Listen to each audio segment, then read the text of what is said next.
of Utopia by Sir Thomas More. Translated by Ralph Robinson. Recording by Ruth Golding. Foreword by William Morris. Ralph Robinson's translation of More's Utopia would not need any foreword if it were to be looked upon merely as a beautiful book embodying the curious fancies of a great writer and thinker of the period of the Renaissance. No doubt till within the last few years it has been considered by the moderns as nothing more serious than a charming literary exercise, spiced with the interest given to it by the allusions to the history of the time, and by our knowledge of the career of its author.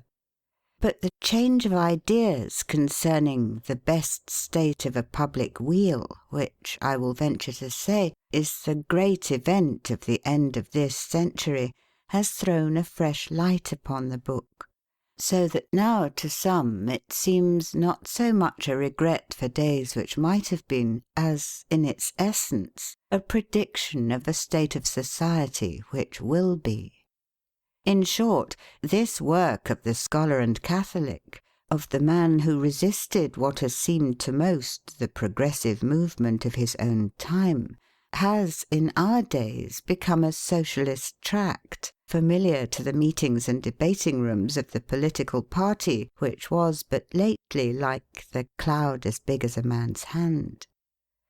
Doubtless the Utopia is a necessary part of a socialist's library, yet it seems to me that its value as a book for the study of sociology is rather historic than prophetic, and that we socialists should look upon it as a link between the surviving communism of the Middle Ages, become hopeless in More's time and doomed to be soon wholly effaced by the advancing wave of commercial bureaucracy, and the hopeful and practical progressive movement of today. In fact, I think More must be looked upon rather as the last of the old rather than the first of the new. Apart from what was yet alive in him of mediaeval communist tradition, the spirit of association, which amongst other things produced the guilds, and which was strong in the mediaeval Catholic Church itself, other influences were at work to make him take up his parable against the new spirit of his age. The action of the period of transition from mediaeval to commercial society, with all its brutalities, was before his eyes, and though he was not alone in his time in condemning the injustice and cruelty of the revolution which destroyed the peasant life of England and turned it into a grazing farm for the moneyed gentry, creating withal at one stroke the propertyless wage earner and the masterless vagrant, hodie, pauper, yet he saw deeper into its root causes than any other man of his own day, and left us little to add to his views on this point except a reasonable hope that those causes will yield to a better form of society before long. Moreover, the spirit of the Renaissance, itself the intellectual side of the very movement which he strove against, was strong in him, and doubtless helped to create his Utopia, by means of the contrast which it put before his eyes of the ideal free nations of the ancients, and the sordid welter of the struggle for power in the days of dying feudalism, of which he himself was a witness. This Renaissance enthusiasm has supplanted in him the chivalry feeling of the age just passing away. To him war is no longer a delight of the well-born, but rather an ugly necessity, to be carried on, if so it must be, by ugly means. Hunting and hawking are no longer the choice pleasures of knight and lady, but are jeered at by him as foolish and unreasonable pieces of butchery. His pleasures are in the main the reasonable ones of learning and music. With all this, his imaginations of the past he must needs read into his ideal vision, together with his own experiences of his time and people. Not only are there bond-slaves and a king, and priests almost adored, and cruel punishments for the breach of the marriage contract in that happy island, But there is throughout an atmosphere of asceticism which has a curiously blended savour of Cato the Censor and a medieval monk.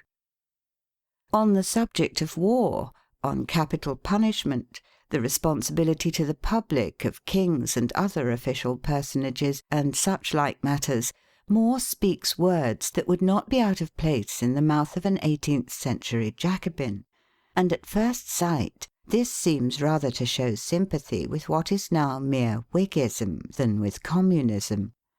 But it must be remembered that opinions which have become, in words, the mere commonplace of ordinary bourgeois politicians were then looked on as pieces of startlingly new and advanced thought, and do not put him on the same plane with the mere radical of the last generation. In More, then, are met together the man instinctively sympathetic with the communistic side of medieval society, the protester against the ugly brutality of the earliest period of commercialism, the enthusiast of the Renaissance, ever looking toward his idealized ancient society as the type and example of all really intelligent human life, the man tinged with the asceticism at once of the classical philosopher and of the monk, an asceticism indeed which he puts forward not so much as a duty, but rather as a kind of stern adornment of life. These are, we may say, the moods of the man who created Utopia for us, and all are tempered and harmonized by a sensitive clearness and delicate beauty of style which make the book a living work of art. But lastly, we Socialists cannot forget that these qualities and excellencies meet to produce a steady expression of the longing for a society of equality of condition, a society in which the individual man can scarcely conceive of his existence apart from the commonwealth of which he forms a portion. This, which is the essence of his book, is the essence also of the struggle in which we are engaged. Though doubtless it was the pressure of circumstances in his own days that made More what he was, yet that pressure forced him to give us, not a vision of the triumph of the new-born capitalistic society, the element in which lived the new learning and the new freedom of thought of his epoch, but a picture, his own indeed, not ours, of the real new birth which many men before him had desired, and which now indeed we may well hope is drawing near to realization, though after such a long series of events which at the time of their happening seemed to nullify his hopes completely. End of the foreword. A fruitful, pleasant, and witty work of the best state of a public weal, and of the new isle called Utopia. Written in Latin by the right worthy and famous Sir Thomas More, Knight, and translated into English by Ralph Robinson, sometime Fellow of Corpus Christi College in Oxford, and now by him at this second edition newly perused and corrected, and also with divers notes in the margent augmented. Imprinted at London by Abraham Wheel, dwelling in Paul's Churchyard at the Sign of the Lamb. The Translator to the Gentle Reader. Thou shalt understand, gentle reader, that though this work of Utopia in English come now the second time forth in print, yet was it never my mind nor intent that it should ever have been imprinted at all, as who for no such purpose took upon me at the first the translation thereof, but did it only at the request of a friend for his own private use, upon hope that he would have kept it secret to himself alone. Whom, though I knew to be a man indeed both very witty and also skilful, yet was I certain that in the knowledge of the Latin tongue he was not so well seen as to be able to judge of the fineness or coarseness of my translation. Wherefore I went the more slightly through with it, propounding to myself therein rather to please my said friend's judgment than mine own, to the meanness of whose learning I thought it my part to submit and attemper my style. Lightly, therefore, I overran the whole work, and in short time, with more haste than good speed, I brought it to an end. But as the Latin proverb saith, the hasty bitch bringeth forth blind whelps. For when this my work was finished, the rudeness thereof showed it to be done in post haste. Howbeit, rude and base though it were, yet fortune so ruled the matter that to imprinting it came, and that partly against my will. Howbeit, not being able in this behalf to resist the pithy persuasions of my friends, and perceiving therefore none other remedy but that forth it should, I comforted myself for the time only with this notable saying of Terence: Ita vita est hominum quasi cum ludas tesseris.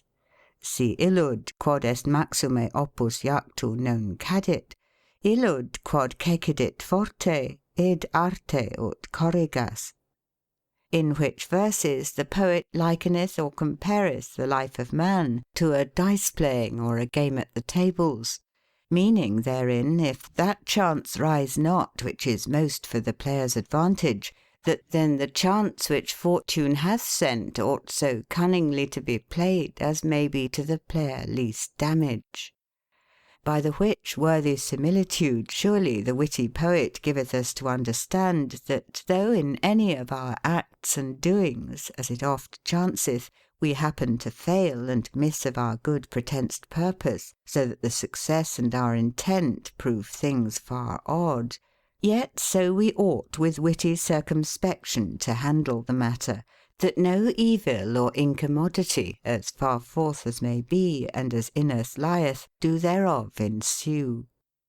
According to the which counsel, though I am indeed in comparison of an expert gamester and a cunning player but a very bungler, yet have I in this by chance that on my side unwares hath fallen, so I suppose behaved myself, that as doubtless it might have been of me much more cunningly handled, had I forethought so much, or doubted any such sequel at the beginning of my play, so I am sure it had been much worse than it is, if I had not in the end looked somewhat earnestly to my game.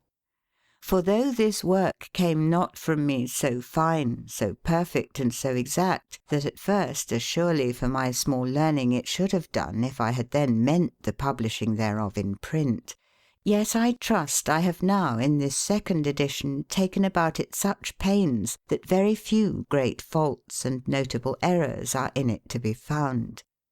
Now, therefore, most gentle reader, the meanness of this simple translation, and the faults that be therein, as I fear much there be some, I doubt not but thou wilt, in just consideration of the premises, gently and favourably wink at them.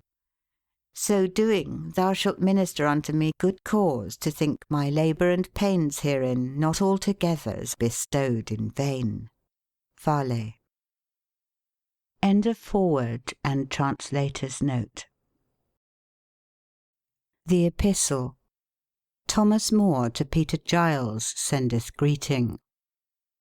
I am almost ashamed, right well beloved Peter Giles, to send unto you this book of the Utopian Commonwealth, well nigh after a year's space, which I am sure you looked for within a month and a half, and no marvel. For you knew well enough that I was already disburdened of all the labour and study belonging to the invention in this work, and that I had no need at all to trouble my brains about the disposition or conveyance of the matter, and therefore had herein nothing else to do but only to rehearse those things which you and I togethers heard Master Raphael tell and declare. Wherefore there was no cause why I should study to set forth the matter with eloquence, forasmuch as his talk could not be fine and eloquent, being first not studied for, but sudden and unpremeditate, and then, as you know, of a man better seen in the Greek language than in the Latin tongue, and my writing, the nigher it should approach to his homely, plain, and simple speech, so much the nigher should it go to the truth, which is the only mark whereunto I do and ought to direct all my travail and study herein. I grant and confess, friend Peter, myself discharged of so much labour, having all these things ready done to my hand, that almost there was nothing left for me to do. Else either the invention or the disposition of this matter might have required of a wit neither base, neither at all unlearned, both some time and leisure, and also some study.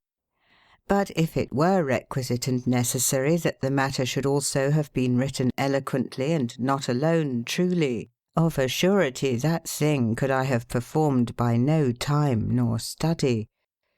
But now, seeing all these cares, stays, and lets were taken away, wherein else so much labour and study should have been employed, and that there remained no other thing for me to do but only to write plainly the matter as I heard it spoken, that indeed was a thing light and easy to be done.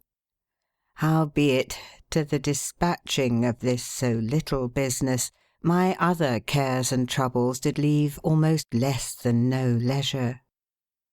Whiles I do daily bestow my time about law matters, some to plead, some to hear, some as an arbitrator with mine award to determine, some as an umpire or a judge with my sentence finally to discuss. Whiles I go one way to see and visit my friend, another way about mine own private affairs. Whiles I spend almost all the day abroad amongst other, and the residue at home among mine own. I leave to myself, I mean to my book, no time. For when I am come home, I must common with my wife, chat with my children, and talk with my servants.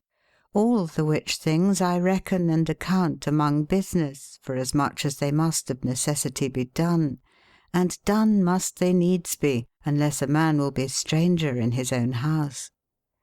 And in anywise a man must so fashion and order his conditions, and so appoint and dispose himself, that he be merry, jocund, and pleasant among them whom either nature hath provided, or chance hath made, or he himself hath chosen to be the fellows and companions of his life, so that with too much gentle behaviour and familiarity he do not mar them, and by too much sufferance of his servants make them his masters. Among these things now rehearsed stealeth away the day, the month, the year. When do I write then? And all this while I have spoken no word of sleep, neither yet of meat, which among a great number doth waste no less time than doeth sleep, wherein almost half the lifetime of man creepeth away. I therefore do win and get only that time which I steal from sleep and meat. Which time, because it is very little, and yet somewhat it is, therefore have I once at the last, though it belong first, finished Utopia, and have sent it to you, friend Peter, to read and peruse, to the intent that if anything have escaped me, you might put me in remembrance of it.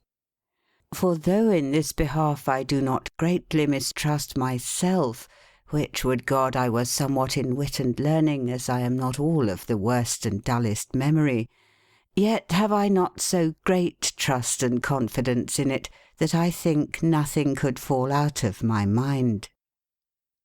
For John Clement, my boy, who, as you know, was there present with us, whom I suffer to be away from no talk wherein may be any profit or goodness, for out of this young bladed and new shot up corn, which hath already begun to spring up, both in Latin and Greek learning, I look for plentiful increase at length of goodly ripe grain.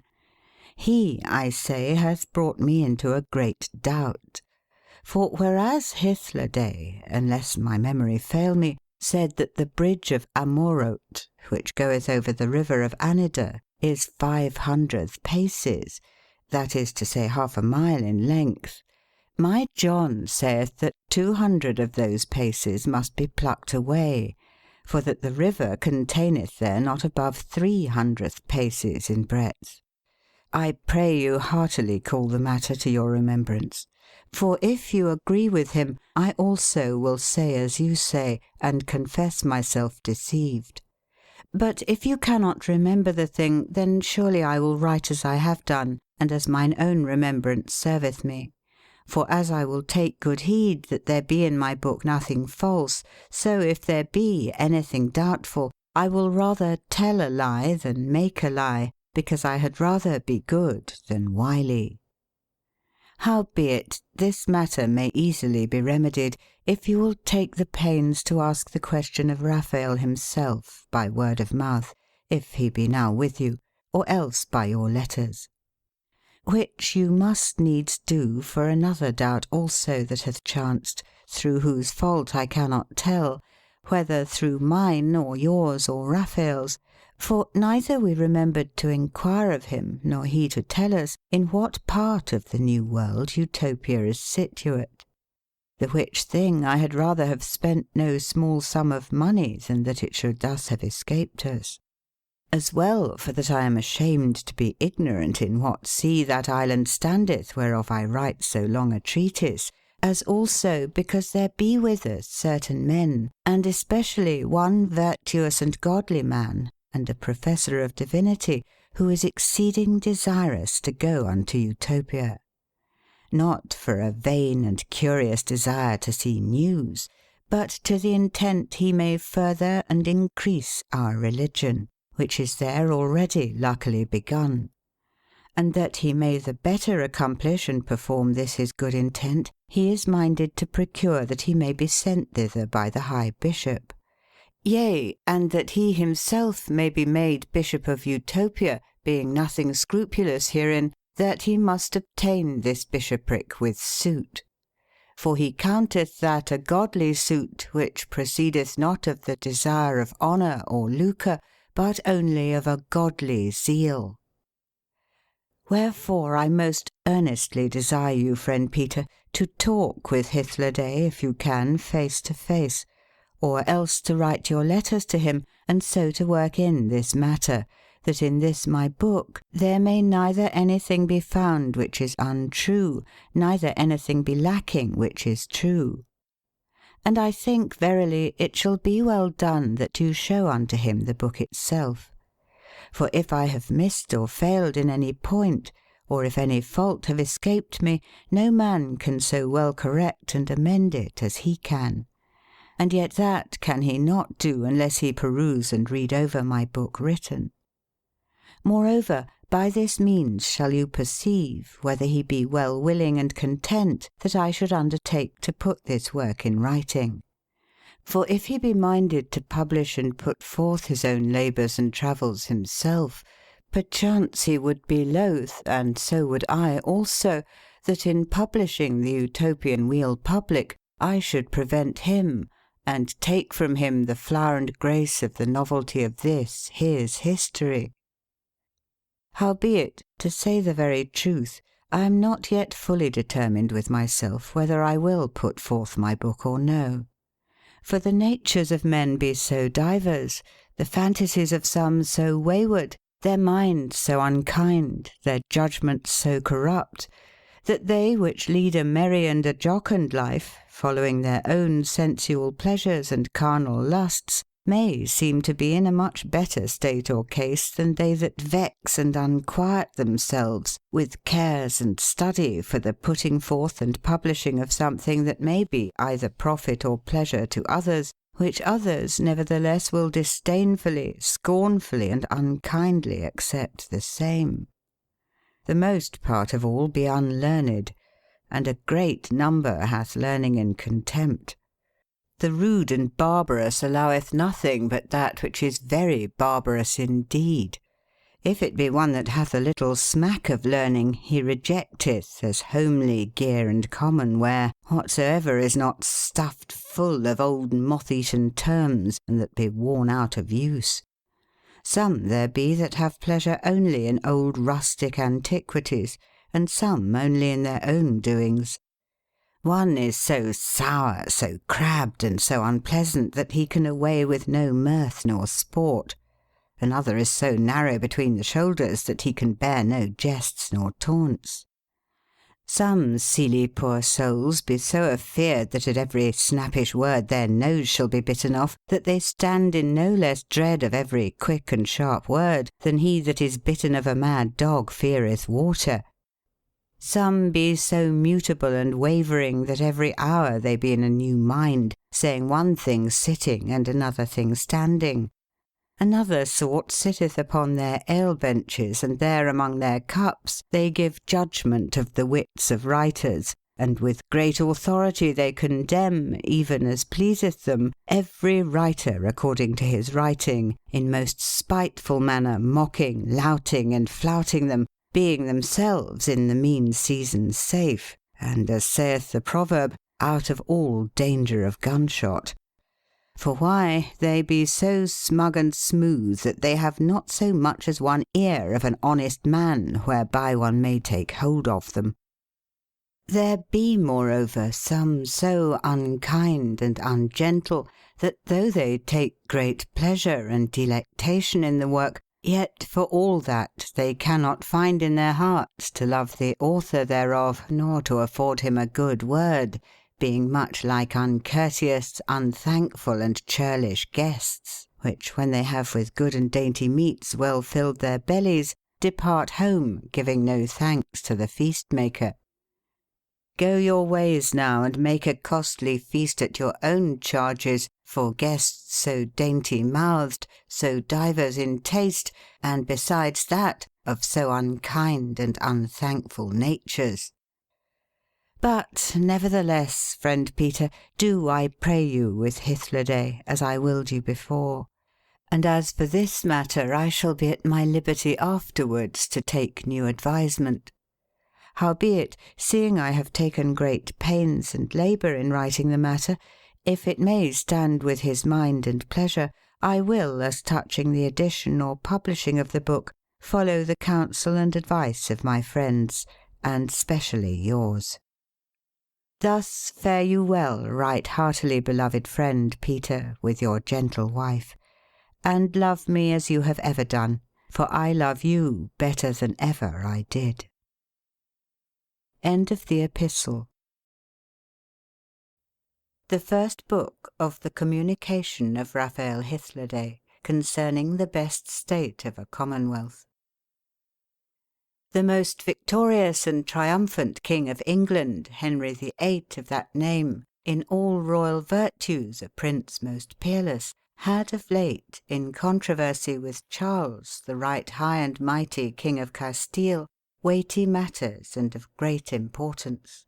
For the debatement and final determination whereof the King's Majesty sent me ambassador into Flanders, joined in commission with Cuthbert Tunstall, a man doubtless out of comparison, and whom the King's Majesty of late, to the great rejoicing of all men, did prefer to the office of Master of the Rolls. But of this man's praises I will say nothing, not because I do fear that small credence shall be given to the testimony that cometh out of a friend's mouth, but because his virtue and learning be greater and of more excellency than that I am able to praise them, and also in all places so famous and so perfectly well known, that they need not nor ought not of me to be praised, unless I would seem to show and set forth the brightness of the sun with a candle, as the proverb saith. There met us at Bruges, for thus it was before agreed, they whom their prince had for that matter appointed commissioners, excellent men all. The chief and the head of them was the Margrave, as they call him, of Bruges, a right honourable man. But the wisest and the best spoken of them was George Temses, Provost of Cassel, a man not only by learning but also by nature of singular eloquence, and in the laws profoundly learned, but in reasoning and debating of matters, what by his natural wit, and what by daily exercise, surely he had few fellows. After that we had once or twice met, and upon certain points or articles could not fully and thoroughly agree, they for a certain space took their leave of us, and departed to Brussels, there to know their prince's pleasure. I, in the meantime, for so my business lay, went straight thence to Antwerp. Whiles I was there abiding, oftentimes among other, but which to me was more welcome than any other, did visit me one Peter Giles, a citizen of Antwerp, a man there in his country of honest reputation, and also preferred to high promotions, worthy truly of the highest. For it is hard to say whether the young man be in learning or in honesty more excellent. For he is both of wonderful virtuous conditions, and also singularly well learned, and towards all sorts of people exceeding gentle, but towards his friends so kind-hearted, so loving, so faithful, so trusty, and of so earnest affection, that it were very hard in any place to find a man that with him in all points of friendship may be compared. No man can be more lowly or courteous. No man useth less simulation or dissimulation. In no man is more prudent simplicity. Besides this, he is in his talk and communication so merry and pleasant, yea, and that without harm, that through his gentle entertainment and his sweet and delectable communication, in me was greatly abated and diminished the fervent desire that I had to see my native country, my wife, and my children, whom then I did much long and covet to see, because that at that time I had been more than 4 months from them. Upon a certain day, when I had heard the divine service in Our Lady's church, which is the fairest, the most gorgeous and curious church of building in all the city, and also most frequented of people, and the service being done, was ready to go home to my lodging, I chanced to espy this foresaid Peter talking with a certain stranger, a man well stricken in age, with a black sunburned face, a long beard, and a cloak cast homely about his shoulders, whom, by his favour and apparel, forthwith I judged to be a mariner. But the said Peter, seeing me, came unto me and saluted me, and as I was about to answer him, "See you this man?" saith he, and therewith he pointed to the man that I saw him talking with before. "I was minded," quoth he, "to bring him straight home to you." "He should have been very welcome to me," said I, "for your sake." "Nay," quoth he, "for his own sake, if you knew him. For there is no man this day living that can tell you of so many strange and unknown peoples and countries as this man can, and I know well that you be very desirous to hear of such news." "Then I conjectured not far amiss," quoth I, "for even at the first sight I judged him to be a mariner." "Nay," quoth he, "there ye were greatly deceived. He hath sailed, indeed, not as the mariner Palinure, but as the expert and prudent prince Ulysses. Yea, rather as the ancient and sage philosopher Plato. For this same Raphael Hythloday, for this is his name, is very well learned in the Latin tongue, but profound and excellent in the Greek language, wherein he ever bestowed more study than in the Latin, because he had given himself wholly to the study of philosophy, whereof he knew that there is nothing extant in Latin that is to any purpose, saving a few of Seneca's and Cicero's doings. His patrimony that he was born unto he left to his brethren, for he is a Portugal born, and for the desire that he had to see and know the far countries of the world, he joined himself in company with Amerigo Vespucci, and in the 3 last voyages of those 4 that be now in print and abroad in every man's hands, he continued still in his company, saving that in the last voyage he came not home again with him. For he made such means and shift, what by entreatance and what by importune suit, that he got licence of Master Amerigo, though it was sore against his will, to be one of the 24 which in the end of the last voyage were left in the country of Julick. He was therefore left behind for his mind's sake, as one that took more thought and care for travelling than dying, having customably in his mouth these sayings: "He that hath no grave is covered with the sky, and the way to heaven out of all places is of like length and distance. Which fantasy of his, if God had not been his better friend, he had surely bought full dear. But after the departing of Master Vespucci, when he had travelled through and about many countries with 5 of his companions, Julicians, at the last, by marvellous chance, he arrived in Taprobane, from whence he went to Calicut, where he chanced to find certain of his country's ships, wherein he returned again into his country, nothing less than looked for. All this, when Peter had told me, I thanked him for his gentle kindness that he had vouchsafed to bring me to the speech of that man whose communication he thought should be to me pleasant and acceptable. And therewith I turned me to Raphael. And when we had hailed each other and had spoken these common words that be customably spoken at the first meeting and acquaintance of strangers, we went thence to my house, and there in my garden, upon a bench covered with green turves, we sat down talking together. There he told us how that after the departing of Vespucci, he and his fellows that tarried behind in Julic began by little and little, through fair and gentle speech, to win the love and favour of the people of that country, insomuch that within short space they did dwell amongst them, not only harmless, but also occupying with them very familiarly.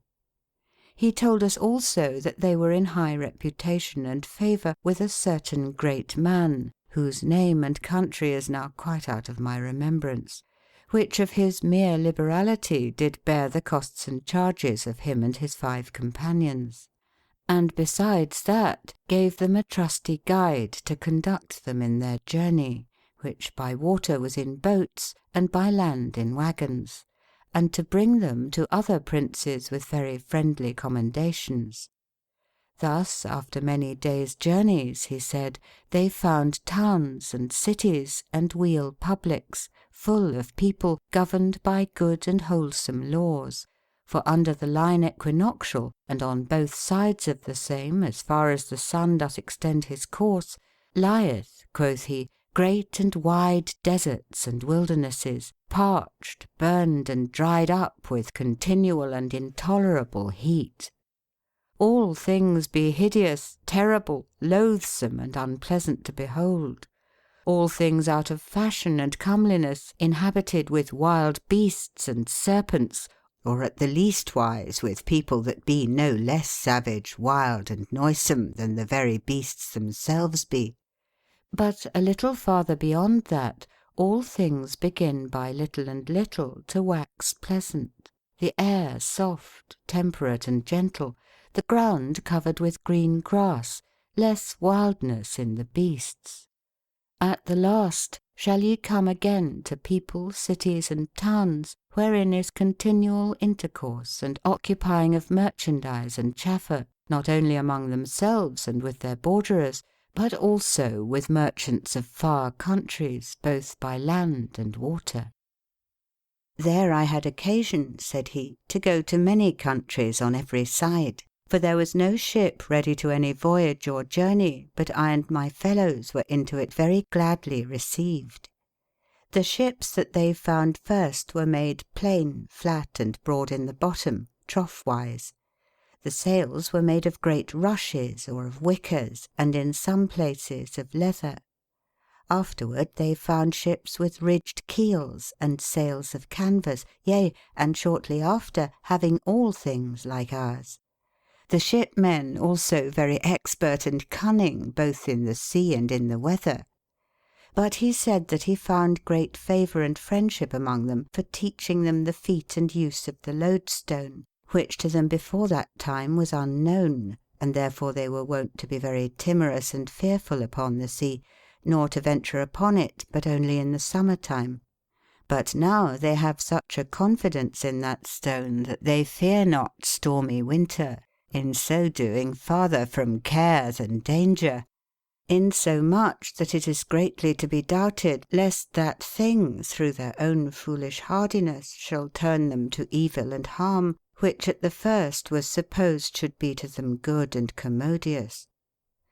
But what he told us that he saw in every country where he came, it were very long to declare, neither it is my purpose at this time to make rehearsal thereof. But peradventure in another place I will speak of it, chiefly such things as shall be profitable to be known, as in special be those decrees and ordinances that he marked to be well and wittily provided and enacted among such peoples as do live together in a civil policy and good order. For of such things did we busily inquire and demand of him, and he likewise very willingly told us of the same. But as for monsters, because they be no news, of them we were nothing inquisitive. For nothing is more easy to be found than be barking Scyllas, ravening Selinos, and Lestrygons, devourers of people, and such like great and incredible monsters. But to find citizens ruled by good and wholesome laws, that is an exceeding rare and hard thing. But as he marked many fond and foolish laws in those new-found lands, so he rehearsed divers acts and constitutions, whereby these our cities, nations, countries, and kingdoms may take example to amend their faults, enormities, and errors. Whereof in another place, as I said, I will entreat. Now at this time I am determined to rehearse only that he told us of the manners, customs, laws, and ordinances of the Utopians. But first I will repeat our former communication by the occasion, and, as I might say, the drift whereof he was brought into the mention of that weal public. For when Raphael had very prudently touched divers things that be amiss, some here and some there, yea, very many on both parts, and again had spoken of such wise laws and prudent decrees as be established and used both here among us and also there among them, as a man so perfect and expert in the laws and customs of every several country, as though into what place soever he came guestwise, there he had led all his life, then Peter, much marvelling at the man, "Surely, Master Raphael," quoth he, "I wonder greatly why you get you not into some king's court, for I am sure there is no prince living that would not be very glad of you, as a man not only able highly to delight him with your profound learning, and this your knowledge of countries and peoples, but also meet to instruct him with examples and help him with counsel. And thus doing, you shall bring yourself in a very good case, and also be of ability to help all your friends and kinsfolk." "As concerning my friends and kinsfolk," quoth he, "I pass not greatly for them, for I think I have sufficiently done my part towards them already. For these things that other men do not depart from until they be old and sick, yea, which they be then very loath to leave when they can no longer keep, those very same things did I, being not only lusty and in good health, but also in the flower of my youth, divide among my friends and kinsfolks, which I think with this my liberality ought to hold them contented, and not to require nor to look that besides this I should for their sakes give myself in bondage unto kings." "Nay, God forbid that," quoth Peter. "It is not my mind that you should be in bondage to kings, but as a retainer to them at your pleasure. Which surely I think is the nighest way that you can devise how to bestow your time fruitfully, not only for the private commodity of your friends and for the general profit of all sorts of people, but also for the advancement of yourself to a much wealthier state and condition than you be now in." "To a wealthier condition," quoth Raphael, "by that means that my mind standeth clean against. Now I live at liberty after mine own mind and pleasure, which I think very few of these great states and peers of realms can say.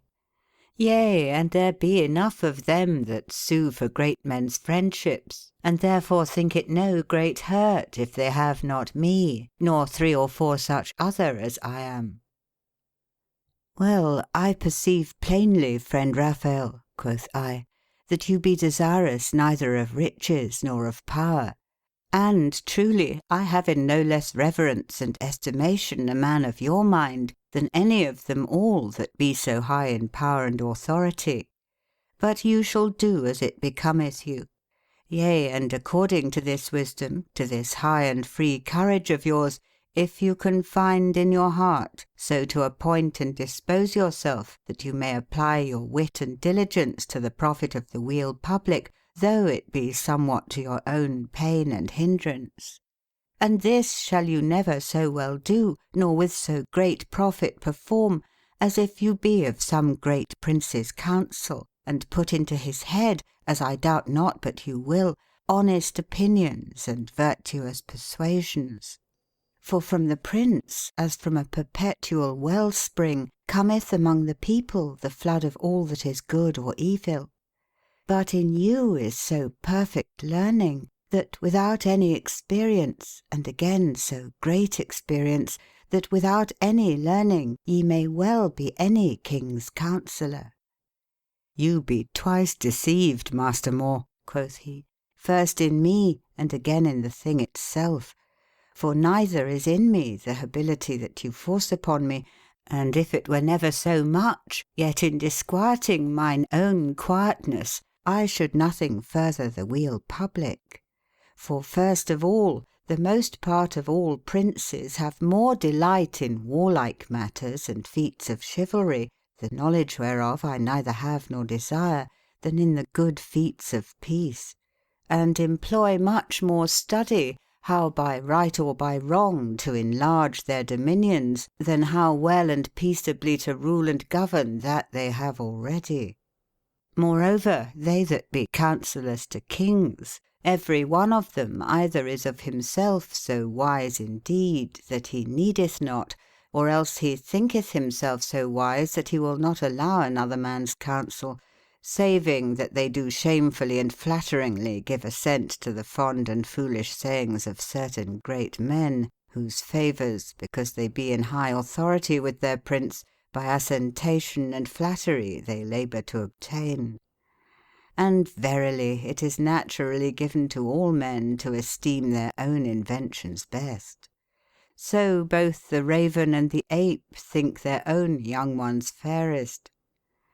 Then if a man in such a company, where some disdain and have despite at other men's inventions, and some count their own best, if among such men, I say, a man should bring forth anything that he hath ready done in times past, or that he hath seen done in other places, there the hearers fare as though the whole existimation of their wisdom were in jeopardy to be overthrown, and that ever after they should be counted for very dizzards, unless they could in other men's inventions pick out matter to reprehend and find fault at.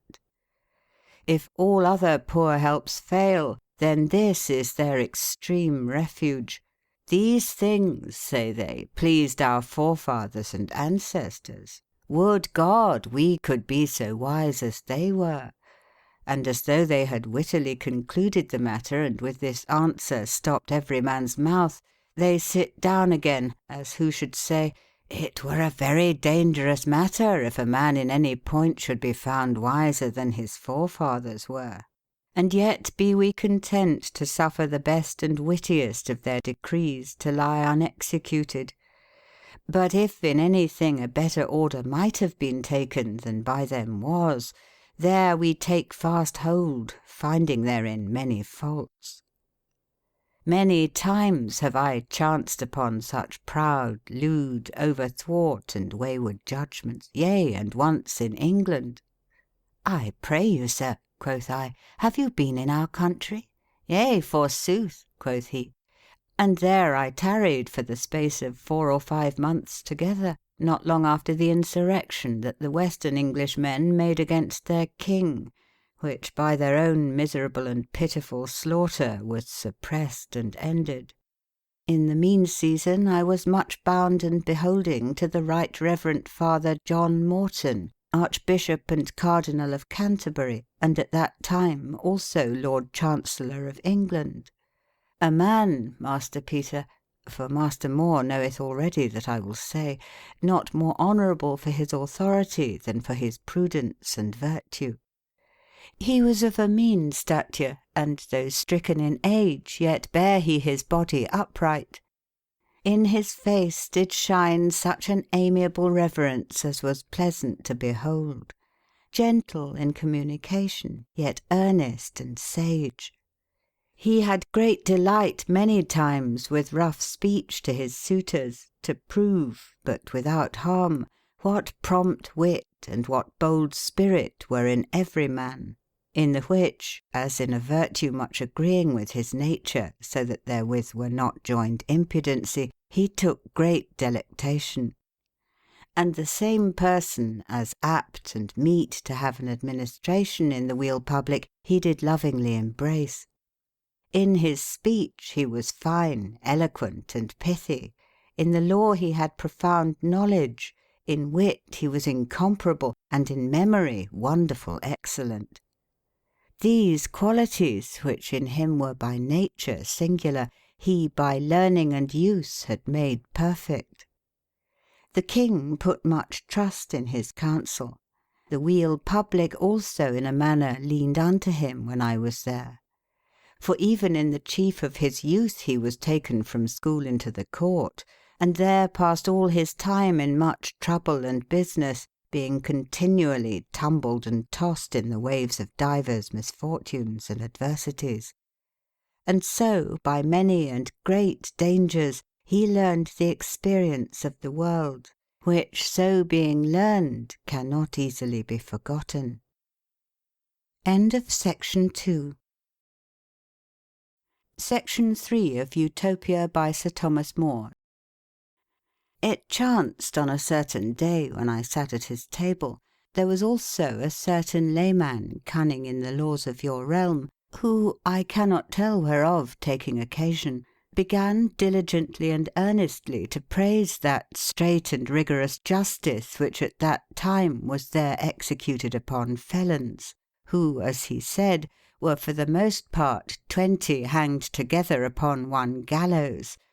And seeing so few escaped punishment, he said he could not choose but greatly wonder and marvel how and by what evil luck it should so come to pass that thieves nevertheless were in every place so rife and so rank. "Nay, sir," quoth I, for I durst boldly speak my mind before the cardinal, "marvel nothing hereat. For this punishment of thieves passeth the limits of justice, and is also very hurtful to the weal public. For it is too extreme and cruel a punishment for theft, and yet not sufficient to refrain and withhold men from theft. For simple theft is not so great an offence that it ought to be punished with death, neither there is any punishment so horrible that it can keep them from stealing which have no other craft whereby to get their living. Therefore in this point, not you only, but also the most part of the world, be like evil schoolmasters, which be readier to beat than to teach their scholars. For great and horrible punishments be appointed for thieves, whereas much rather provision should have been made that there were some means whereby they might get their living, so that no man should be driven to this extreme necessity, first to steal and then to die." "Yes," quoth he, "this matter is well enough provided for already.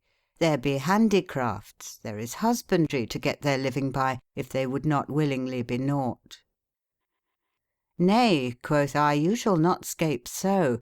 For first of all I will speak nothing of them that come home out of the wars maimed and lame, as not long ago out of Blackheath field, and a little before that out of the wars in France. Such, I say, as put their lives in jeopardy for the weal public's or the king's sake, and by reason of weakness and lameness be not able to occupy their old crafts, and be too aged to learn new. Of them I will speak nothing, forasmuch as wars have their ordinary recourse. But let us consider those things that chance daily before our eyes. First, there is a great number of gentlemen which cannot be content to live idle themselves, like daws, off that which other have laboured for. their tenants, I mean, whom they poll and shave to the quick by raising their rents. For this only point of frugality do they use, men else through their lavish and prodigal spending able to bring themselves to very beggary. These gentlemen, I say, do not only live in idleness themselves, but also carry about with them at their tails a great flock or train of idle and loitering serving men, which never learnt any craft whereby to get their livings. These men, as soon as their master is dead, or be sick themselves, be incontinent thrust out of doors, for gentlemen had rather keep idle persons than sick men, and many times the dead man's heir is not able to maintain so great a house, and keep so many serving men as his father did. Then in the mean season they that be thus destitute of service either starve for hunger, or manfully play the thieves. For what would you have them to do? When they have wandered abroad so long, until they have worn threadbare their apparel, and also impaired their health, then gentlemen, because of their pale and sickly faces and patched coats, will not take them into service.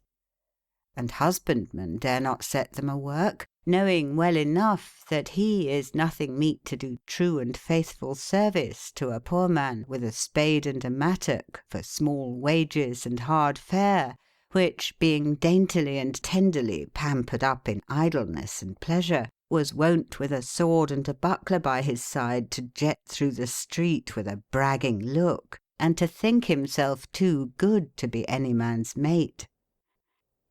"Nay, by St. Mary, sir," quoth the lawyer, "not so.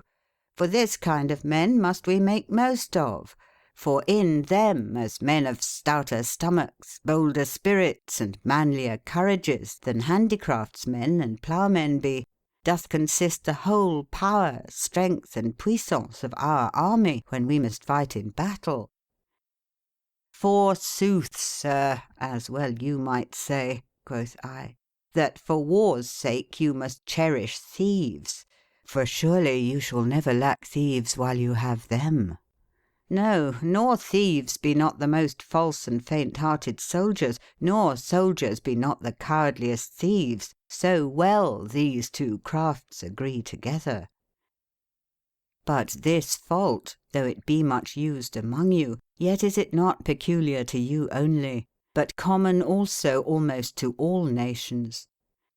Yet France, besides this, is troubled and infected with a much sorer plague.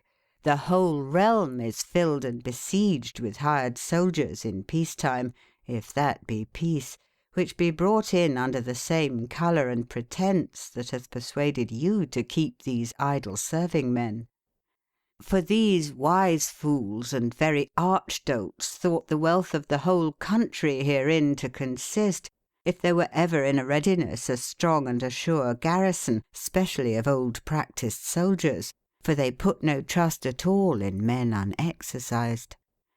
And therefore they must be forced to seek for war, to the end they may ever have practised soldiers and cunning manslayers, lest that, as it is prettily said of Sallust, their hands and their minds through idleness or lack of exercise should wax dull.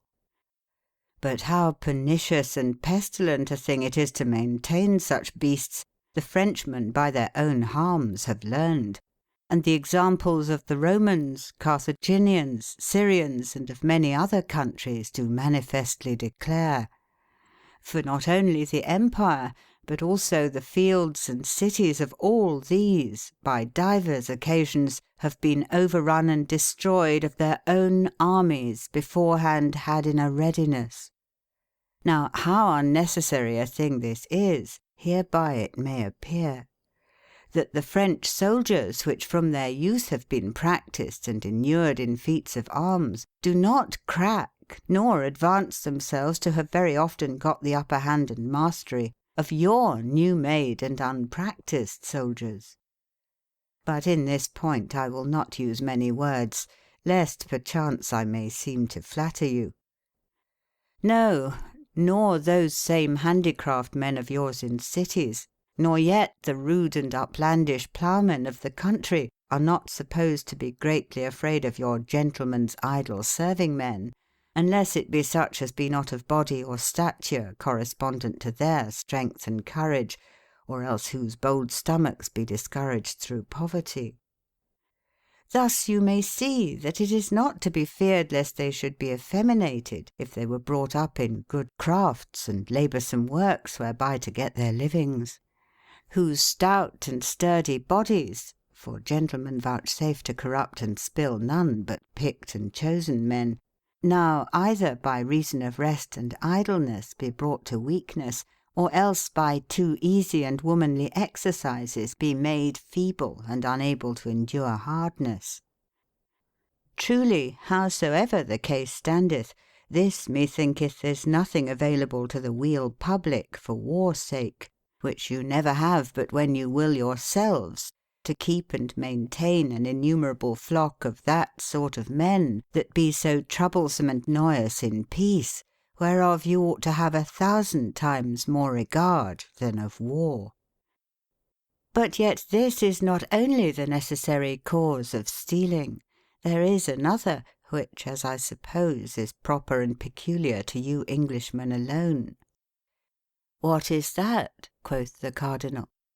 Forsooth, my lord, quoth I, your sheep, that were wont to be so meek and tame, and so small eaters, now, as I hear say, be become so great devourers, and so wild, that they eat up and swallow down the very men themselves. They consume, destroy, and devour whole fields, houses, and cities. For look, in what parts of the realm doth grow the finest and therefore dearest wool, there noble men and gentlemen, yea, and certain abbots, holy men no doubt, not contenting themselves with the yearly revenues and profits that were wont to grow to their forefathers and predecessors of their lands, nor being content that they live in rest and pleasure, nothing profiting, yea, much noying the weal public, leave no ground for tillage. They enclose all into pastures. They throw down houses, they pluck down towns, and leave nothing standing but only the church to be made a sheep house. And as though you lost no small quantity of ground by forests, chases, lawns, and parks, these good holy men turn all dwelling places and all glebe-land into desolation and wilderness. Therefore that one covetous and unsatiable cormorant, and very plague of his native country, may compass about and enclose many thousand acres of ground to gather within one pale or hedge. The husbandmen be thrust out of their own, or else either by covin and fraud, or by violent oppression, they be put besides it. Or by wrongs and injuries they be so wearied that they be compelled to sell all. By one means, therefore, or by other, either by hook or crook, they must needs depart away, poor, seely, wretched souls, men, women, husbands, wives, fatherless children, widows, woeful mothers with their young babes, and their whole household, small in substance and much in number, as husbandry requireth many hands. Away they trudge, I say, out of their known and accustomed houses, finding no place to rest in. All their household stuff, which is very little worth, though it might well abide the sale, yet being suddenly thrust out, they be constrained to sell it for a thing of naught.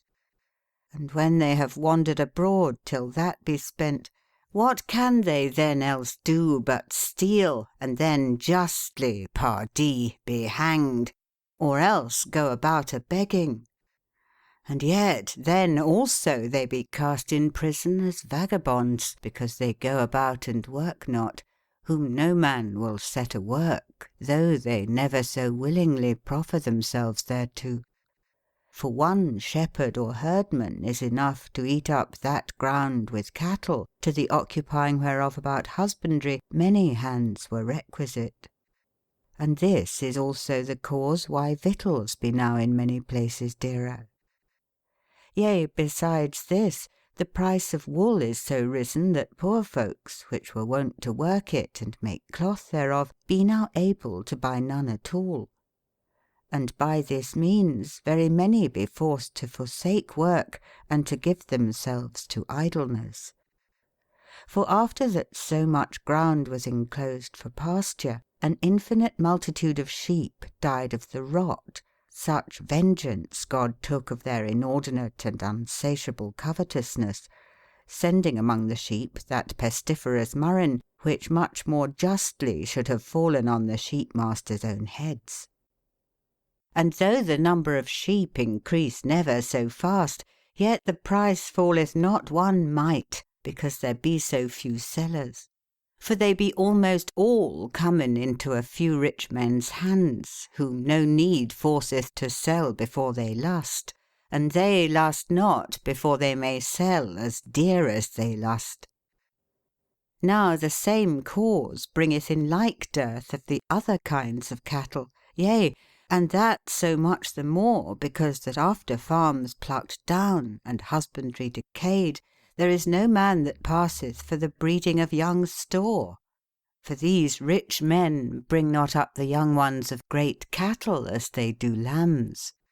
But first they buy them abroad very cheap, and afterward, when they be fatted in their pastures, they sell them again exceeding dear. And therefore, as I suppose, the whole incommodity hereof is not yet felt. For yet they make dearth only in those places where they sell.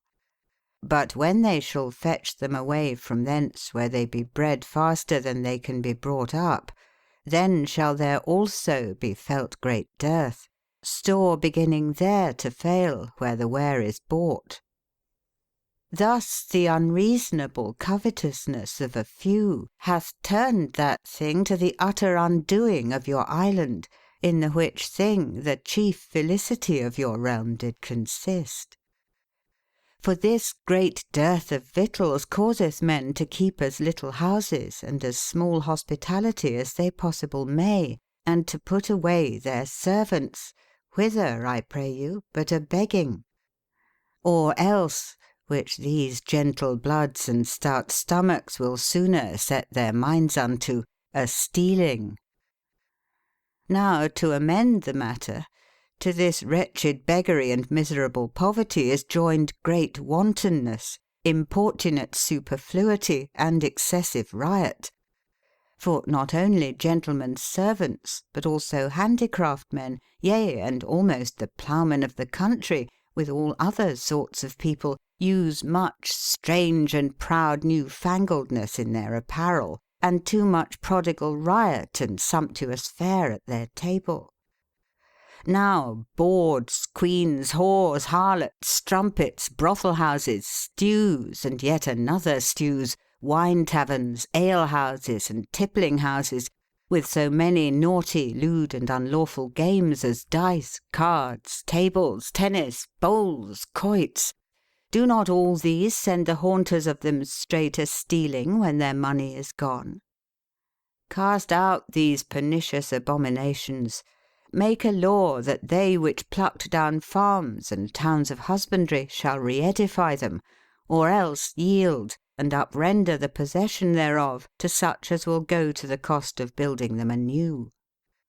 Suffer not these rich men to buy up all, to engross and forestall, and with their monopoly to keep the market alone as please them. Let not so many be brought up in idleness. Let husbandry and tillage be restored, let cloth-working be renewed, that there may be honest labours for this idle sort to pass their time in profitably, which hitherto either poverty hath caused to be thieves, or else now be either vagabonds or idle serving men, and shortly will be thieves. Doubtless, unless you find a remedy for these enormities, you shall in vain advance yourselves of executing justice upon felons, for this justice is more beautiful in appearance and more flourishing to the show than either just or profitable. For by suffering your youth wantonly and viciously to be brought up, and to be infected, even from their tender age, by little and little, with vice, then a God's name to be punished when they commit the same faults after being come to man's state, which from their youth they were ever like to do. In this point, I pray you, what other thing do you than make thieves and then punish them? Now, as I was thus speaking, the lawyer began to make himself ready to answer, and was determined with himself to use the common fashion and trade of disputers, which be more diligent in rehearsing than answering, as thinking the memory worthy of the chief praise. "Indeed, sir," quoth he, "you have said well, being but a stranger, and one that might rather hear something of these matters than have any exact or perfect knowledge of the same, as I will incontinent by open proof make manifest and plain. For first I will rehearse in order all that you have said, then I will declare wherein you be deceived through lack of knowledge in all our fashions, manners, and customs. And last of all, I will answer your arguments, and confute them every one. First, therefore, I will begin where I promised. 4 things you seem to me." "Hold your peace," quoth the cardinal, "for it appeareth that you will make no short answer, which makes such a beginning. Wherefore at this time you shall not take the pains to make your answer, but keep it to your next meeting, which I would be right glad that it might be even to-morrow next, unless either you or Master Raphael have any earnest let. But now, Master Raphael, I would very gladly hear of you why you think theft not worthy to be punished with death, or what other punishment you can devise more expedient to the weal public. For I am sure you are not of that mind that you would have theft escape unpunished. For if now the extreme punishment of death cannot cause them to leave stealing, then if ruffians and robbers should be sure of their lives, what violence, what fear were able to hold their hands from robbing, which would take the mitigation of the punishment as a very provocation to the mischief?" "Surely, my lord," quoth I think it not right nor justice that the loss of money should cause the loss of man's life.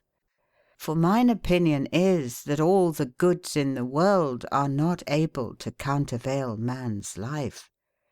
But if they would thus say that the breaking of justice and the transgression of the laws is recompensed with this punishment, and not the loss of the money, then why may not this extreme and rigorous justice well be called plain injury? For so cruel governance, so strait rules and unmerciful laws be not allowable, that if a small offence be committed, by and by the sword should be drawn.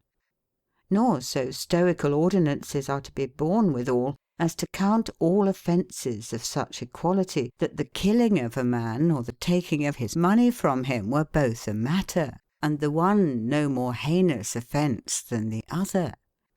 Between the which two, if we have any respect to equity, no similitude or equality consisteth. God commandeth us that we shall not kill, and be we then so hasty to kill a man for taking a little money?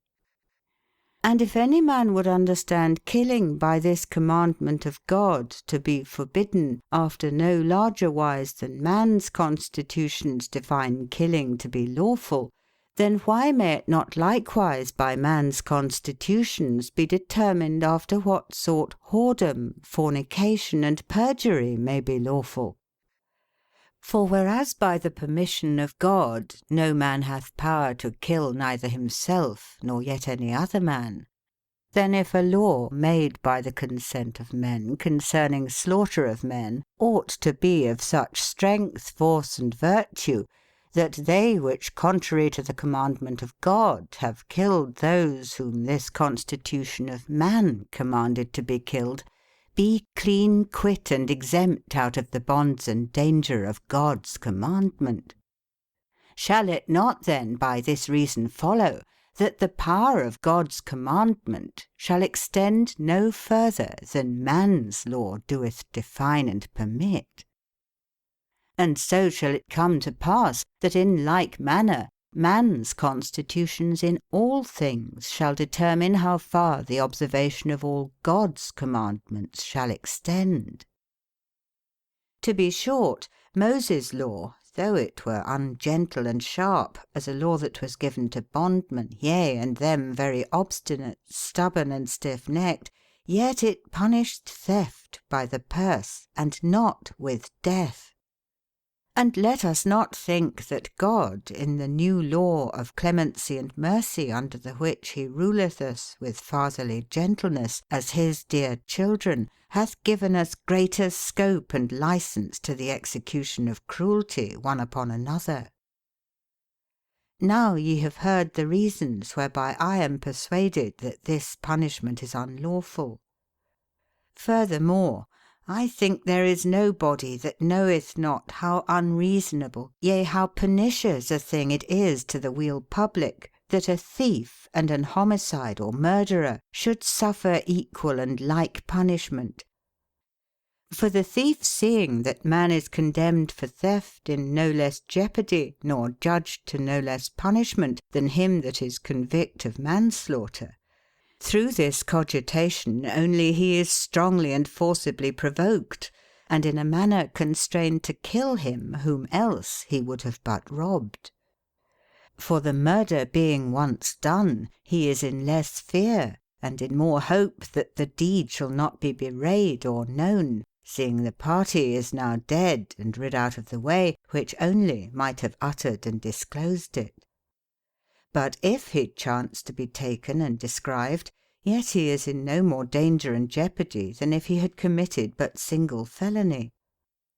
Therefore, whiles we go about with such cruelty to make thieves afeard, we provoke them to kill good men. Now, as touching this question, what punishment were more commodious and better, that truly in my judgment is easier to be found than what punishment might be worse. For why should we doubt that to be a good and profitable way for the punishment of offenders, which we know did in times past so long please the Romans, men in the administration of a weal public most expert, politic, and cunning? Such as among them were convict of great and heinous trespasses, them they condemned into stone quarries and into mines to dig metal, there to be kept in chains all the days of their life. But as concerning this matter, I allow the ordinance of no nation so well as that which I saw, whilst I travelled abroad about the world, used in Persia among the people that commonly be called the Polylorites, whose land is both large and ample, and also well and wittily governed, and the people in all conditions free and ruled by their own laws, saving that they pay a yearly tribute to the great king of Persia. But because they be far from the sea, compassed and enclosed almost round about with high mountains, and do content themselves with the fruits of their own land, which is of itself very fertile and fruitful, for this cause neither they go to other countries nor other come to them. And according to the old custom of the land, they desire not to enlarge the bounds of their dominions, and those that they have by reason of the high hills be easily defended. And the tribute which they pay to their chief lord and king setteth them quit and free from warfare. Thus their life is commodious rather than gallant, and may better be called happy or wealthy than notable or famous. For they be not known as much as by name, I suppose, saving only to their next neighbours and borders. They that in this land be attainted and convict of felony make restitution of that which they stole to the right owner, and not, as they do in other lands, to the king, whom they think to have no more right to the thief's stolen thing than the thief himself hath. But if the thing be lost or made away, then the value of it is paid of the goods of such offenders, which else remaineth all whole to their wives and children. And they themselves be condemned to be common labourers, and unless the theft be very heinous, they be neither locked in prison nor fettered in gyves, but be untied and go at large, labouring in the common works. They that refuse labour, or go slowly and slackly to their work, be not only tied in chains, but also pricked forward with stripes. But being diligent about their work, they live without check or rebuke. Every night they be called in by name, and be locked in their chambers. Beside their daily labour, their life is nothing hard or incommodious. Their fare is indifferent good, borne at the charges of the weal public, because they be common servants to the commonwealth. But their charges in all places of the land is not borne alike. For in some parts that which is bestowed upon them is gathered of alms. And though that way be uncertain, yet the people be so full of mercy and pity that none is found more profitable or plentiful. In some places certain lands be appointed hereunto, of the revenues whereof they be maintained. And in some places every man giveth a certain tribute for the same use and purpose. Again, in some parts of the land these serving men, for so be these damned persons called, do no common work, but as every private man needeth labourers, so he cometh into the market-place, and there hireth some of them for meat and drink, and a certain limited wages by the day, somewhat cheaper than he should hire a free man. It is also lawful for them to chastise the sloth of these serving men with stripes. By this means they never lack work, and besides the gaining of their meat and drink, every one of them bringeth daily something into the common treasury. All and every one of them be apparelled in one colour. Their heads be not polled or shaven, but rounded a little above the ears, and the tip of the one ear is cut off. Every one of them may take meat and drink of their friends, and also a coat of their own colour, but to receive money is death, as well to the giver as to the receiver, and no less jeopardy it is for a free man to receive money of a serving man for any manner of cause, and likewise for serving men to touch weapons. The serving men of every several shire be distinct and known from other by their several and distinct badges, which to cast away is death, as it is also to be seen out of the precinct of their own shire, or to talk with a serving man of another shire. And it is no less danger to them for to intend to run away than to do it indeed. Yea, and to conceal such an enterprise, in a serving man it is death, in a free man servitude. Of the contrary part, to him that openeth and uttereth such counsels be decreed large gifts, to a free man a great sum of money, to a serving man freedom. And to them both forgiveness and pardon of that they were of counsel in that pretence, so that it can never be so good for them to go forward in their evil purpose as by repentance to turn back. This is the law and order in this behalf, as I have showed you. Wherein what humanity is used, how far it is from cruelty, and how commodious it is, you do plainly perceive. Forasmuch as the end of their wrath and punishment intendeth nothing else but the destruction of vices and saving of men, with so using and ordering them that they cannot choose but be good, and what harm soever they did before, in the residue of their life to make amends for the same. Moreover, it is so little feared that they should turn again to their vicious conditions, that wayfaring men will for their safeguard choose them to their guides before any other, in every shire changing and taking new. For if they would commit robbery, they have nothing about them meet for that purpose. They may touch no weapons. Money found about them should betray the robbery.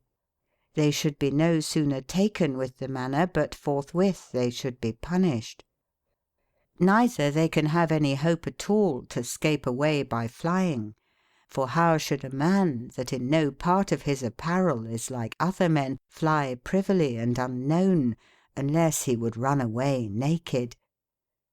Howbeit so also flying, he should be described by the rounding of his head and his earmark. But it is a thing to be doubted that they will lay their heads together and conspire against the weal public. No, no, I warrant you, for the serving men of one shire alone could never hope to bring to pass such an enterprise without soliciting, enticing, and alluring the serving men of many other shires to take their parts. Which thing is to them so impossible that they may not as much as speak or talk together, or salute one another. No, it is not to be thought that they would make their own countrymen and companions of their counsel in such a matter, which they know well should be jeopardy to the concealer thereof, and great commodity and goodness to the opener and detector of the same.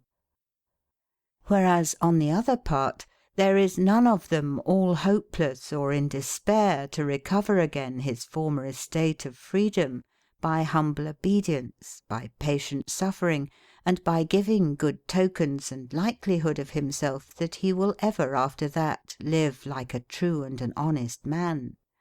For every year divers of them be restored to their freedom through the commendation of their patience. When I had thus spoken, saying moreover that I could see no cause why this order might not be had in England with much more profit than the justice which the lawyer so highly praised.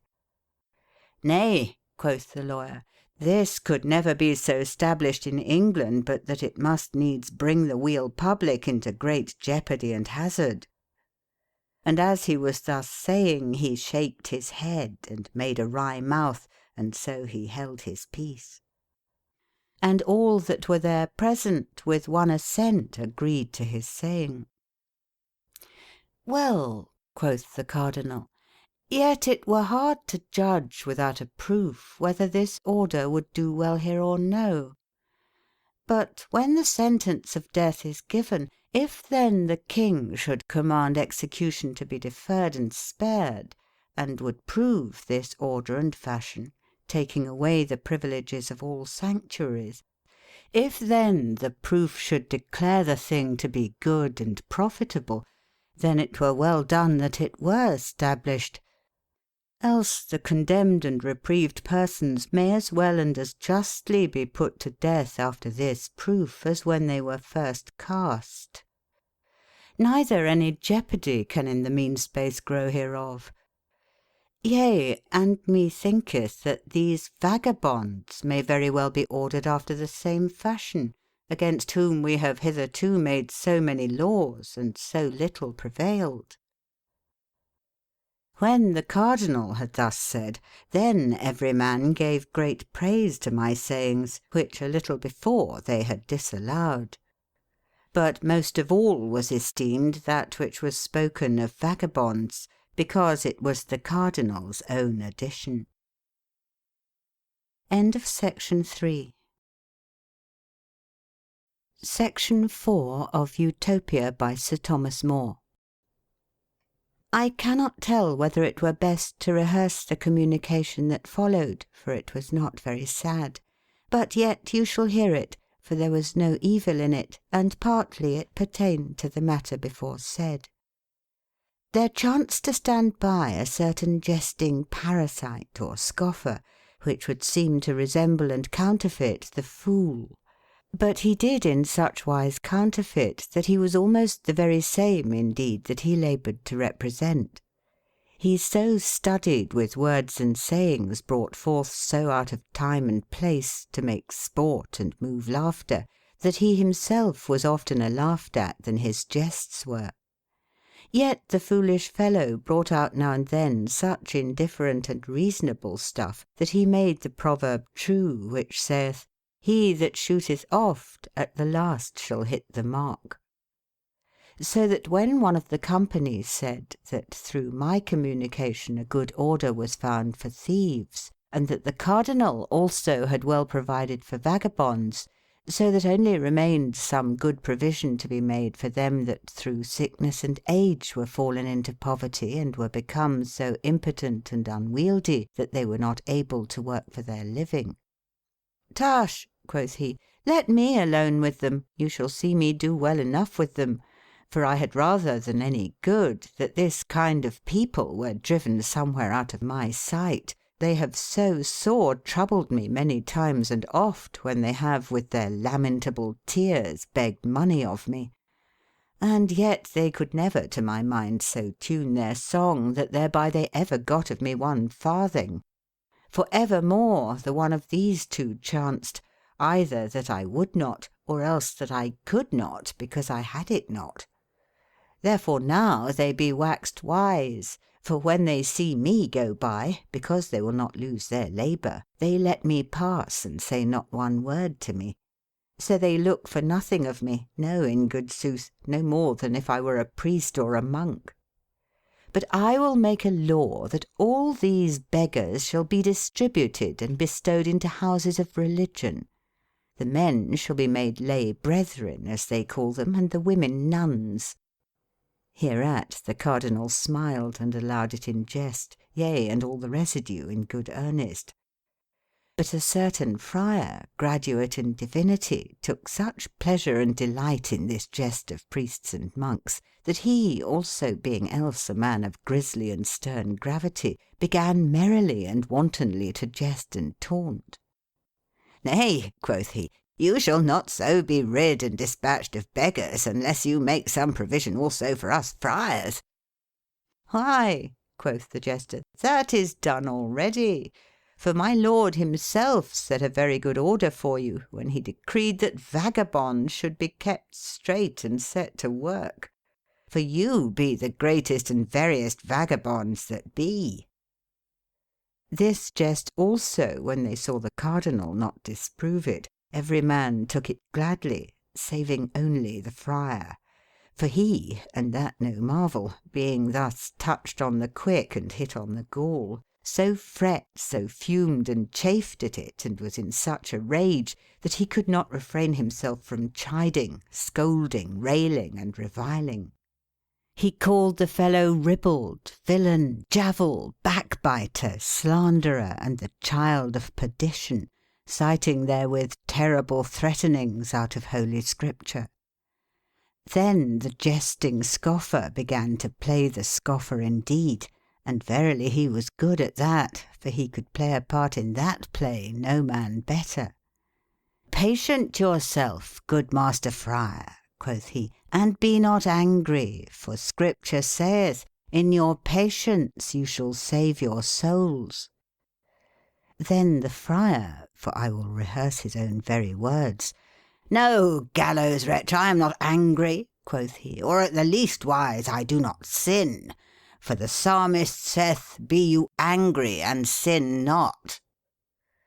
Then the cardinal spake gently to the friar, and desired him to quiet himself. "No, my lord," quoth he, "I speak not but of a good zeal, as I ought, for holy men had a good zeal. Wherefore it is said, The zeal of thy house hath eaten me.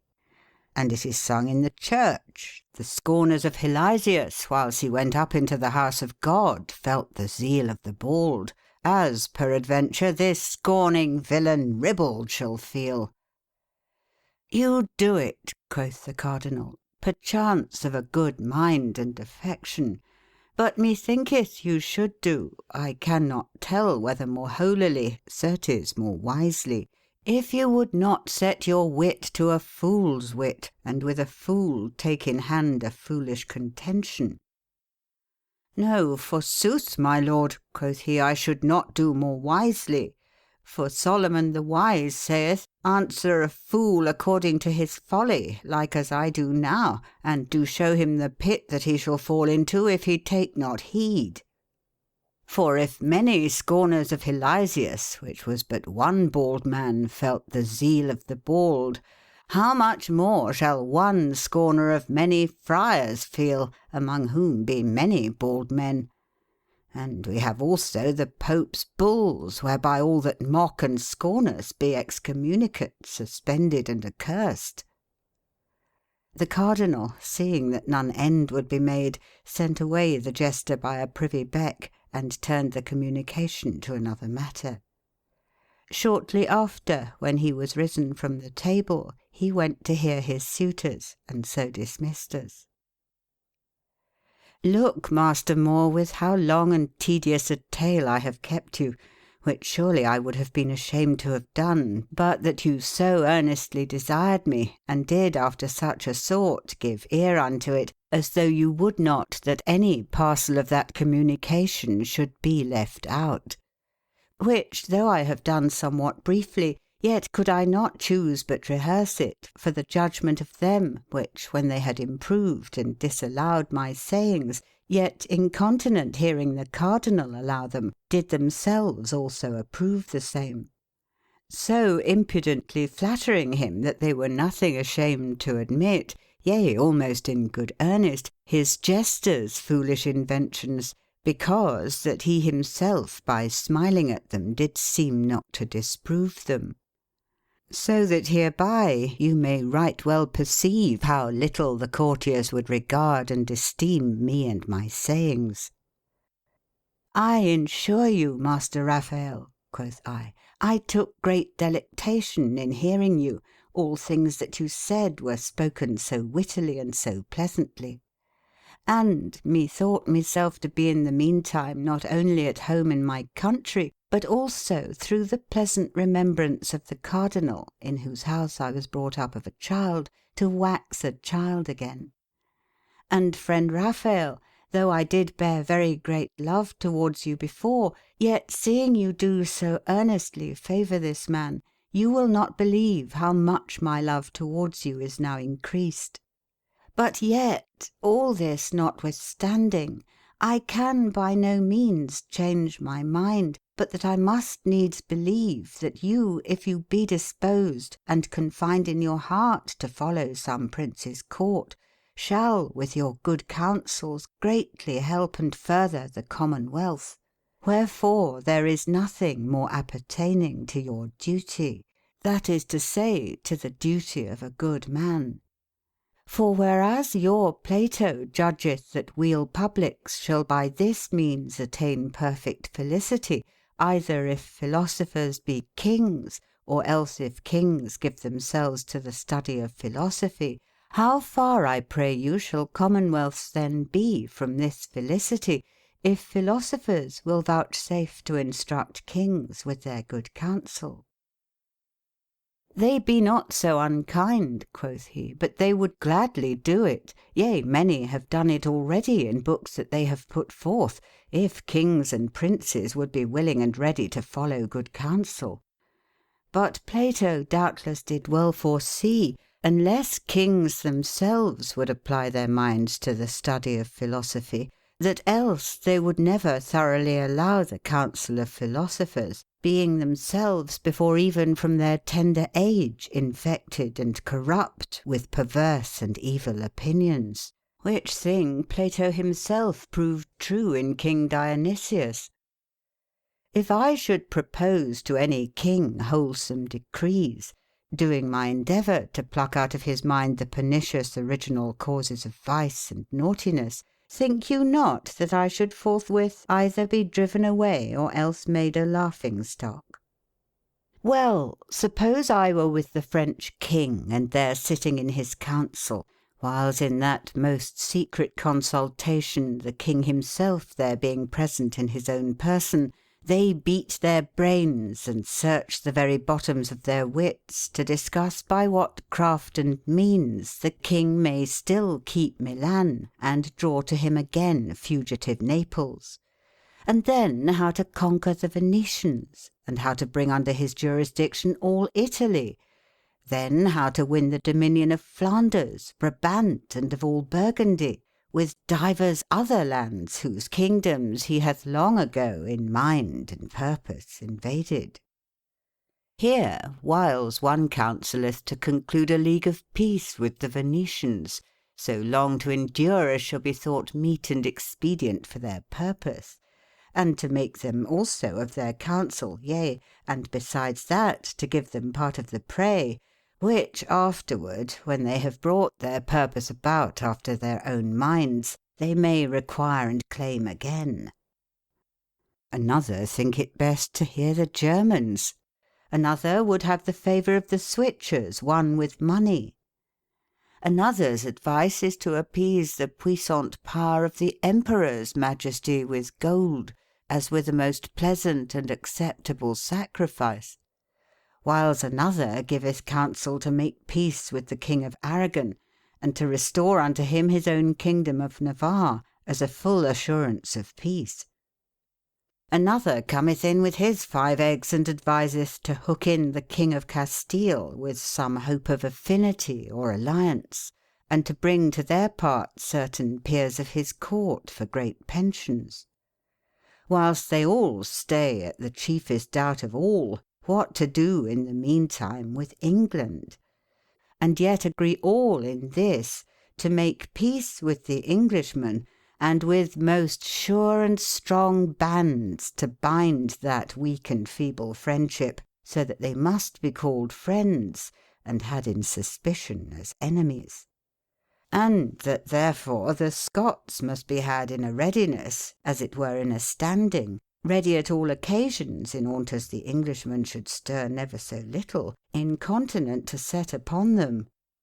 And moreover, privily and secretly, for openly it may not be done by the truce that is taken, privily therefore I say, to make much of some peer of England that is banished his country, which must claim title to the crown of the realm, and affirm himself just inheritor thereof, that by this subtle means they may hold to them the king, in whom else they have but small trust and affiance.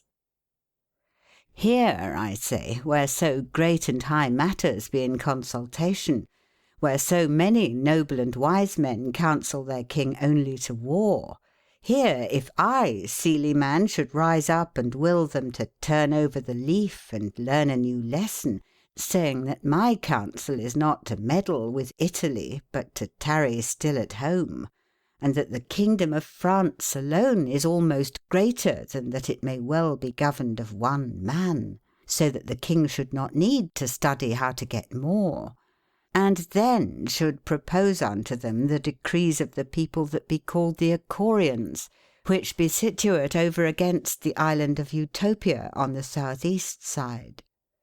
These Icorians once made war in their king's quarrel, for to get him another kingdom which he laid claim unto, and advanced himself right inheritor to the crown thereof by the title of an old alliance. At the last, when they had gotten it, and saw that they had even as much vexation and trouble in keeping it as they had in getting it, and that either their new conquered subjects by sundry occasions were making daily insurrections to rebel against them, or else that other countries were continually with divers inroads and foragings invading them, so that they were ever fighting either for them or against them, and never could break up their camps. Seeing themselves in the mean season pelled and impoverished, their money carried out of the realm, their own men killed to maintain the glory of another nation, when they had no war, peace nothing better than war, by reason that their people in war had so inured themselves to corrupt and wicked manners, that they had taken a delight and pleasure in robbing and stealing, that through manslaughter they had gathered boldness to mischief, that their laws were had in contempt, and nothing set by or regarded, that their king being troubled with the charge and governance of 2 kingdoms, could not, nor was not able, perfectly to discharge his office towards them both.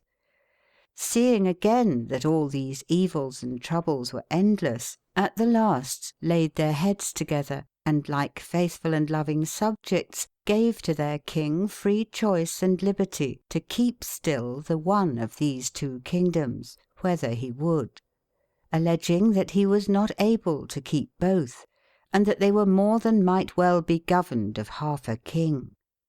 Forasmuch as no man would be content to take him for his muleteer that keepeth another man's mules besides his. So this good prince was constrained to be content with his old kingdom, and to give over the new to one of his friends, who shortly after was violently driven out.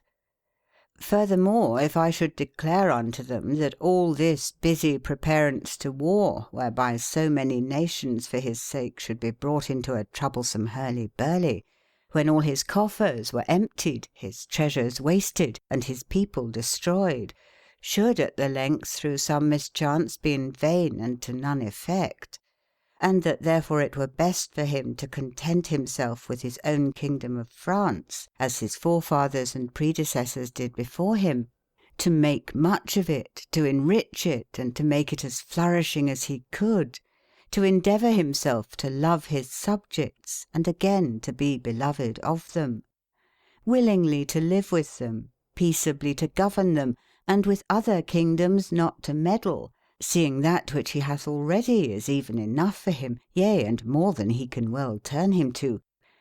This mine advice, Master More, how think you it would be heard and taken?" "So God help me, not very thankfully," quoth I.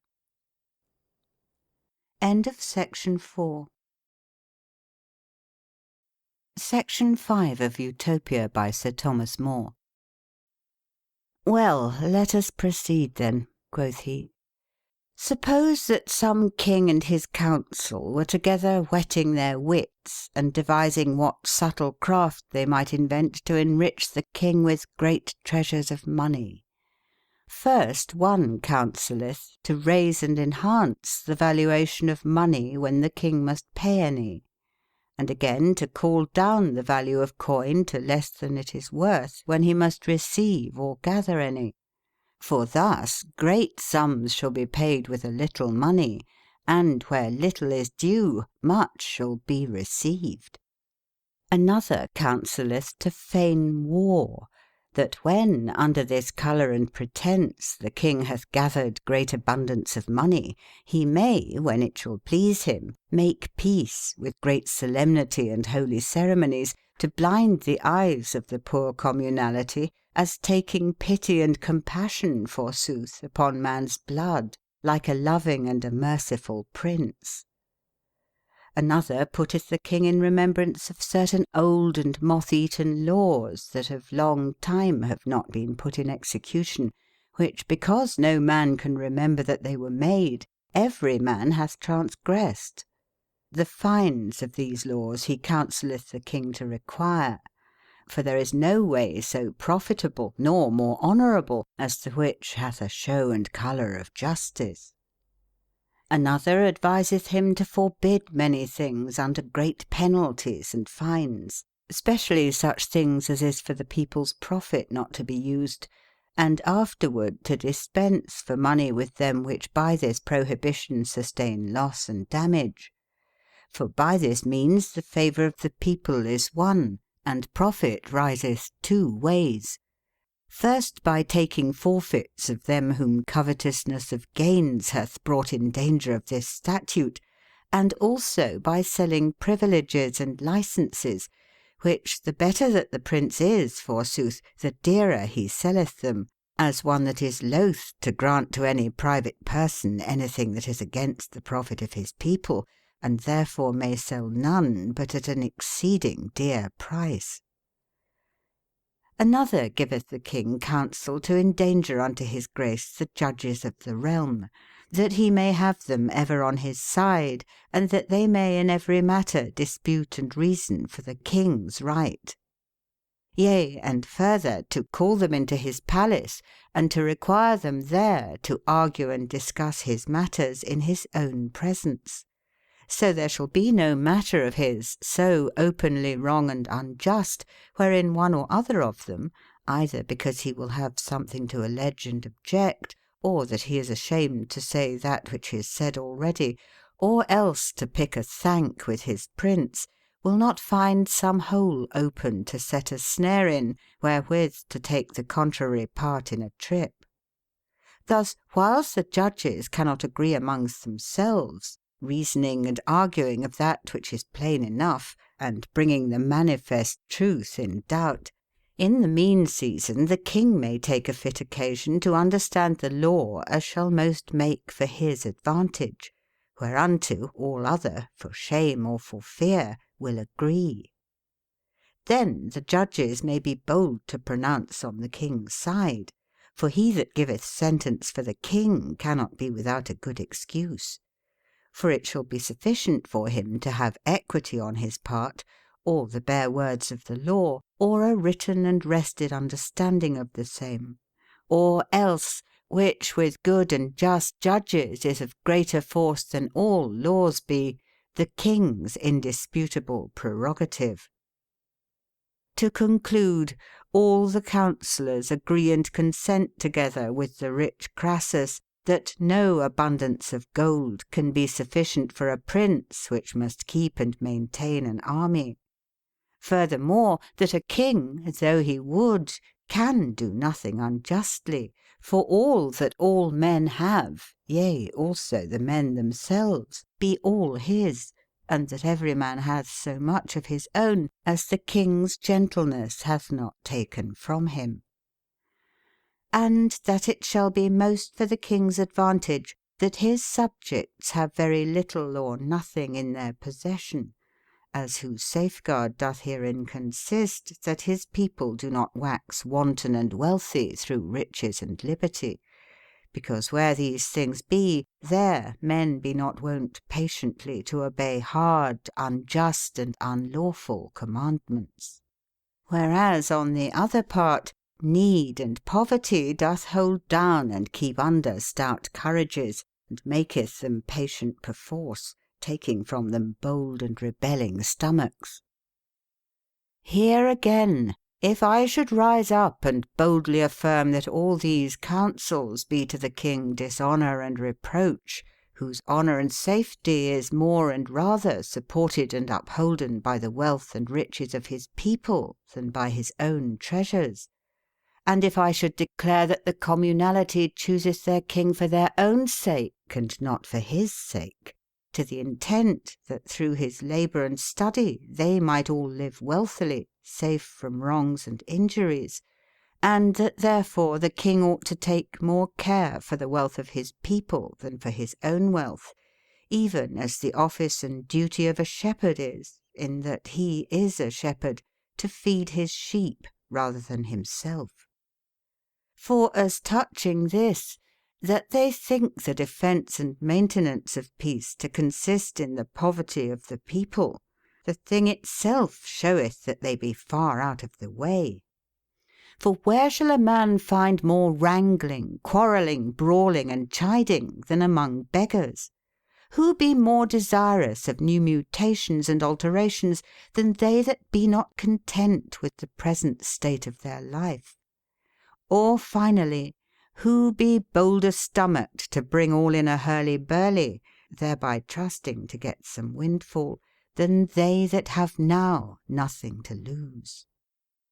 And if any king were so smallly regarded and so lightly esteemed, yea, so behated of his subjects, that otherways he could not keep them in awe, but only by open wrongs, by polling and shaving, and by bringing them to beggary, surely it were better for him to forsake his kingdom than to hold it by this means, whereby though the name of a king be kept, yet the majesty is lost. For it is against the dignity of a king to have rule over beggars, but rather over rich and wealthy men. Of this mind was the hardy and courageous Fabricius, when he said that he had rather be a ruler of rich men than be rich himself. And verily, one man to live in pleasure and wealth, whiles all other weep and smart for it, that is the part, not of a king, but of a gaoler. To be short, as he is a foolish physician that cannot cure his patient's disease unless he cast him in another sickness, So he that cannot amend the lives of his subjects but by taking from them the wealth and commodity of life, he must needs grant that he knoweth not the feat how to govern men. But let him rather amend his own life, renounce unhonest pleasures, and forsake pride. For these be the chief vices that cause him to run in the contempt or hatred of his people.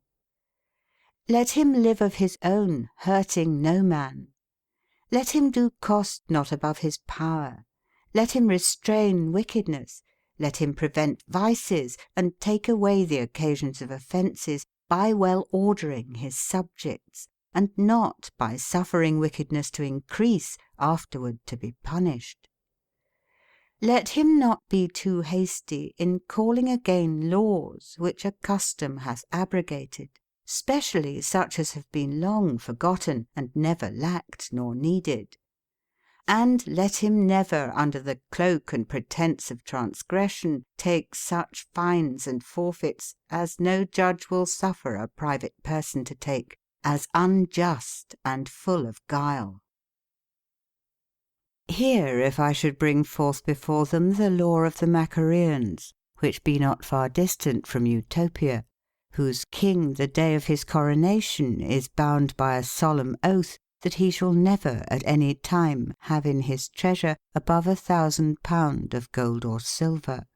They say a very good king, which took more care for the wealth and commodity of his country than for the enriching of himself, made this law to be a stop and a bar to kings from heaping and hoarding up so much money as might impoverish their people. For he foresaw that this sum of treasure would suffice to support the king in battle against his own people, if they should chance to rebel, and also to maintain his wars against the invasions of his foreign enemies. Again, he perceived the same stock of money to be too little and unsufficient to encourage and enable him wrongfully to take away other men's goods, which was the chief cause why the law was made. Another cause was this: he thought that by this provision his people should not lack money wherewith to maintain their daily occupying and chaffer. And seeing the king could not choose but lay out and bestow all that came in above the prescript sum of his stock, he thought he would seek no occasions to do his subjects injury.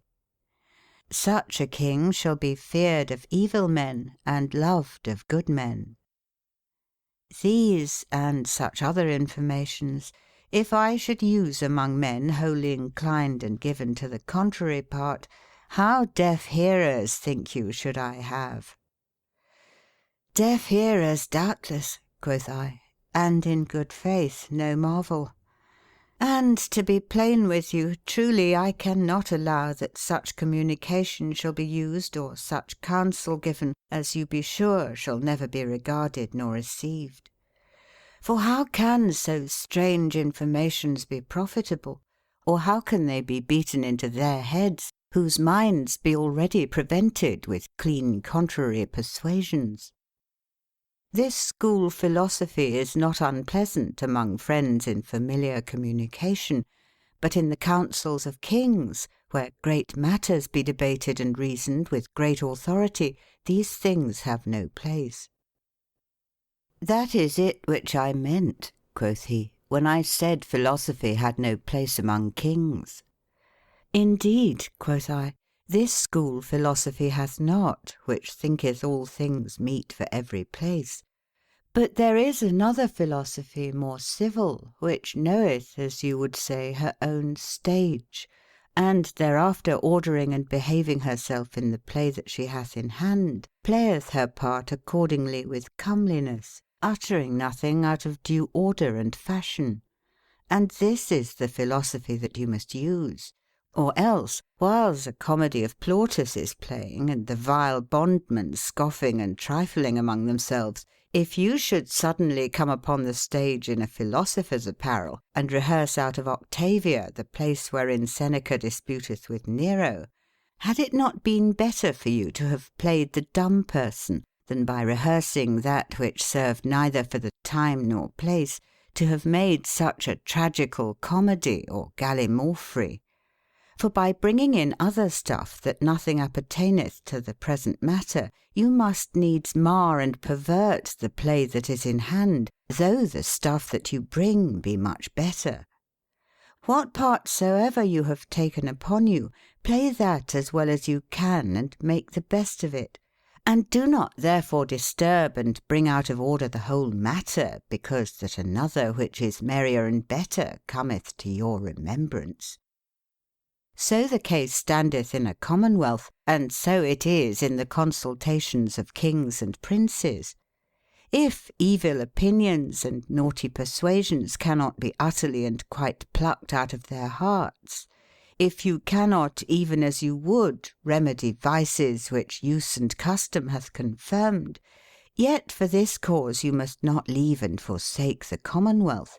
You must not forsake the ship in a tempest, because you cannot rule and keep down the winds.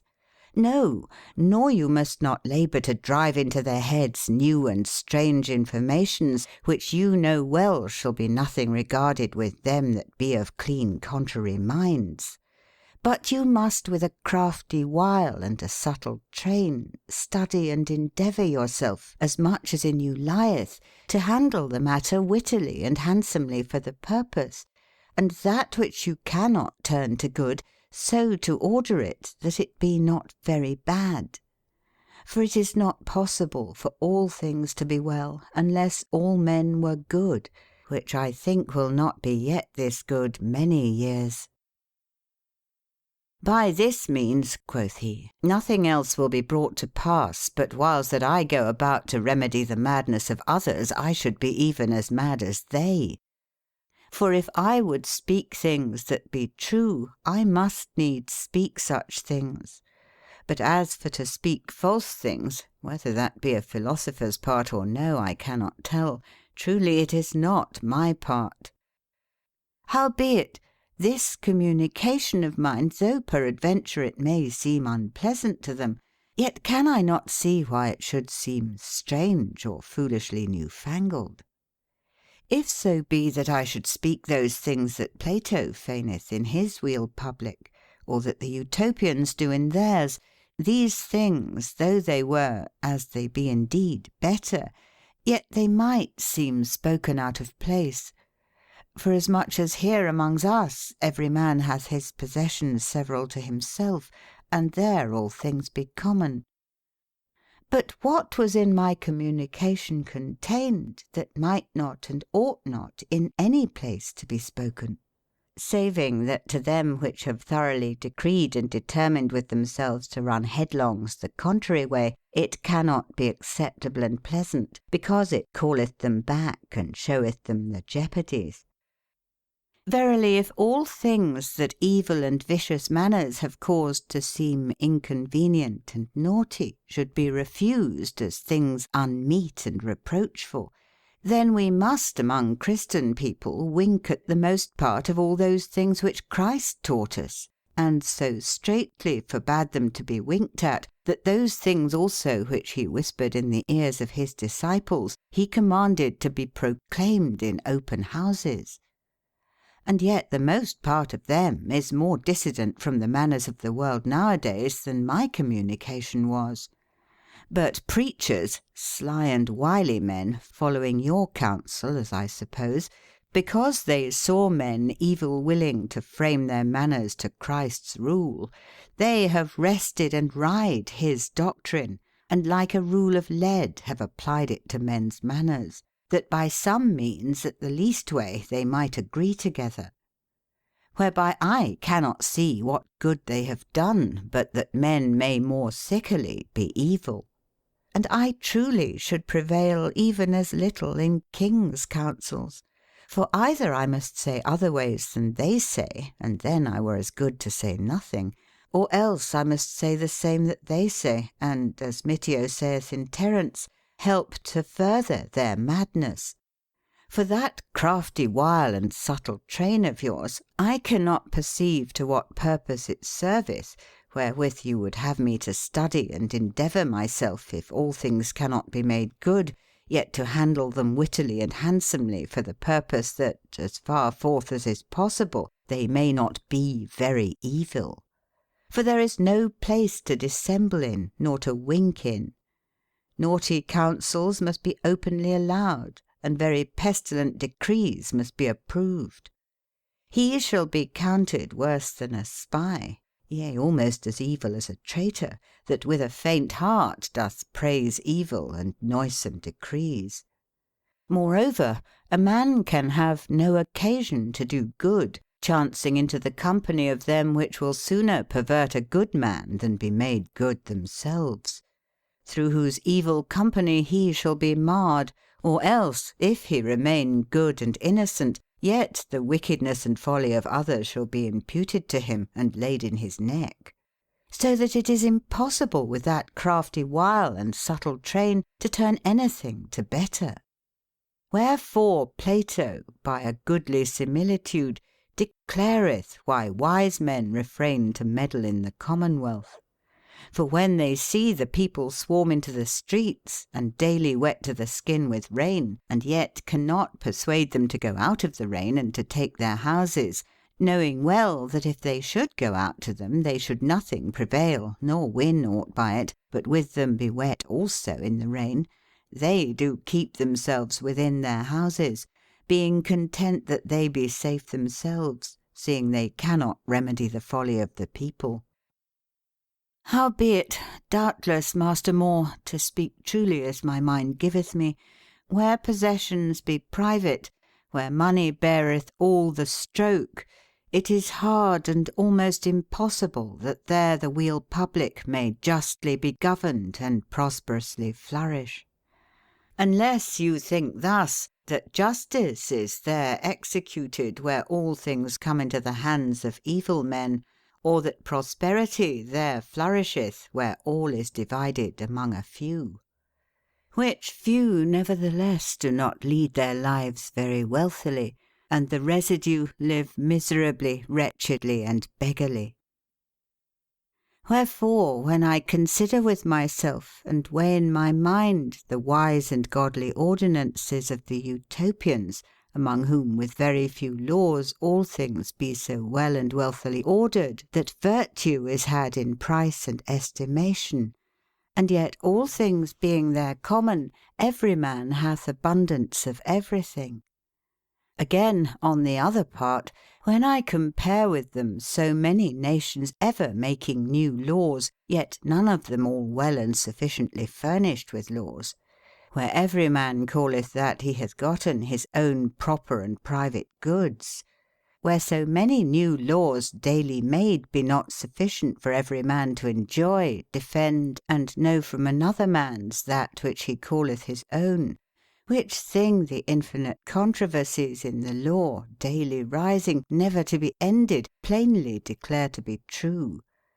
These things, I say, when I consider with myself, I hold well with Plato, and do nothing marvel that he would make no laws for them that refused those laws whereby all men should have and enjoy equal portions of wealths and commodities. For the wise man did easily foresee this to be the one and only way to the wealth of a community, if equality of all things should be brought in and stablished. Which I think is not possible to be observed where every man's goods be proper and peculiar to himself. For where every man under certain titles and pretences draweth and plucketh to himself as much as he can, so that a few divide among themselves all the whole riches, be there never so much abundance and store, there to the residue is left lack and poverty. And for the most part it chanceth that this latter sort is more worthy to enjoy that state of wealth than the other be, because the rich men be covetous, crafty, and unprofitable. On the other part, the poor be lowly, simple, and by their daily labour more profitable to the commonwealth than to themselves. Thus I do fully persuade myself that no equal and just distribution of things can be made, nor that perfect wealth shall ever be among men, unless this propriety be exiled and banished. But so long as it shall continue, so long shall remain among the most and best part of men the heavy and inevitable burden of poverty and wretchedness; which, as I grant that it may be somewhat eased, so I utterly deny that it can wholly be taken away.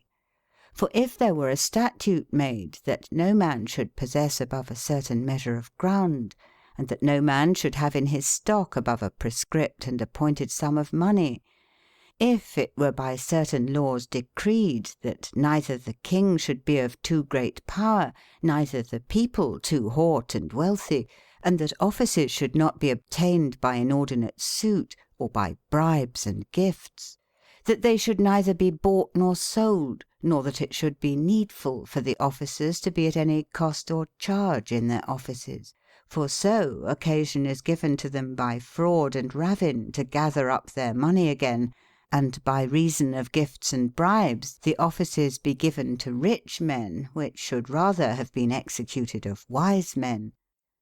By such laws, I say, like as sick bodies that be desperate and past cure be wont with continual good cherishing to be kept and botched up for a time, so these evils also might be lightened and mitigated; but that they may be perfectly cured and brought to a good and upright state, it is not to be hoped for whiles every man is master of his own to himself. Yea, and whiles you go about to do your cure of one part, you shall make bigger the sore of another part, so the help of one causeth another's harm. Forasmuch as nothing can be given to any one unless it be taken from another. But I am of a contrary opinion, quoth I, for methinketh that men shall never there live wealthily where all things be common. For how can there be abundance of goods, or of anything, where every man withdraweth his hand from labour? Whom the regard of his own gains driveth not to work, but the hope that he hath in other men's travails maketh him slothful. Then, when they be pricked with poverty, and yet no man can by any law or right defend that for his own which he hath gotten with the labour of his own hands, shall not there of necessity be continual sedition and bloodshed? Specially the authority and reverence of magistrates being taken away, which, what place it may have with such men among whom is no difference, I cannot devise. I marvel not, quoth he, that you be of this opinion, for you conceive in your mind either none at all, or else a very false image and similitude of this thing. But if you had been with me in Utopia, and had presently seen their fashions and laws, as I did, which lived there 5 years and more, and would never have comen thence but only to make that new land known here, then doubtless you would grant that you never saw people well ordered, but only there. Surely, quoth Master Peter, it shall be hard for you to make me believe that there is better order in that new land than is here in these countries that we know. For good wits be as well here as there, and I think our commonwealths be ancienter than theirs, wherein long use and experience hath found out many things commodious for man's life, besides that many things here among us have been found by chance, which no wit could ever have devised.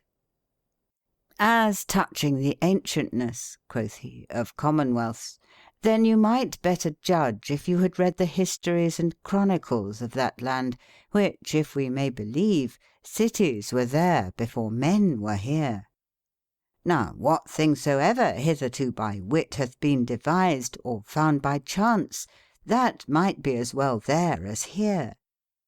But I think verily, though it were so that we did pass them in wit, yet in study, in travail, and in laboursome endeavour, they far pass us.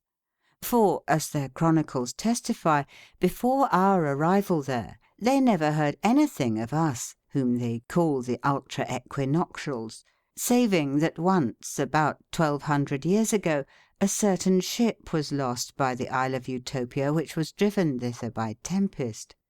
Certain Romans and Egyptians were cast on land, which after that never went thence. Mark now what profit they took of this one occasion through diligence and earnest travail. There was no craft nor science within the empire of Rome whereof any profit could rise, but they either learned it of these strangers, or else of them taking occasion to search for it, found it out. So great profit was it to them, that ever any went thither from hence. But if any like chance before this hath brought any man from thence hither, that is as quite out of remembrance as this also perchance in time to come shall be forgotten, that ever I was there. And like as they quickly, almost at the first meeting, made their own whatsoever is among us wealthily devised, so I suppose it would be long before we would receive anything that among them is better instituted than among us. And this, I suppose, is the chief cause why their commonwealths be wiselier governed, and do flourish in more wealth than ours, though we neither in wit nor riches be their inferiors. Therefore, gentle Master Raphael, quoth I pray you and beseech you, describe unto us the island, and study not to be short, but declare largely in order their grounds, their rivers, their cities, their people, their manners, their ordinances, their laws, and, to be short, all things that you shall think us desirous to know. And you shall think us desirous to know whatsoever we know not yet. There is nothing, quoth he, that I will do gladlier, for all these things I have fresh in mind. But the matter requireth leisure. Let us go in, therefore, quoth I, to dinner. Afterward we will bestow the time at our pleasure. Content, quoth he, be it. So we went in and dined. When dinner was done, we came into the same place again, and sat us down upon the same bench, commanding our servants that no man should trouble us. Then I and Master Peter Giles desired Master Raphael to perform his promise. He, therefore, seeing us desirous and willing to hearken to him, when he had sit still and paused a little while, musing and bethinking himself, thus he began to speak. End of section 5. The end of the first book. Section 6 of Utopia by Sir Thomas More, translated by Ralph Robinson. The second book of the communication of Raphael Hythloday concerning the best state of a commonwealth, containing the description of Utopia, with a large declaration of the politic government, and of all the good laws and orders of the same island. The island of Utopia containeth in breadth, in the middle part of it, for there it is broadest, 200 miles, which breadth continueth through the most part of the land, saving that by little and little it cometh in, and waxeth narrower towards both the ends, which fetching about a circuit or compass of 500 miles, do fashion the whole island like to the new moon. Between these two corners the sea runneth in, dividing them asunder by the distance of 11 miles or thereabouts, and there surmounteth into a large and wide sea, which by reason that the land on every side compasseth it about, and sheltereth it from the winds, is not rough, nor mounteth not with great waves, but almost floweth quietly, not much unlike a great standing pool, and maketh well nigh all the space within the belly of the land in manner of a haven, and to the great commodity of the inhabitants receiveth in ships towards every part of the land. The forefronts or frontiers of the two corners, what with fords and shelves, and what with rocks, be very jeopardous and dangerous. In the middle distance between them both standeth up above the water a great rock, which therefore is nothing perilous, because it is in sight. Upon the top of this rock is a fair and a strong tower builded, which they hold with a garrison of men. Other rocks there be lying hid under the water, which therefore be dangerous. The channels be known only to themselves, and therefore it seldom chanceth that any stranger, unless he be guided by an Utopian, can come into this haven, insomuch as that they themselves could scarcely enter without jeopardy, but that their way is directed and ruled by certain landmarks standing on the shore. But turning, translating, and removing these marks into other places, they may destroy their enemies' navies, be they never so many. The outside or utter circuit of the land is also full of havens, but the landing is so surely fenced, what by nature and what by workmanship of man's hand, that a few defenders may drive back many armies. Howbeit, as they say, and as the fashion of the place itself doth partly show, it was not ever compassed about with the sea.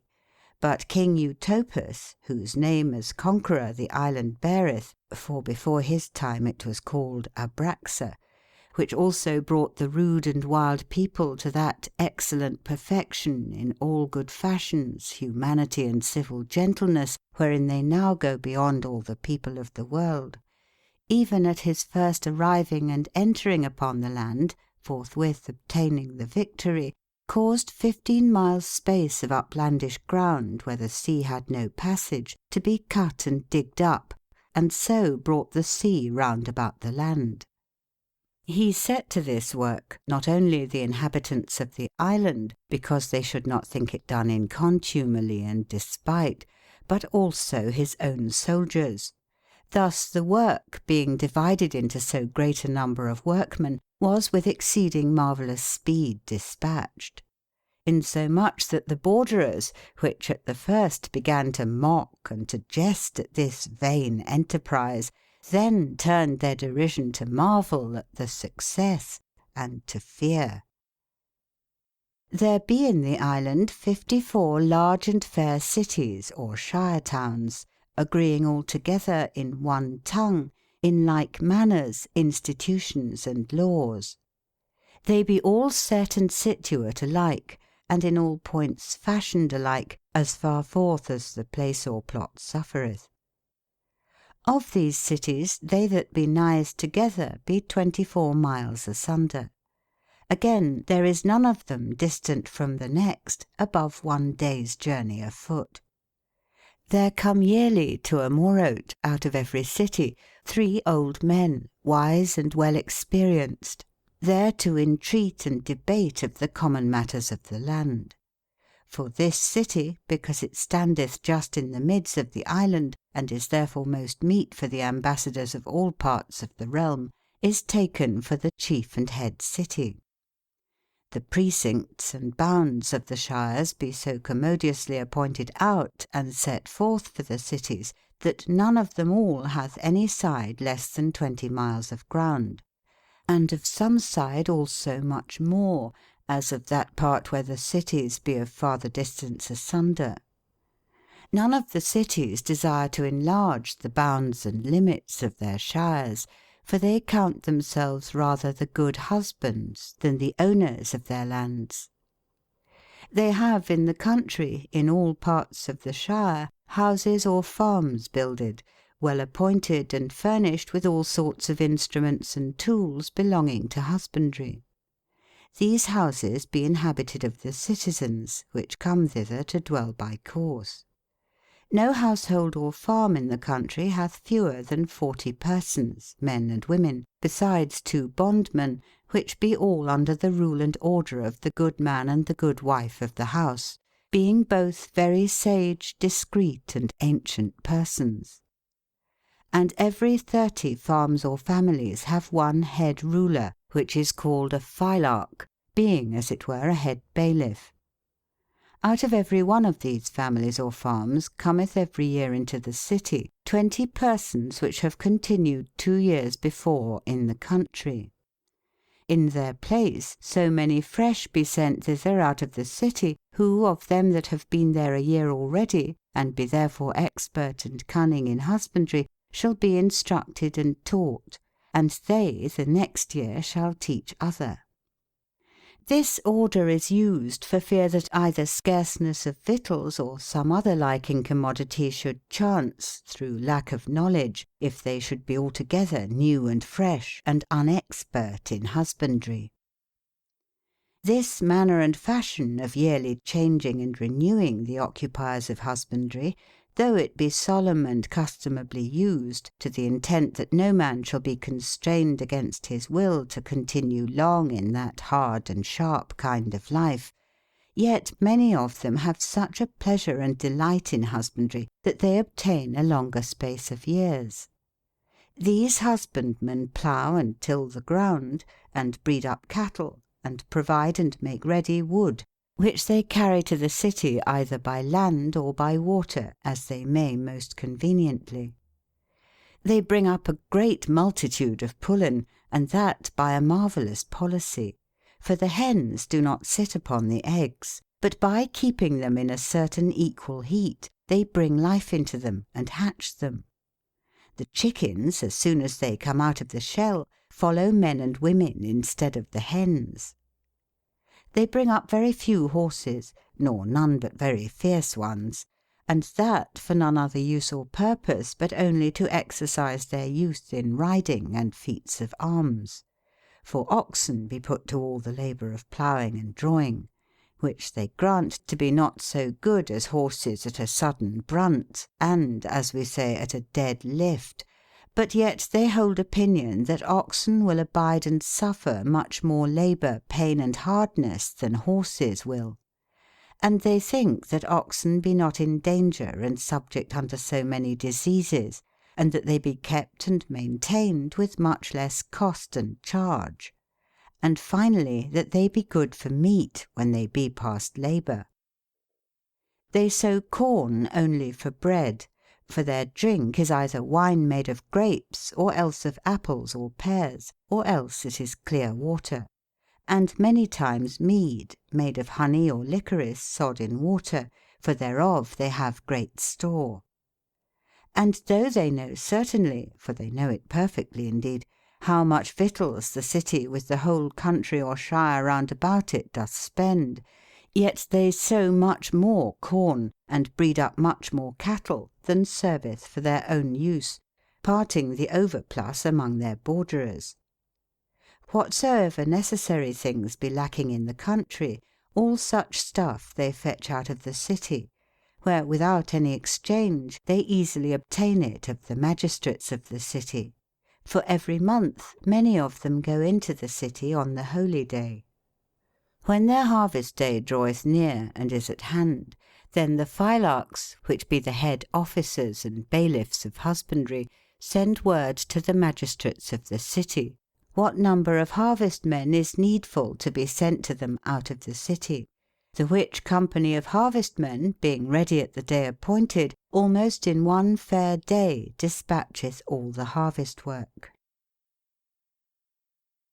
Of the cities, and namely of Amorote. As for their cities, whoso knoweth one of them knoweth them all. They be all so like one to another, as far forth as the nature of the place permitteth. I will describe therefore to you one or other of them, for it skilleth not greatly which. But which rather than Amorote? Of them all this is the worthiest and of most dignity, for the residue knowledge it for the head city, because there is the council house.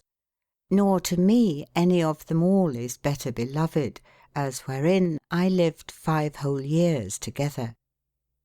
The city of Amorote standeth upon the side of a low hill, in fashion almost 4 square.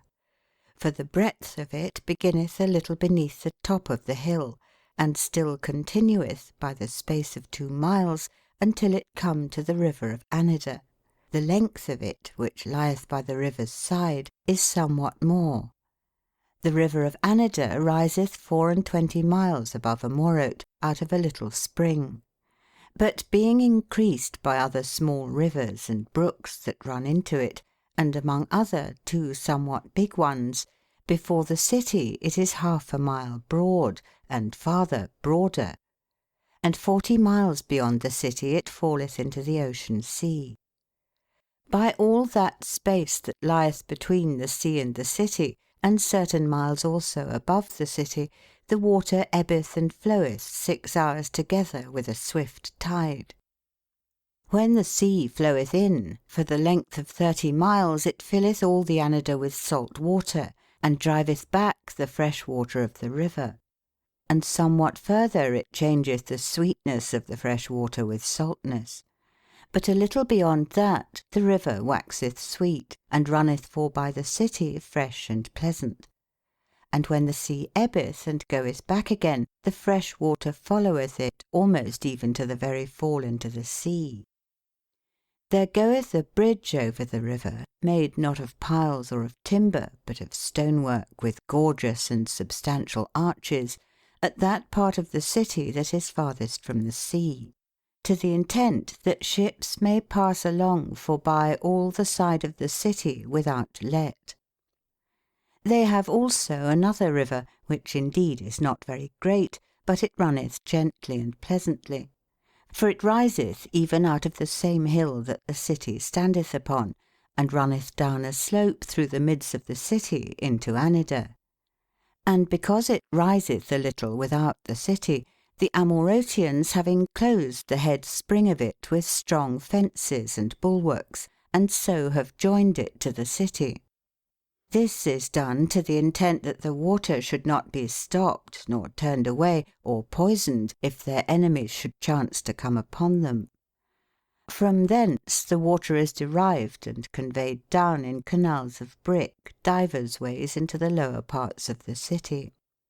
Where that cannot be done, by reason that the place will not suffer it, there they gather the rain water in great cisterns, which doeth them as good service. The city is compassed about with a high and thick stone wall, full of turrets and bulwarks. A dry ditch, but deep and broad, and overgrown with bushes, briars, and thorns, goeth about 3 sides or quarters of the city. To the 4th side the river itself serveth for a ditch. The streets be appointed and set forth very commodious and handsome, both for carriage and also against the winds. The houses be of fair and gorgeous building, and on the street side they stand joined together in a long row through the whole street, without any partition or separation. The streets be 20 foot broad. On the back side of the houses, through the whole length of the street, lie large gardens enclosed round about with the back part of the streets. Every house hath 2 doors, one into the street, and a postern door on the back side into the garden.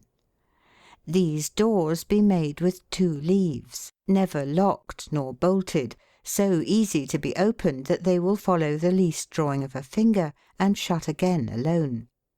Whoso will may go in, for there is nothing within the houses that is private or any man's own, and every 10th year they change their houses by lot.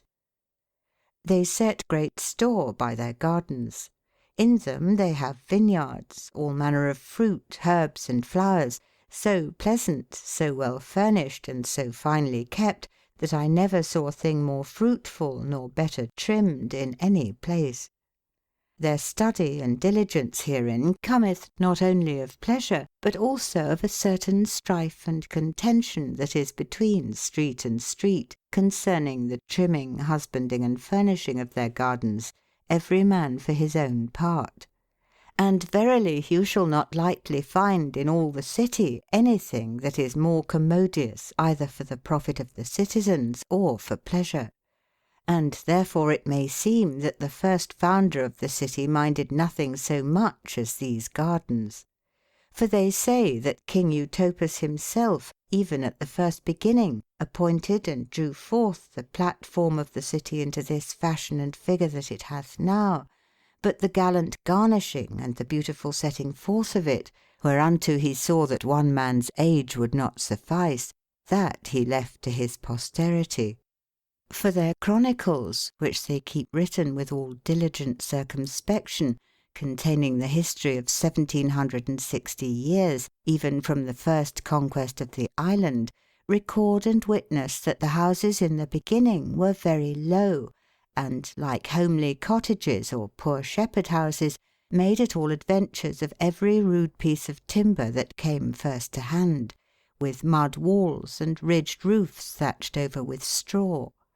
But now the houses be curiously builded after a gorgeous and gallant sort, with 3 stories one over another.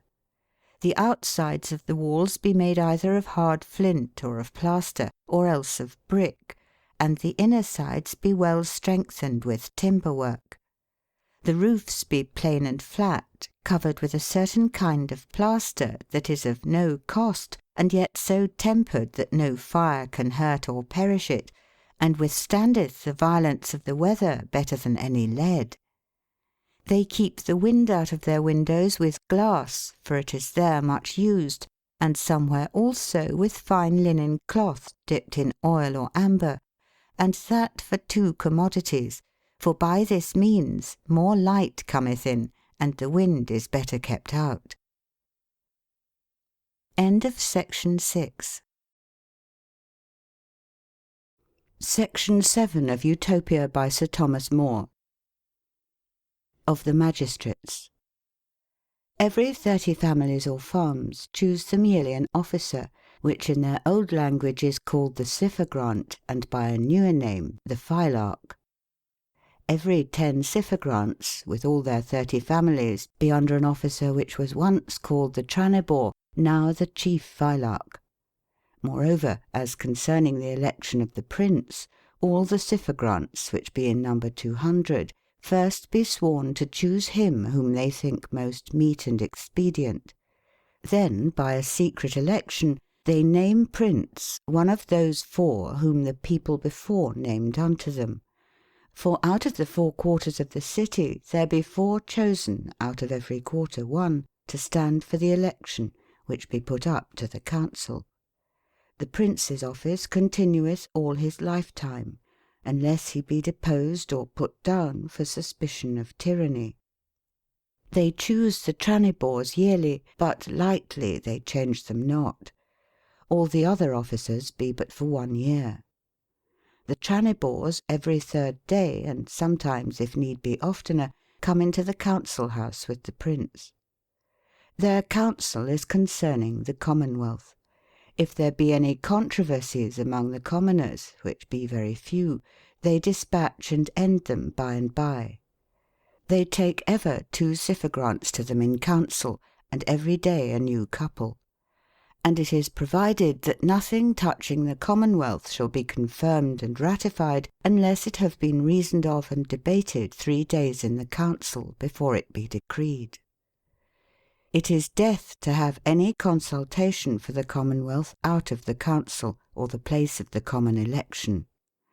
This statute, they say, was made to the intent that the Prince and Tranibores might not easily conspire together to oppress the people by tyranny, and to change the state of the weal public.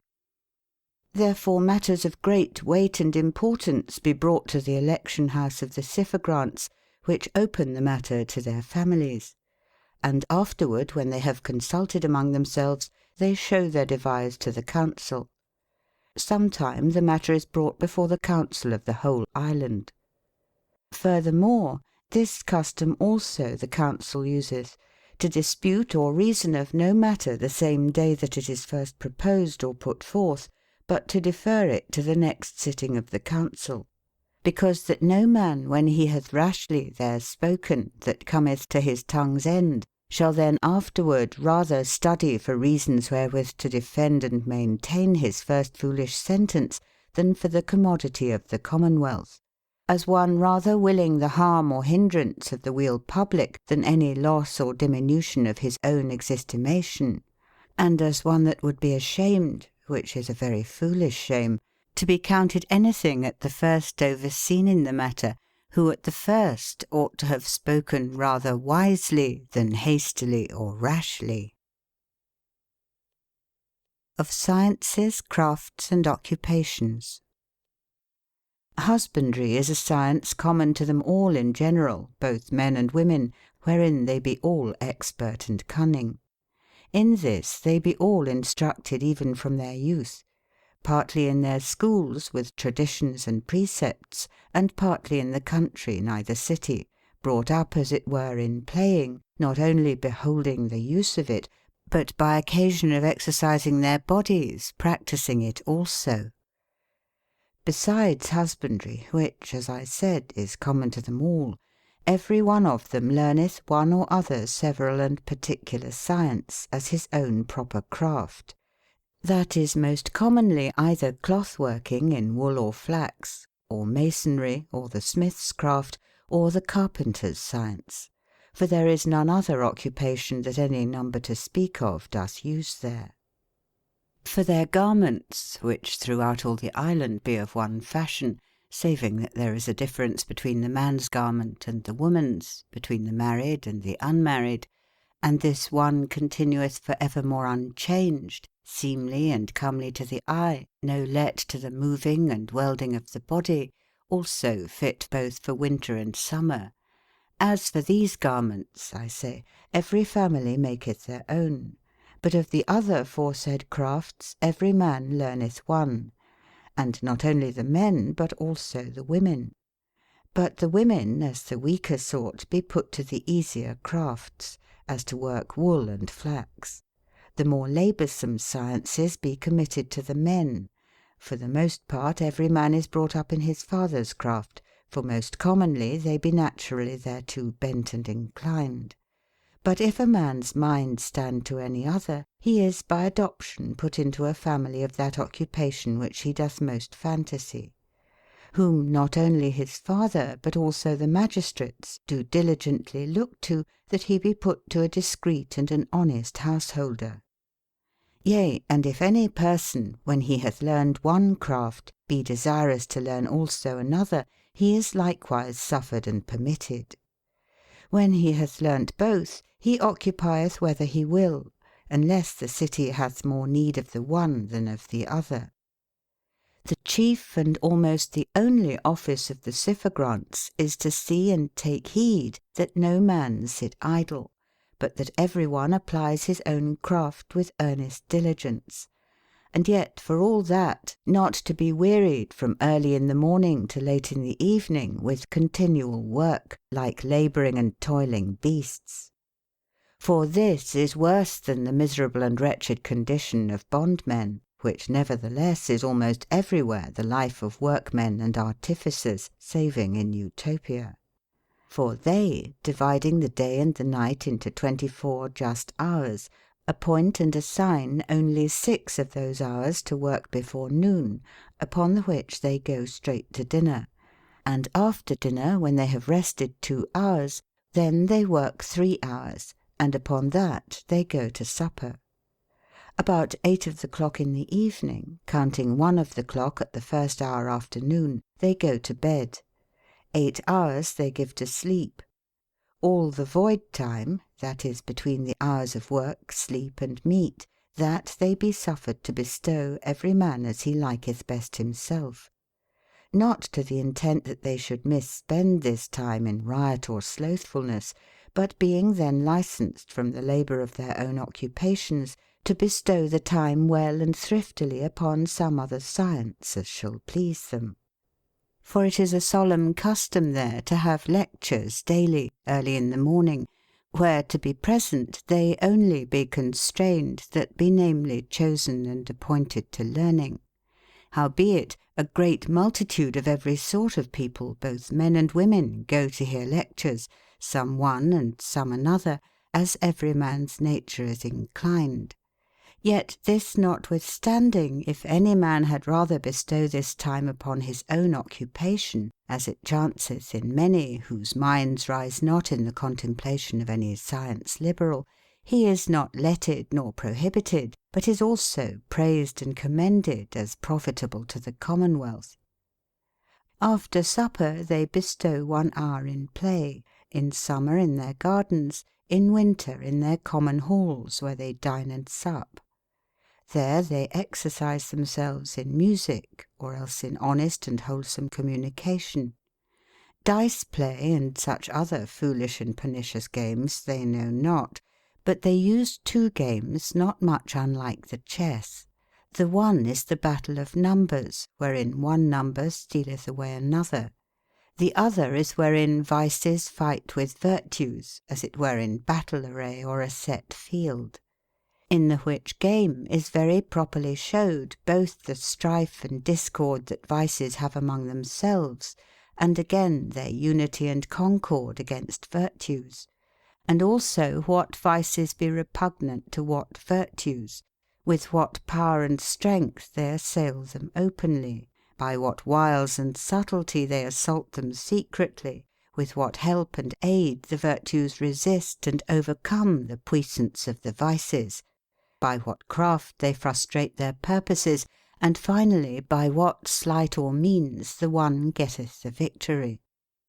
But here, lest you be deceived, one thing you must look more narrowly upon. For seeing they bestow but 6 hours in work, perchance you may think that the lack of some necessary things hereof may ensue. But this is nothing so.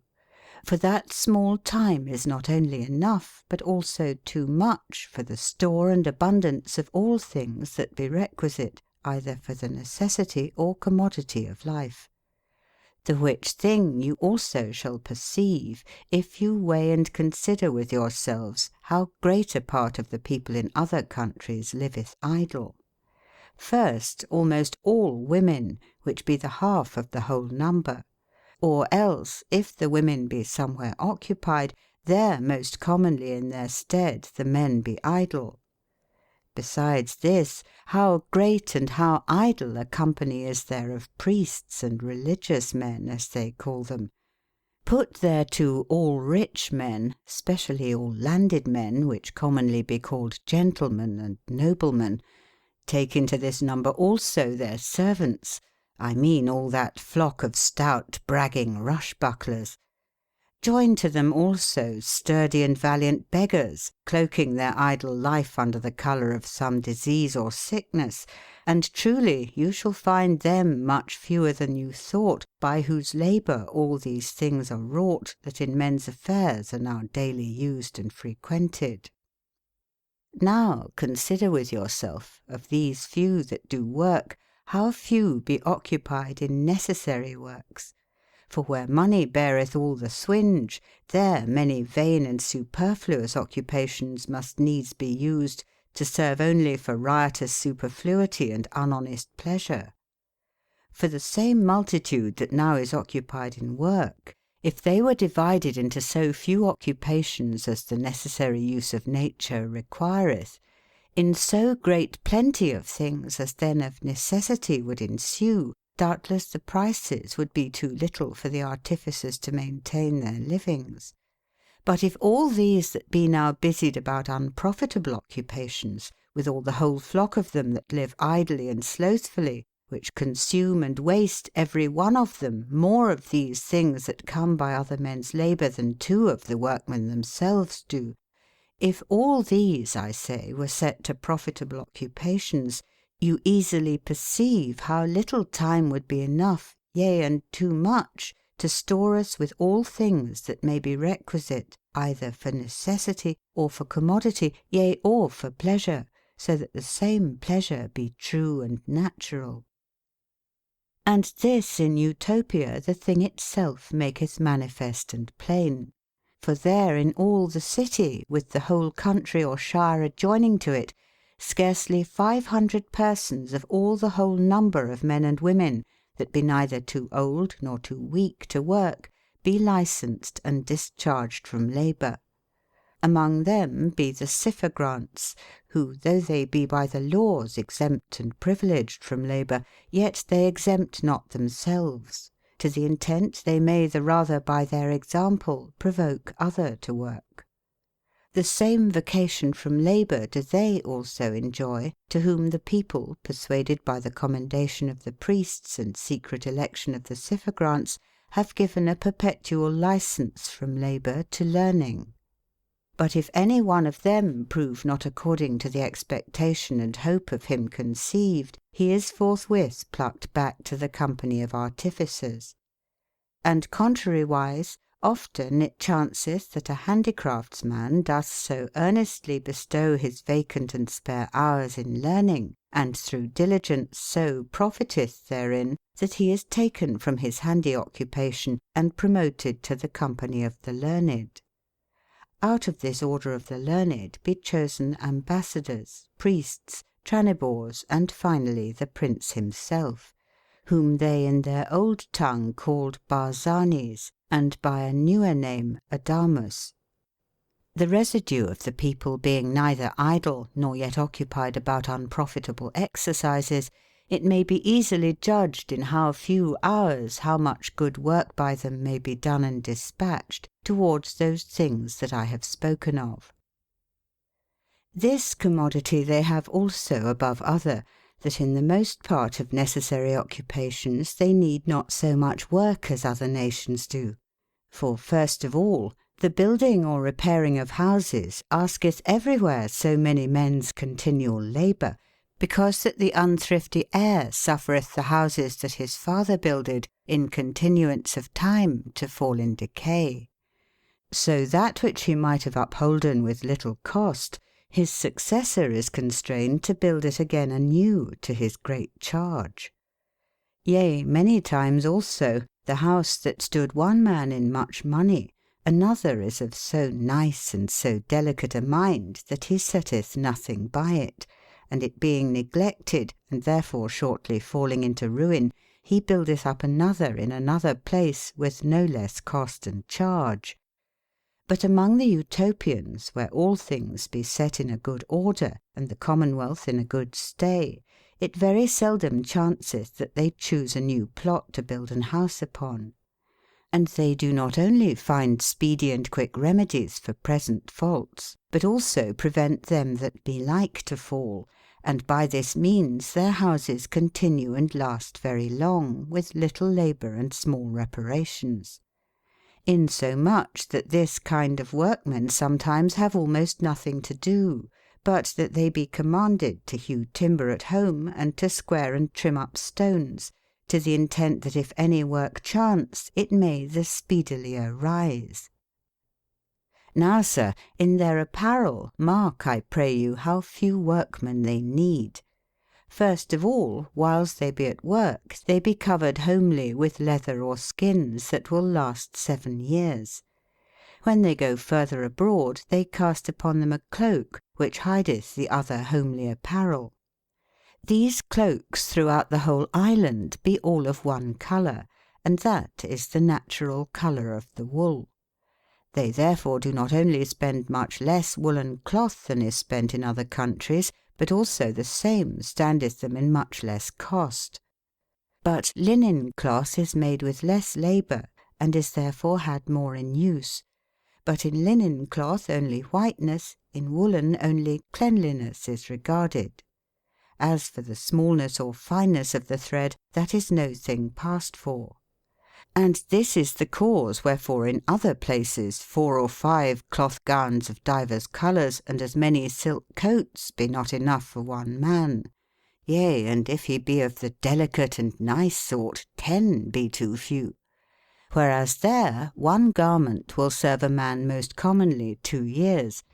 For why should he desire more, seeing if he had them he should not be the better happed or covered from cold, neither in his apparel any whit the comelier? Wherefore, seeing they be all exercised in profitable occupations, and that few artificers in the same crafts be sufficient, this is the cause that, plenty of all things being among them, they do sometimes bring forth an innumerable company of people to amend the highways, if any be broken. Many times also, when they have no such work to be occupied about, an open proclamation is made that they shall bestow fewer hours in work. For the magistrates do not exercise their citizens against their wills in unneedful labours.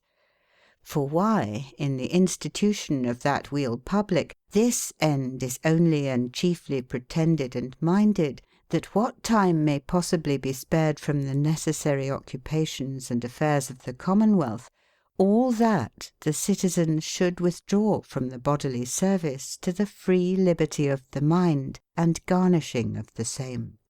For herein they suppose the felicity of this life to consist. End of section 7. Section 8 of Utopia by Sir Thomas More. Of their living and mutual conversation together. But now will I declare how the citizens use themselves one towards another, what familiar occupying and entertainment there is among the people, and what fashion they use in the distribution of everything. First, the city consisteth of families. The families most commonly be made of kindreds. For the women, when they be married at a lawful age, they go into their husbands' houses. But the male children, with all the whole male offspring, continue still in their own family, and be governed of the eldest and ancientest father, unless he dote for age, for then the next to him in age is placed in his room. But to the intent the prescript number of the citizens should neither decrease, nor above measure increase, it is ordained that no family, which in every city be 6,000 in the whole, besides them of the country, shall at once have fewer children of the age of 14 years or thereabout than 10, or more than 16. For of children under this age no number can be prescribed or appointed. This measure or number is easily observed and kept, by putting them that in fuller families be above the number into families of smaller increase. But if chance be that in the whole city the store increase above the just number, therewith they fill up the lack of other cities. But if so be that the multitude throughout the whole island pass and exceed the due number, then they choose out of every city certain citizens, and build up a town under their own laws in the next land where the inhabitants have much waste and unoccupied ground, receiving also of the same country people to them, if they will join and dwell with them. They thus joining and dwelling together do easily agree in one fashion of living, and that to the great wealth of both the peoples. For they so bring the matter about by their laws, that the ground which before was neither good nor profitable for the one nor for the other, is now sufficient and fruitful enough for them both. But if the inhabitants of that land will not dwell with them to be ordered by their laws, then they drive them out of those bounds which they have limited and appointed out for themselves. And if they resist and rebel, then they make war against them. For they count this the most just cause of war, when any people holdeth a piece of ground void and vacant to no good nor profitable use, keeping other from the use and possession of it, which notwithstanding by the law of nature ought thereof to be nourished and relieved. If any chance do so much diminish the number of any of their cities that it cannot be filled up again without the diminishing of the just number of the other cities, which they say chanced but twice since the beginning of the land through a great pestilent plague, then they fulfil and make up the number with citizens fetched out of their own foreign towns. For they had rather suffer their foreign towns to decay and perish than any city of their own island to be diminished. But now again to the conversation of the citizens among themselves. The eldest, as I said, ruleth the family. The wives be ministers to their husbands, the children to their parents, and, to be short, the younger to their elders. Every city is divided into 4 equal parts or quarters. In the midst of every quarter there is a market-place of all manner of things. Thither the works of every family be brought into certain houses, and every kind of thing is laid up several in barns or storehouses. From hence the father of every family, or every householder, fetcheth whatsoever he and his have need of, and carrieth it away with him without money, without exchange, without any gage, pawn, or pledge. For why should anything be denied unto him, seeing there is abundance of all things, and that it is not to be feared lest any man will ask more than he needeth? For why should it be thought that that man would ask more than enough, which is sure never to lack? Certainly in all kinds of living creatures either fear of lack doth cause covetousness and ravin, or in man only pride, which counteth it a glorious thing to pass and excel other in the superfluous and vain ostentation of things. The which kind of vice among the Utopians can have no place. Next to the market-places that I spake of stand meat-markets, whither be brought not only all sorts of herbs and the fruits of trees with bread, but also fish and all manner of four-footed beasts and wild fowl that be man's meat. But first the filthiness and ordure thereof is clean washed away in the running river without the city, in places appointed meet for the same purpose. From thence the beasts be brought in killed, and clean washed by the hands of their bondmen, for they permit not their free citizens to accustom themselves to the killing of beasts, through the use whereof they think clemency, the gentlest affection of our nature, by little and little to decay and perish. Neither they suffer any thing that is filthy, loathsome, or uncleanly to be brought into the city, lest the air, by the stench thereof infected and corrupt, should cause pestilent diseases. Moreover, every street hath certain great large halls, set in equal distance one from another, every one known by a several name. In these halls dwell the Syphogrants, and to every one of the same halls be appointed 30 families, on either side 15. The stewards of every hall at a certain hour come into the meat markets, where they receive meat according to the number of their halls. But first and chiefly of all, respect is had to the sick that be cured in the hospitals.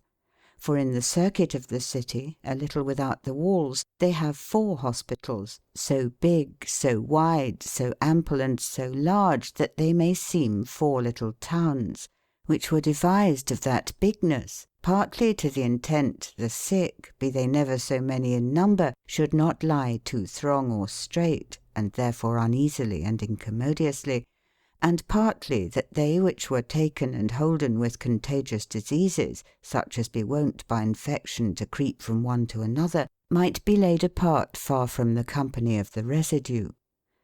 These hospitals be so well appointed, and with all things necessary to health so furnished, and, moreover, so diligent attendance through the continual presence of cunning physicians is given, that though no man be sent thither against his will, yet, notwithstanding, there is no sick person in all the city that had not rather lie there than at home in his own house.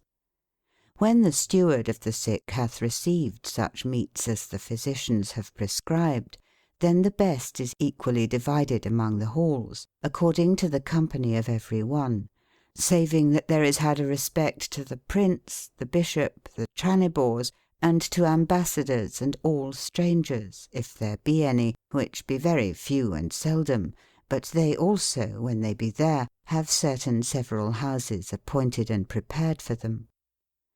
To these halls, at the set hours of dinner and supper, cometh all the whole Syphogranti, or ward, warned by the noise of a brazen trumpet, except such as be sick in the hospitals, or else in their own houses. Howbeit, no man is prohibited or forbid, after the halls be served, to fetch home meat out of the market to his own house, for they know that no man will do it without a cause reasonable. For though no man be prohibited to dine at home, yet no man doth it willingly, because it is counted a point of small honesty. And also it were a folly to take the pain to dress a bad dinner at home, when they may be welcome to good and fine fare so nigh hand at the hall. In this hall all vile service, all slavery and drudgery, with all laboursome toil and base business, is done by bondmen. But the women of every family by course have the office and charge of cookery, for seizing and dressing the meat, and ordering all things thereto belonging. They sit at 3 tables or more, according to the number of their company. The men sit upon the bench next the wall, and the women against them on the other side of the table, that if any sudden evil should chance to them, as many times happeneth to women with child, they may rise without trouble or disturbance of anybody, and go thence into the nursery. The nurses sit several alone with their young sucklings in a certain parlour appointed and deputed to the same purpose, never without fire and clean water, nor yet without cradles, that when they will they may lay down the young infants, and at their pleasure take them out of their swathing clothes, and hold them to the fire, and refresh them with play. Every mother is nurse to her own child, unless either death or sickness be the let. When that chanceth, the wives of the Syphogrants quickly provide a nurse.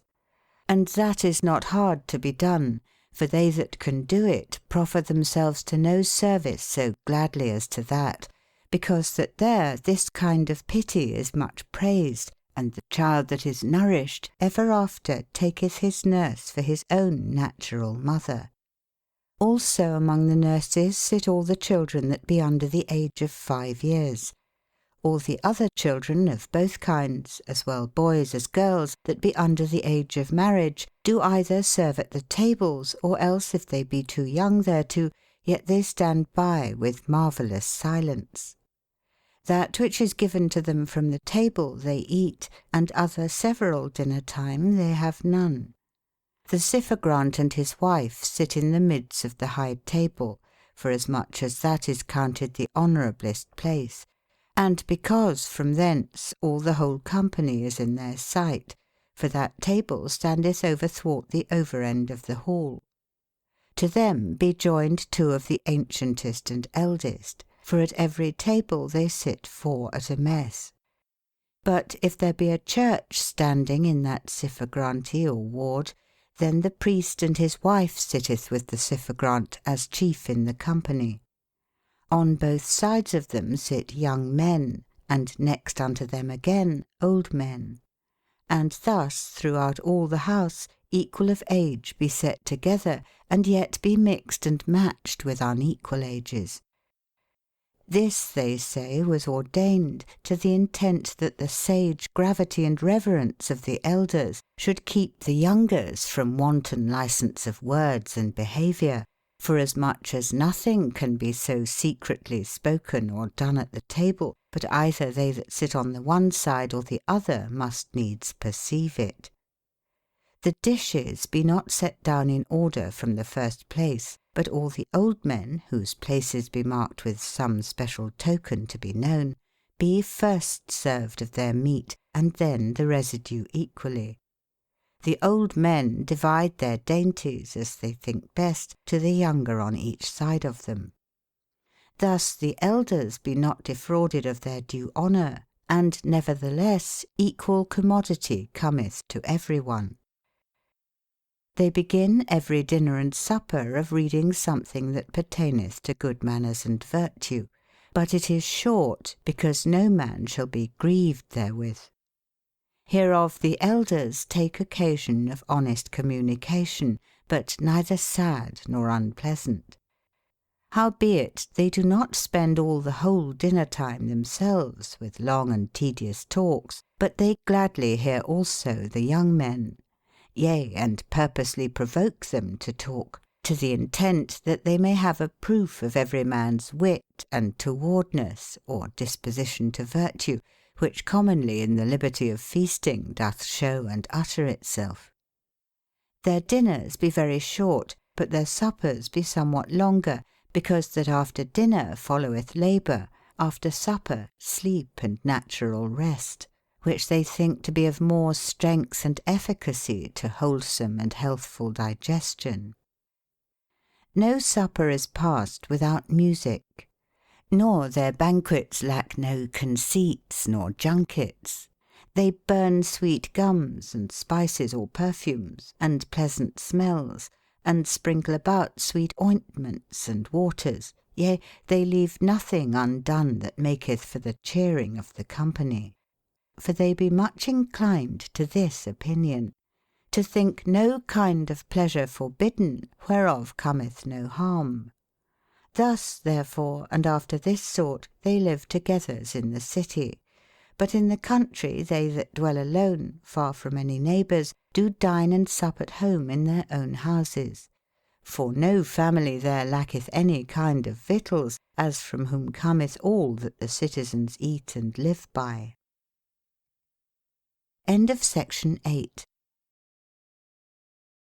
Section 9 of Utopia by Sir Thomas More. Of their journeying or travelling abroad, with divers other matters cunningly reasoned and wittily discussed. But if any be desirous to visit either their friends dwelling in another city, or to see the place itself, they easily obtain licence of their ciphogrants and tranibors, unless there be some profitable let. No man goeth out alone, but a company is sent forth together with their prince's letters, which do testify that they have licence to go that journey, and prescribeth also the day of their return. They have a waggon given them with a common bondman, which driveth the oxen and taketh charge of them.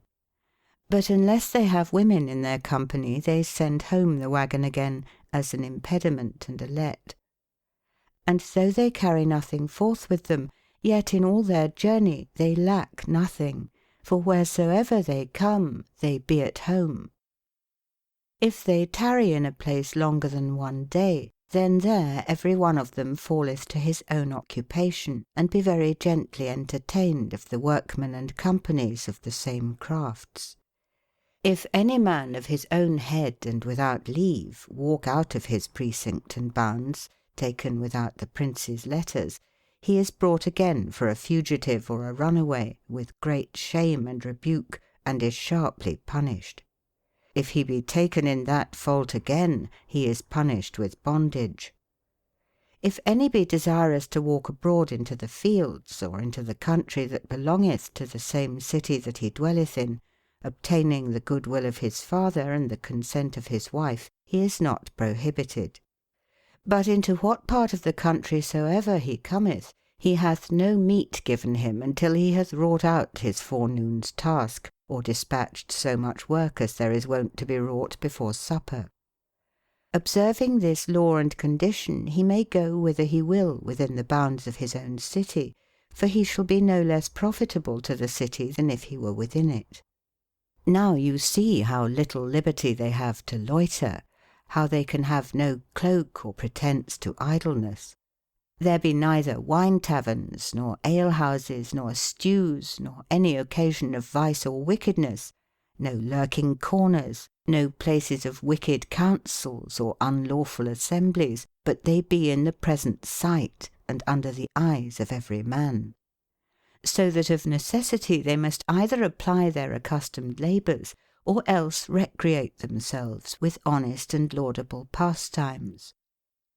This fashion and trade of life being used among the people, it cannot be chosen but that they must of necessity have store and plenty of all things. And seeing they be all thereof partners equally, therefore can no man there be poor or needy. In the council of Amorote, whither, as I said, every city sendeth 3 men apiece yearly, as soon as it is perfectly known of what things there is in every place plenty, and again what things be scant in any place, incontinent the lack of the one is performed and filled up with the abundance of the other. And this they do freely without any benefit, taking nothing again of them to whom that thing is given, but those cities that have given of their store to any other city that lacketh, requiring nothing again of that same city, do take such things as they lack of another city to the which they gave nothing. So the whole island is, as it were, one family or household. But when they have made sufficient provision of store for themselves, which they think not done until they have provided for 2 years following, because of the uncertainty of the next year's proof, then of those things whereof they have abundance, they carry forth into other countries great plenty, as grain, honey, wool, flax, wood, madder, purple dyed fells, wax, tallow, leather, and living beasts. And the 7th part of all these things they give frankly and freely to the poor of that country. The residue they sell at a reasonable and mean price. By this trade of traffic or merchandise they bring into their own country not only great plenty of gold and silver, but also all such things as they lack at home, which is almost nothing but iron. And by reason they have long used this trade, now they have more abundance of these things than any man will believe.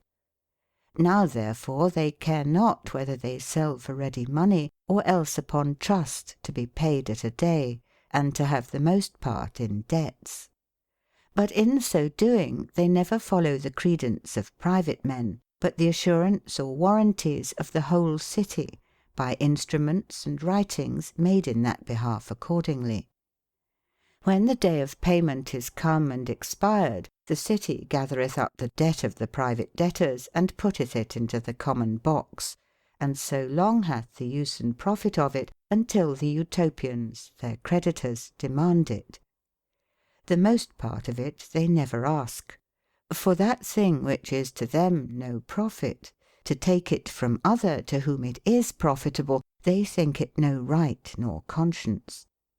But if the case so stand that they must lend part of that money to another people, then they require their debt, or when they have war. For the which purpose only they keep at home all the treasure which they have, to be holpen and succoured by it, either in extreme jeopardies or in sudden dangers, but especially and chiefly to hire therewith, and that for unreasonable great wages, strange soldiers. For they had rather put strangers in jeopardy than their own countrymen, knowing that for money enough their enemies themselves many times may be bought and sold, or else through treason be set together by the ears among themselves. For this cause they keep an inestimable treasure, but yet not as a treasure, but so they have it and use it, as in good faith I am ashamed to show, fearing that my words shall not be believed. And this I have more cause to fear, for that I know how difficultly and hardly I myself would have believed another man telling the same, if I had not presently seen it with mine own eyes. For it must needs be that how far a thing is dissonant and disagreeing from the guise and trade of the hearers, so far shall it be out of their belief. Howbeit, a wise and indifferent esteemer of things will not greatly marvel perchance, seeing all their other laws and customs do so much differ from ours, if the use also of gold and silver among them be applied rather to their own fashions than to ours. I mean in that they occupy not money themselves, but keep it for that chance, which as it may happen, so it may be that it shall never come to pass. In the meantime gold and silver, whereof money is made, they do so use, as none of them doeth more esteem it than the very nature of the thing deserveth. And then who doeth not plainly see how far it is under iron, as without the which men can no better live than without fire and water? Whereas to gold and silver nature hath given no use that we may not well lack, if that the folly of men had not set it in higher estimation for the rareness sake. But of the contrary part, nature, as a most tender and loving mother, hath placed the best and most necessary things open abroad, as the air, the water, and the earth itself, and hath removed and hid farthest from us vain and unprofitable things. Therefore, if these metals among them should be fast locked up in some tower, it might be suspected that the prince and the council, as the people is ever foolishly imagining, intended by some subtlety to deceive the commons, and to take some profit of it to themselves. Furthermore, if they should make thereof plate and such other finely and cunningly wrought stuff, if at any time they should have occasion to break it and melt it again, therewith to pay their soldiers' wages, they see and perceive very well that men would be loath to part from those things that they once began to have pleasure and delight in. To remedy all this, they have found out a means, which, as it is agreeable to all their other laws and customs, so it is from ours, where gold is so much set by and so diligently kept, very far discrepant and repugnant, and therefore uncredible, but only to them that be wise. For whereas they eat and drink in earthen and glass vessels, which indeed be curiously and properly made, and yet be of very small value, of gold and silver they make commonly chamber pots and other vessels that serve for most vile uses, not only in their common halls, but in every man's private house. Furthermore, of the same metals they make great chains, fetters, and gyves, wherein they tie their bondmen. Finally, whosoever for any offence be infamed, by their ears hang rings of gold, upon their fingers they wear rings of gold, and about their necks chains of gold, and in conclusion their heads be tied about with gold. Thus by all means possible they procure to have gold and silver among them in reproach and infamy. And these metals, which other nations do as grievously and sorrowfully forego as in a manner their own lives, if they should altogether at once be taken from the Utopians, no man there would think that he had lost the worth of 1 farthing. They gather also pearls by the seaside, and diamonds and carbuncles upon certain rocks, and yet they seek not for them, but by chance finding them, they cut and polish them, and therewith they deck their young infants, which, like as in the first years of their childhood they make much and be fond and proud of such ornaments, so, when they be a little more grown in years and discretion, perceiving that none but children do wear such toys and trifles, they lay them away even of their own shamefastness, without any bidding of their parents. Even as our children, when they wax big, do cast away nuts, brooches, and puppets. Therefore these laws and customs, which be so far different from all other nations, how divers fantasies also and minds they do cause, did I never so plainly perceive as in the ambassadors of the Animolians. These ambassadors came to Amorote whiles I was there, and because they came to entreat of great and weighty matters, those 3 citizens apiece out of every city were comen thither before them. But all the ambassadors of the next countries, which had been there before, and knew the fashions and manners of the Utopians, among whom they perceived no honour given to sumptuous apparel, silks to be contemned, gold also to be infamed and reproachful, were wont to come thither in very homely and simple array. But the Animolians, because they dwell far thence, and had very little acquaintance with them, hearing that they were all apparelled alike, and that very rudely and homely, thinking them not to have the things which they did not wear, being therefore more proud than wise, determined in the gorgeousness of their apparel to represent very gods, and with the bright shining and glistering of their gay clothing to dazzle the eyes of the silly poor Utopians. So there came in 3 ambassadors with 100 servants, all apparelled in changeable colours, the most of them in silks. The ambassadors themselves, for at home in their own country they were noblemen, in cloth of gold, with great chains of gold, with gold hanging at their ears, with gold rings upon their fingers, with brooches and aglets of gold upon their caps, which glistered full of pearls and precious stones. to be short, trimmed and adorned with all those things which among the Utopians were either the punishment of bondmen or the reproach of infamed persons, or else trifles for young children to play withal. Therefore it would have done a man good at his heart to have seen how proudly they displayed their peacock's feathers, how much they made of their painted sheaths, and how loftily they set forth and advanced themselves when they compared their gallant apparel with the poor raiment of the Utopians, for all the people were swarmed forth into the streets.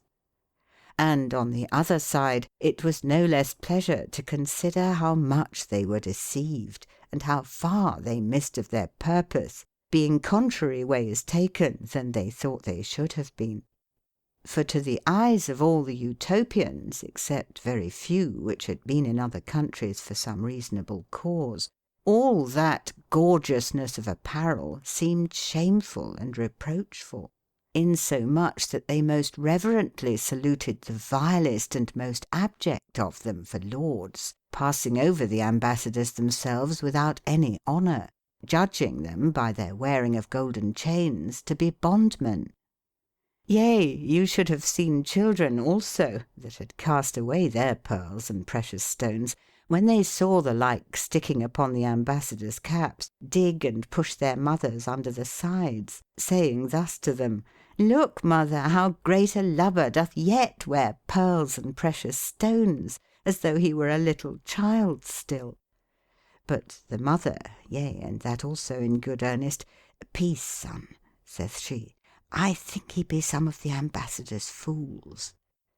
Some found fault at their golden chains, as to no use nor purpose, being so small and weak that a bondman might easily break them, and again so wide and large that when it pleased him he might cast them off and run away at liberty whither he would. But when the ambassadors had been there a day or two, and saw so great abundance of gold so lightly esteemed, yea, in no less reproach than it was with them in honour, and besides that, more gold in the chains and gyves of one fugitive bondman than all the costly ornaments of them three was worth, they began to abate their courage, and for very shame laid away all that gorgeous array whereof they were so proud. And specially when they had talked familiarly with the Utopians, and had learned all their fashions and opinions. For they marvel that any men be so foolish as to have delight and pleasure in the doubtful glistering of a little trifling stone, which may behold any of the stars, or else the sun itself. Or that any man is so mad as to count himself the nobler for the smaller or finer thread of wool, which selfsame wool, be it now in never so fine a spun thread, a sheep did once wear, and yet was she all that time no other thing than a sheep. They marvel also that gold, which of the own nature is a thing so unprofitable, is now among all people in so high estimation that man himself, by whom, yea, and for the use of whom it is so much set by, is in much less estimation than the gold itself. Insomuch that a lumpish block-headed churl, and which hath no more wit than an ass, yea, and as full of naughtiness as of folly, shall have nevertheless many wise and good men in subjection and bondage, only for this, because he hath a great heap of gold. Which, if it should be taken from him by any fortune, or by some subtle wile and courtle of the law, which no less than fortune doth both raise up the low and pluck down the high, and be given to the most vile slave and abject drivel of all his household, then shortly after he shall go into the service of his servant, as an augmentation or overplus beside his money. But they much more marvel at and detest the madness of them, which to those rich men in whose debt and danger they be not, do give almost divine honours, for none other consideration but because they be rich. and yet knowing them to be such niggish penny fathers that they be sure as long as they live not the worth of 1 farthing of that heap of gold shall come to them.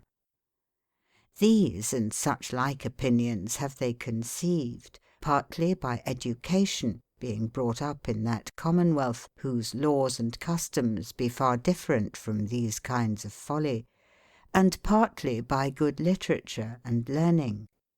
For though there be not many in every city which be exempt and discharged of all other labours, and appointed only to learning, that is to say, such in whom even from their very childhood they have perceived a singular towardness, a fine wit, and a mind apt to good learning, yet all in their childhood be instruct in learning.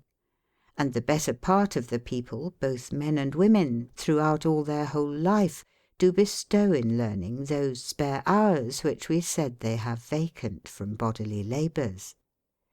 They be taught learning in their own native tongue, for it is both copious in words and also pleasant to the ear, and for the utterance of a man's mind very perfect and sure. The most part of all that side of the world useth the same language, saving that among the Utopians it is finest and purest, and according to the diversity of the countries it is diversely altered.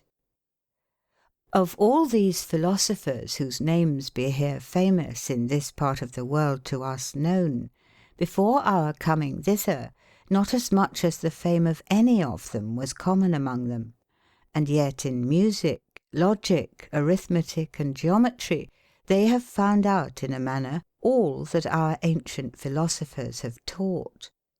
But as they in all things be almost equal to our old ancient clerks, so our new logicians in subtle inventions have far passed and gone beyond them. For they have not devised one of all those rules of restrictions, amplifications, and suppositions very wittily invented in the small logicals, which here our children in every place do learn. Furthermore, they were never yet able to find out the second intentions, insomuch that none of them all could ever see man himself in common, as they call him, though he be, as you know, bigger than ever was any giant, yea, and pointed to of us even with our finger.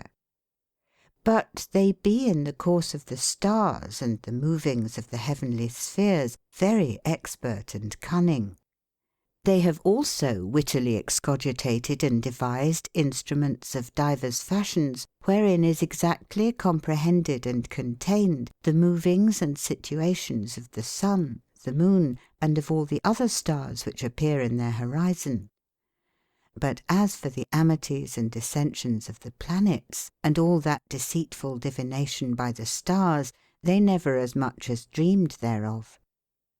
Rains, winds, and other courses of tempests they know before by certain tokens which they have learned by long use and observation. But of the causes of all these things, and of the ebbing, flowing, and saltness of the sea, and finally of the original beginning and nature of heaven and of the world, they hold partly the same opinions that our old philosophers hold, and partly, as our philosophers vary among themselves, so they also, whiles they bring new reasons of things, do disagree from all them, and yet among themselves in all points they do not accord. In that part of philosophy which entreateth of manners and virtue, their reasons and opinions agree with ours.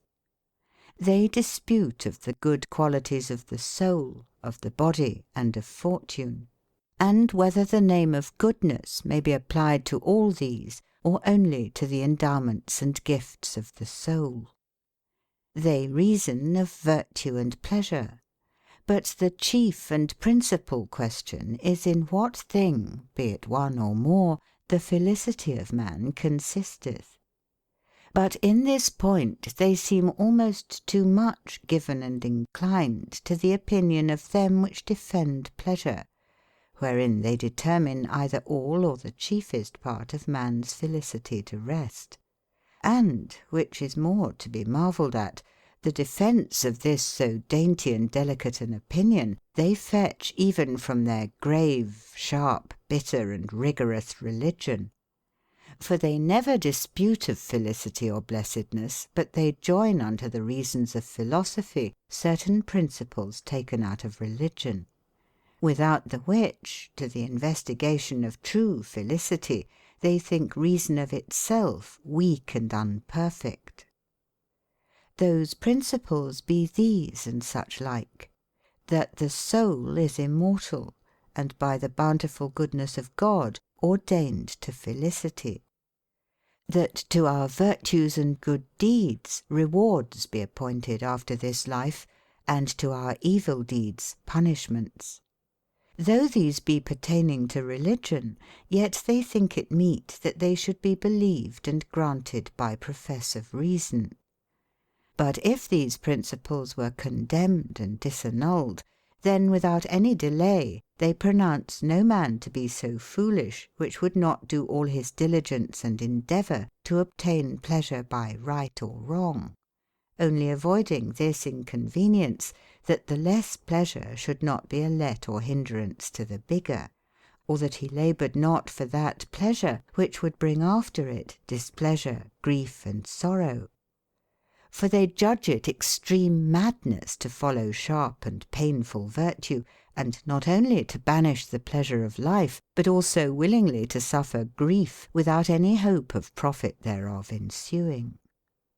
For what profit can there be, if a man, when he hath passed over all his life unpleasantly, that is to say, miserably, shall have no reward after his death?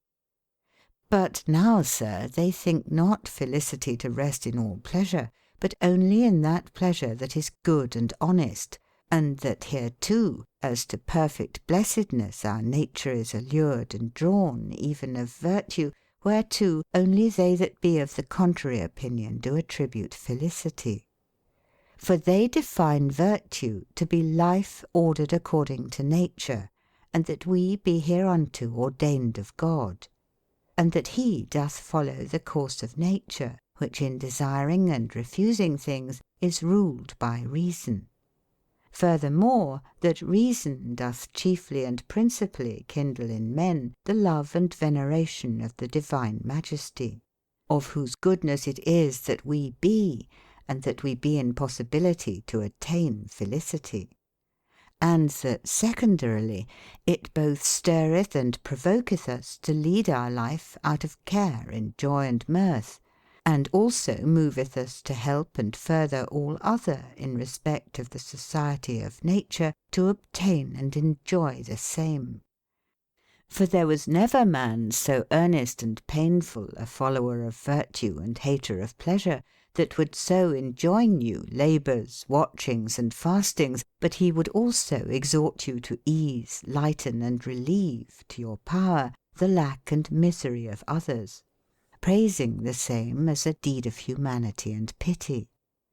Then if it be a point of humanity for man to bring health and comfort to man, and specially, which is a virtue most peculiarly belonging to man, to mitigate and assuage the grief of others, and by taking from them the sorrow and heaviness of life to restore them to joy, that is to say, to pleasure, why may it not then be said that nature doth provoke every man to do the same to himself?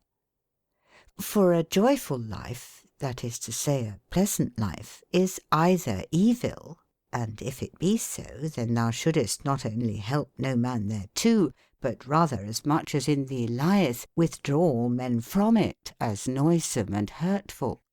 Or else, if thou not only mayest, but also of duty art bound to procure it to others, why not chiefly to thyself, to whom thou art bound to show as much favour and gentleness as to other?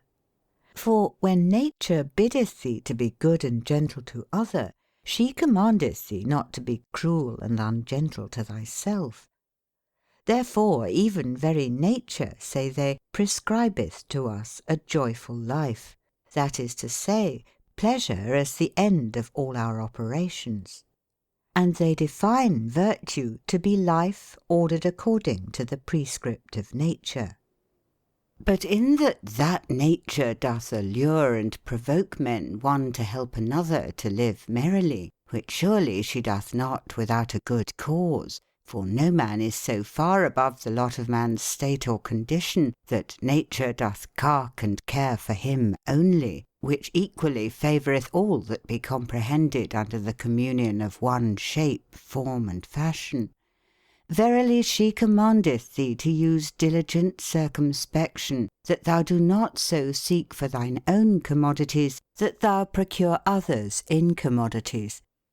Wherefore their opinion is, that not only covenants and bargains made among private men ought to be well and faithfully fulfilled, observed, and kept, but also common laws, which either a good prince hath justly published, or else the people, neither oppressed with tyranny, neither deceived by fraud and guile, hath by their common consent constituted and ratified, concerning the partition of the commodities of life, that is to say, the matter of pleasure. These laws not offended, it is wisdom that thou look to thine own wealth. And to do the same for the commonwealth is no less than thy duty, if thou bearest any reverent love or any natural zeal and affection to thy native country. But to go about to let another man of his pleasure, whilst thou procurest thine own, that is open wrong. Contrariwise, to withdraw something from thyself to give to other, that is a point of humanity and gentleness, which never taketh away so much commodity as it bringeth again. For it is recompensed with the return of benefits, and the conscience of the good deed, with the remembrance of the thankful love and benevolence of them to whom thou hast done it, doth bring more pleasure to thy mind than that which thou hast withholden from thyself could have brought to thy body. Finally, which to a godly disposed and a religious mind is easy to be persuaded, God recompenseth the gift of a short and small pleasure with great and everlasting joy. Therefore the matter diligently weighed and considered, thus they think that all our actions, and in them the virtues themselves, be referred at the last to pleasure as their end and felicity. Pleasure they call every motion and state of the body or mind, wherein man hath naturally delectation. Appetite they join to nature, and that not without a good cause. For like as not only the senses, but also right reason coveteth whatsoever is naturally pleasant, for that it may be gotten without wrong or injury, not letting or debarring a greater pleasure, nor causing painful labour, even so those things that men by vain imagination do feign against nature to be pleasant, as though it lay in their power to change the things as they do the names of things, all such pleasures they believe to be of so small help and furtherance to felicity, that they count them a great let and hindrance. Because that in whom they have once taken place, all his mind they possess with a false opinion of pleasure, so that there is no place left for true and natural delectations. For there be many things which of their own nature contain no pleasantness, yea, the most part of them much grief and sorrow. And yet, through the perverse and malicious flickering enticements of lewd and unhonest desires, be taken not only for special and sovereign pleasures, but also be counted among the chief causes of life. In this counterfeit kind of pleasure they put them that I spake of before, which the better gowns they have on, the better men they think themselves. In the which thing they do twice err, for they be no less deceived in that they think their gown the better, than they be in that they think themselves the better. For if you consider the profitable use of the garment, why should wool of a finer spun thread be thought better than the wool of a coarse spun thread? Yet they, as though the one did pass the other by nature, and not by their mistaking, advance themselves, and think the price of their own persons thereby greatly increased. And therefore the honour which in a coarse gown they durst not have looked for, they require, as it were of duty, for their finer gown's sake. And if they be passed by without reverence, they take it displeasantly and disdainfully. And again, is it not a like madness to take a pride in vain and unprofitable honours? For what natural or true pleasure dost thou take of another man's bare head or bowed knees? Will this ease the pain of thy knees, or remedy the frenzy of thy head? In this image of counterfeit pleasure, they be of a marvellous madness, which for the opinion of nobility rejoice much in their own conceit. Because it was their fortune to come of such ancestors whose stock of long time hath been counted rich, for now nobility is nothing else, specially rich in lands. And though their ancestors left them not 1 foot of land, or else they themselves have pissed it against the walls, yet they think themselves not the less noble therefore of 1 hair. In this number also they count them that take pleasure and delight, as I said, in gems and precious stones, and think themselves almost gods if they chance to get an excellent one, specially of that kind which in that time of their own countrymen is had in highest estimation. For 1 kind of stone keepeth not his price still in all countries and at all times. Nor they buy them not but taken out of the gold and bare. No, nor so neither until they have made the seller to swear that he will warrant and assure it to be a true stone, and no counterfeit gem. Such care they take lest a counterfeit stone should deceive their eyes instead of a right stone. But why shouldest thou not take even as much pleasure in beholding a counterfeit stone, which thine eye cannot discern from a right stone?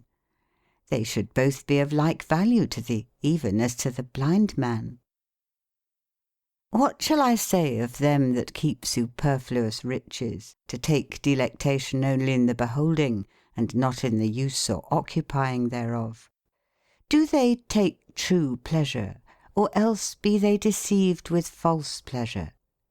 Or of them that be in a contrary vice, hiding the gold which they shall never occupy, nor peradventure never see more, and whiles they take care lest they should lose it, do lose it indeed.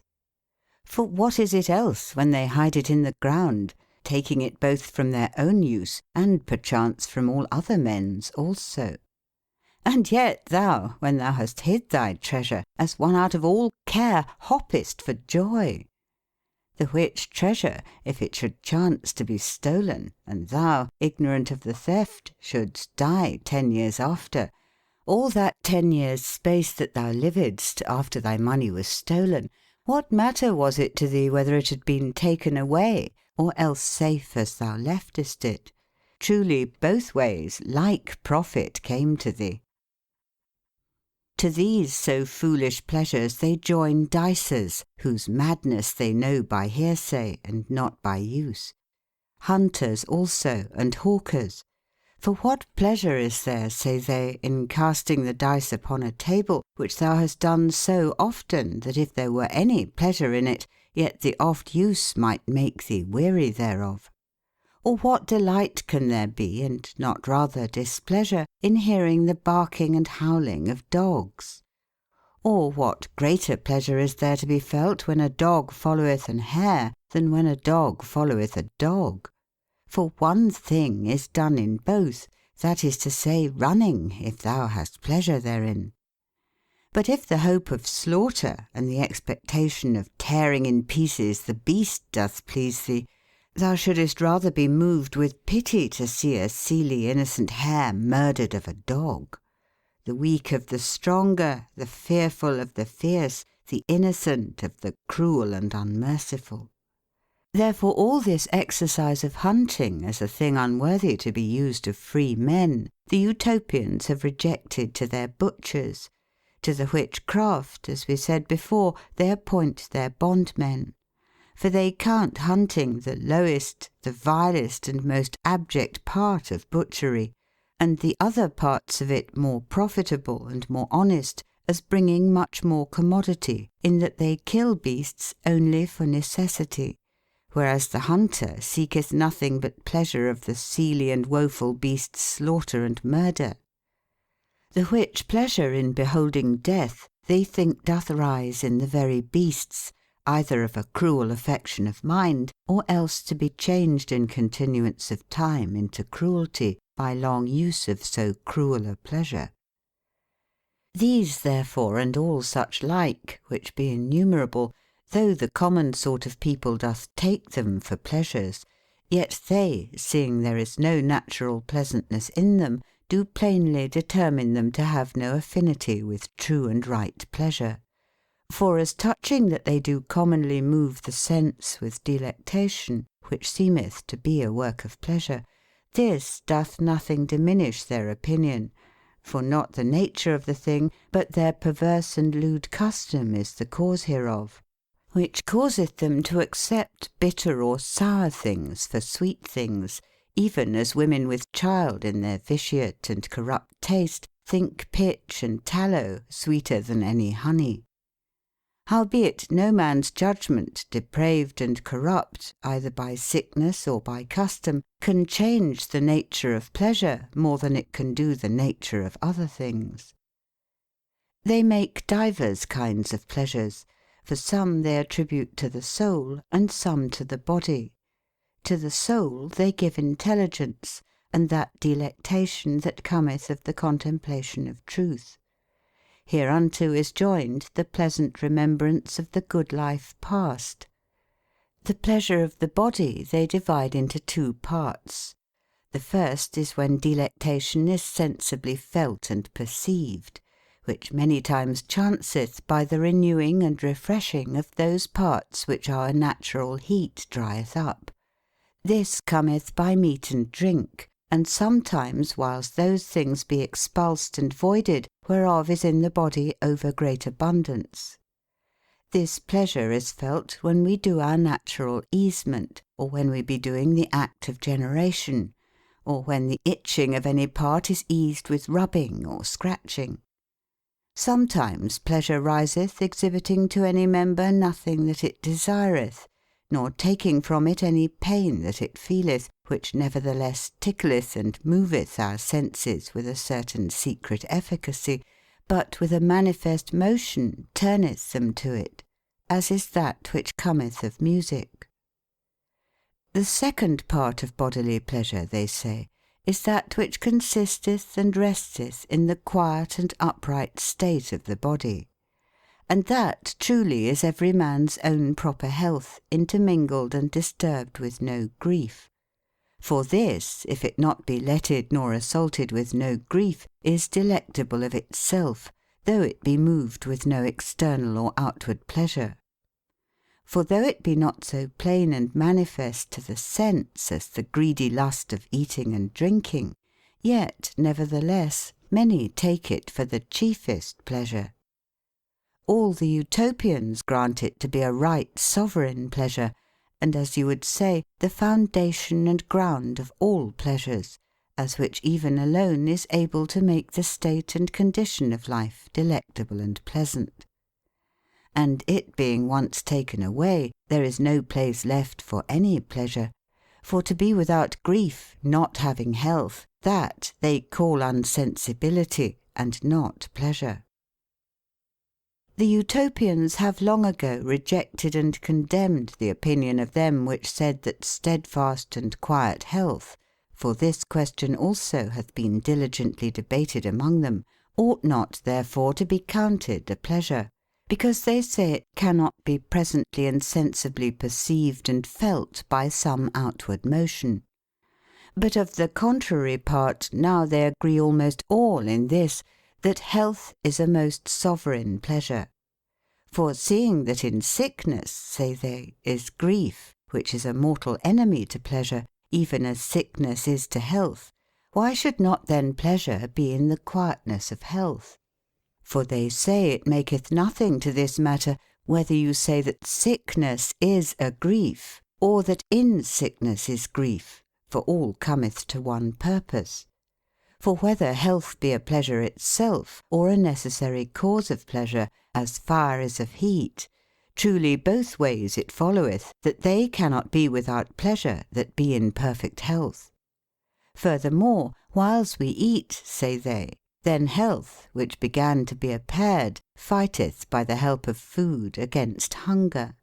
In the which fight, whiles health by little and little getteth the upper hand, that same proceeding, and, as ye would say, that onwardness to the wont strength, ministreth that pleasure whereby we be so refreshed.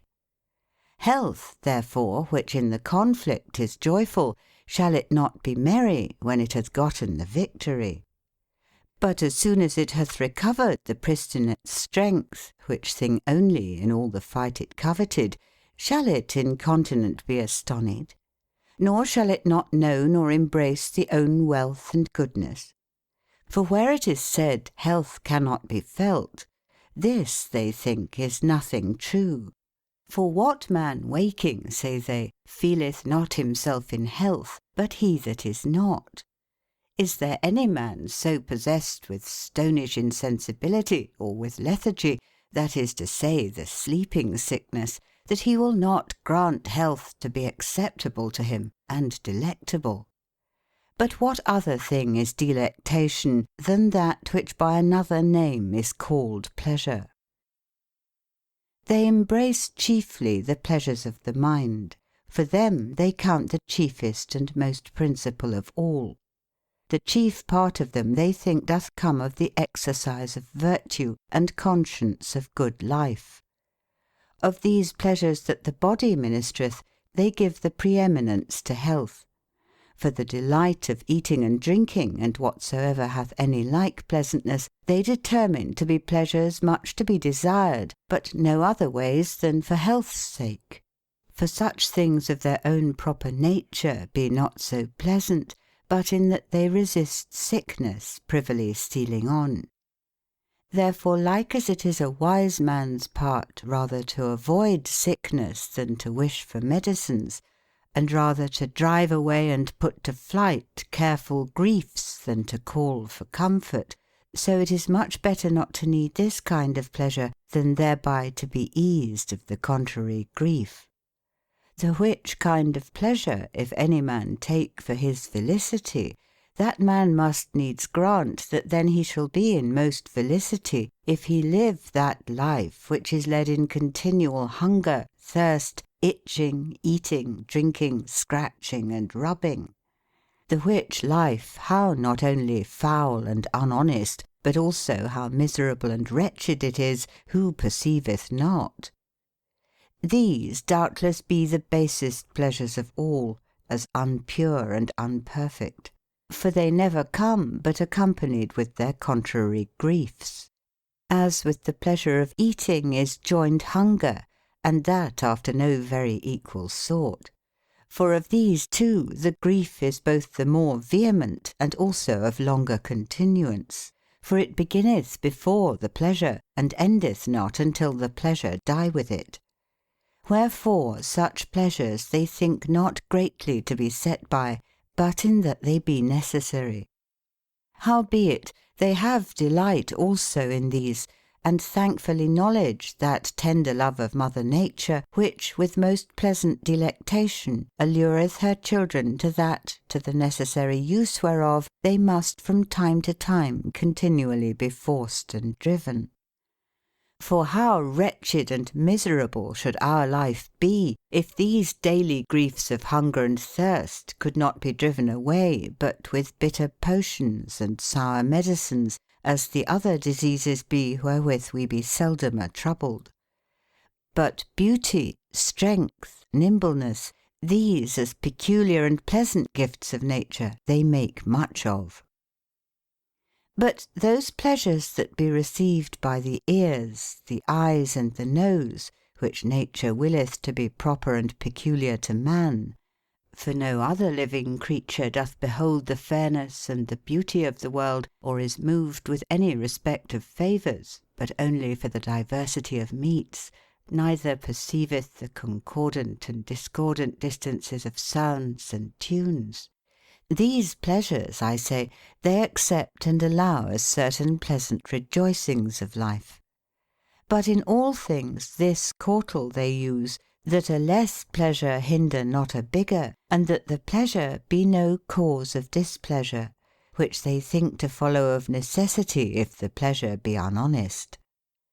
But yet to despise the comeliness of beauty, to waste the bodily strength, to turn nimbleness into sluggishness, to consume and make feeble the body with fasting, to do injury to health, and to reject the pleasant motions of nature, unless a man neglect these commodities whiles he doth with a fervent zeal procure the wealth of others, or the common profit, for the which pleasure forborne he is in hope of a greater pleasure at God's hand, else for a vain shadow of virtue, for the wealth and profit of no man, to punish himself, or to the intent he may be able courageously to suffer adversity, which perchance shall never come to him, this to do they think it a point of extreme madness, and a token of a man cruelly minded towards himself, and unkind towards nature, as one so disdaining to be in her danger, that he renounceth and refuseth all her benefits. This is their sentence and opinion of virtue and pleasure. And they believe that by man's reason none can be found truer than this, unless any godlier be inspired into man from heaven. Wherein, whether they believe well or no, neither the time doth suffer us to discuss, neither it is now necessary. For we have taken upon us to show and declare their laws and ordinances, and not to defend them. But this thing I believe verily, howsoever these decrees be, that there is no place of the world, neither a more excellent people, neither a more flourishing commonwealth.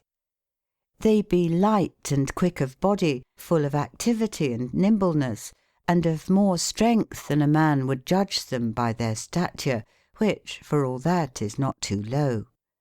And though their soil be not very fruitful, nor their air very wholesome, yet against the air they so defend them with temperate diet, and so order and husband their ground with diligent travail, that in no country is greater increase and plenty of corn and cattle, nor men's bodies of longer life, and subject or apt to fewer diseases.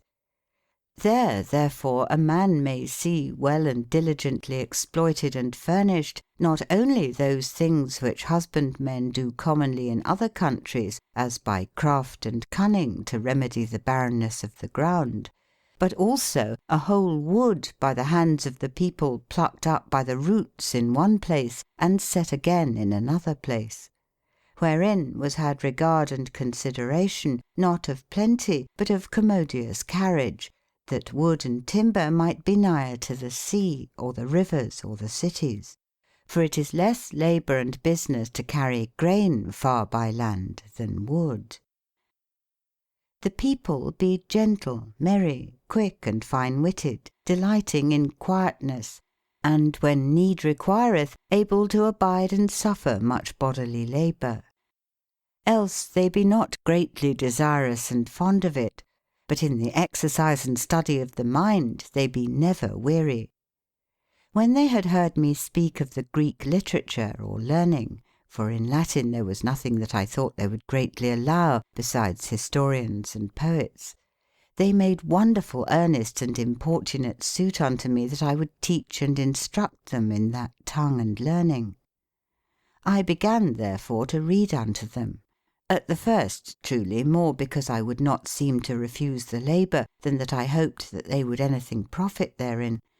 But when I had gone forward a little, I perceived, incontinent by their diligence, that my labour should not be bestowed in vain. For they began so easily to fashion their letters, so plainly to pronounce the words, so quickly to learn by heart, and so surely to rehearse the same, that I marvelled at it, saving that the most part of them were fine and chosen wits and of ripe age, picked out of the company of the learned men, which not only of their own free and voluntary will, but also by the commandment of the council undertook to learn this language. Therefore in less than 3 years' space there was nothing in the Greek tongue that they lacked. They were able to read good authors without any stay, if the books were not false. This kind of learning, as I suppose, they took so much the sooner because it is somewhat alliant to them.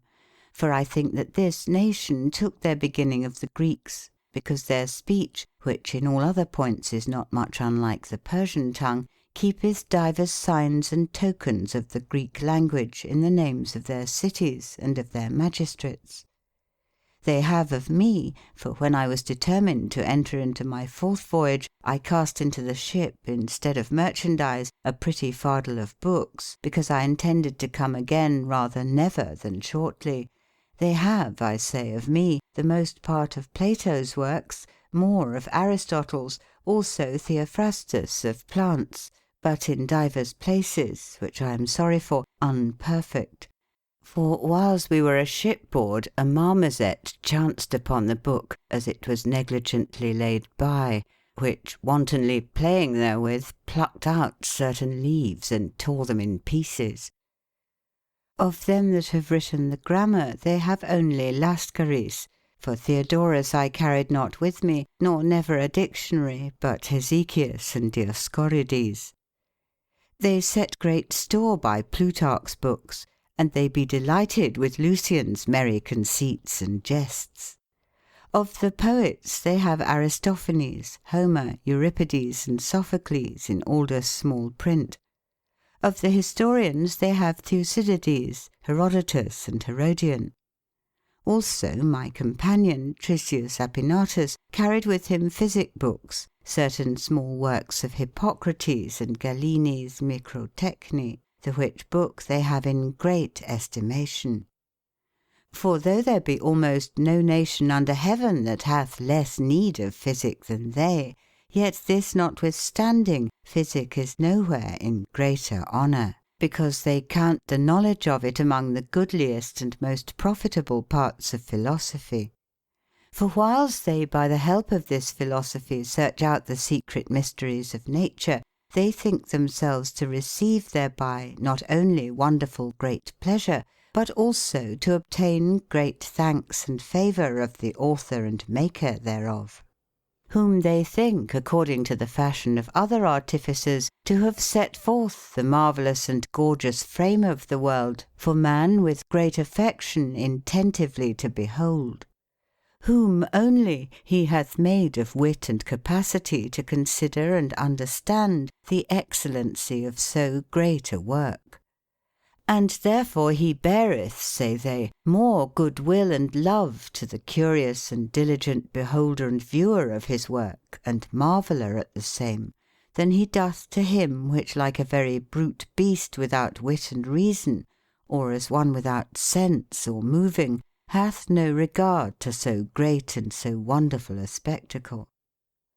The wits therefore of the Utopians, inured and exercised in learning, be marvellous quick in the invention of feats helping anything to the advantage and wealth of life. Howbeit 2 feats they may thank us for, that is the science of imprinting and the craft of making paper, and yet not only us, but chiefly and principally themselves.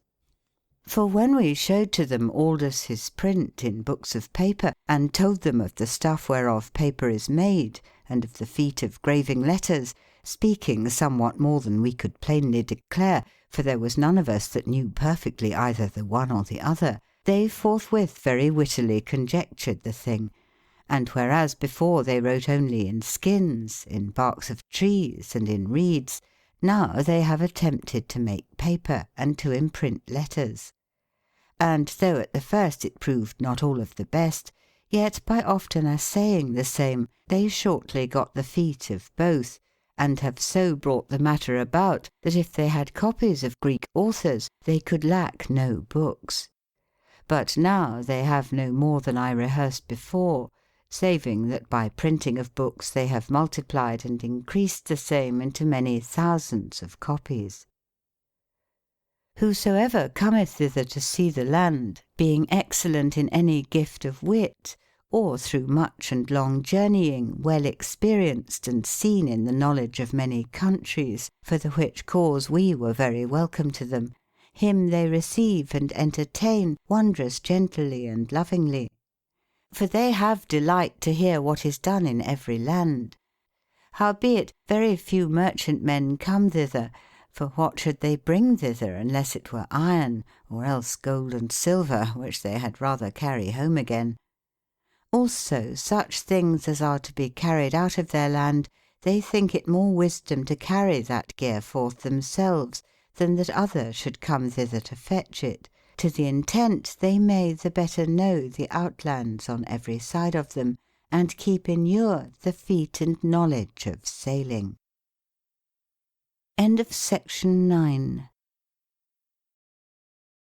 Section 10 of Utopia by Sir Thomas More. Of bondmen, sick persons, wedlock, and divers other matters. They neither make bondmen of prisoners taken in battle, unless it be in battle that they fought themselves, nor of bondsmen's children, nor, to be short, of any such as they can get out of foreign countries, though he were there a bondman. But either such as among themselves for heinous offences be punished with bondage, or else such as in the cities of other lands for great trespasses be condemned to death. And of this sort of bondmen they have most store. For many of them they bring home, sometimes paying very little for them, yea, most commonly getting them for gramercy. These sorts of bondmen they keep not only in continual work and labour, but also in bands. But their own men they handle hardest, whom they judge more desperate, and to have deserved greater punishment, because they being so godly brought up to virtue in so excellent a commonwealth, could not for all that be refrained from misdoing. Another kind of bondman they have, when a vile drudge, being a poor labourer in another country, doth choose of his own free will to be a bondman among them. These they entreat and order honestly, and entertain almost as gently as their own free citizens, saving that they put them to a little more labour, as thereto accustomed. If any such be disposed to depart thence, which seldom is seen, they neither hold him against his will, neither send him away with empty hands. Of them that be sick. The sick, as I said, they see to with great affection, and let nothing at all pass concerning either physic or good diet, whereby they may be restored again to their health. Such as be sick of incurable diseases, they comfort with sitting by them, with talking with them, and, to be short, with all manner of helps that may be. But if the disease be not only uncurable, but also full of continual pain and anguish, then the priests and the magistrates exhort the man, seeing he is not able to do any duty of life, and by overliving his own death is noisome and irksome to other and grievous to himself, that he will determine with himself no longer to cherish that pestilent and painful disease. And seeing his life is to him but a torment, that he will not be unwilling to die, but rather take a good hope to him, and either dispatch himself out of that painful life, as out of a prison or a rack of torment, or else suffer himself willingly to be rid out of it by other. And in so doing they tell him he shall do wisely, seeing by his death he shall lose no commodity, but end his pain. And because in that act he shall follow the counsel of the priests, that is to say, of the interpreters of God's will and pleasure, they show him that he shall do like a godly and virtuous man. They that be thus persuaded finish their lives willingly, either with hunger, or else die in their sleep without any feeling of death. But they cause none such to die against his will, nor they use no less diligence and attendance about him, believing this to be an honourable death. Else he that killeth himself before that the priests and the council have allowed the cause of his death, him as unworthy either to be buried or with fire to be consumed, they cast unburied into some stinking marsh. Of wedlock. The woman is not married before she be 18 years old. The man is 4 years older before he marry. If either the man or the woman be proved to have actually offended before their marriage with another, the party that so hath trespassed is sharply punished, and both the offenders be forbidden ever after in all their life to marry, unless the fault be forgiven by the prince's pardon. But both the good man and the good wife of the house where that offence was committed, as being slack and negligent in looking to their charge, be in danger of great reproach and infamy.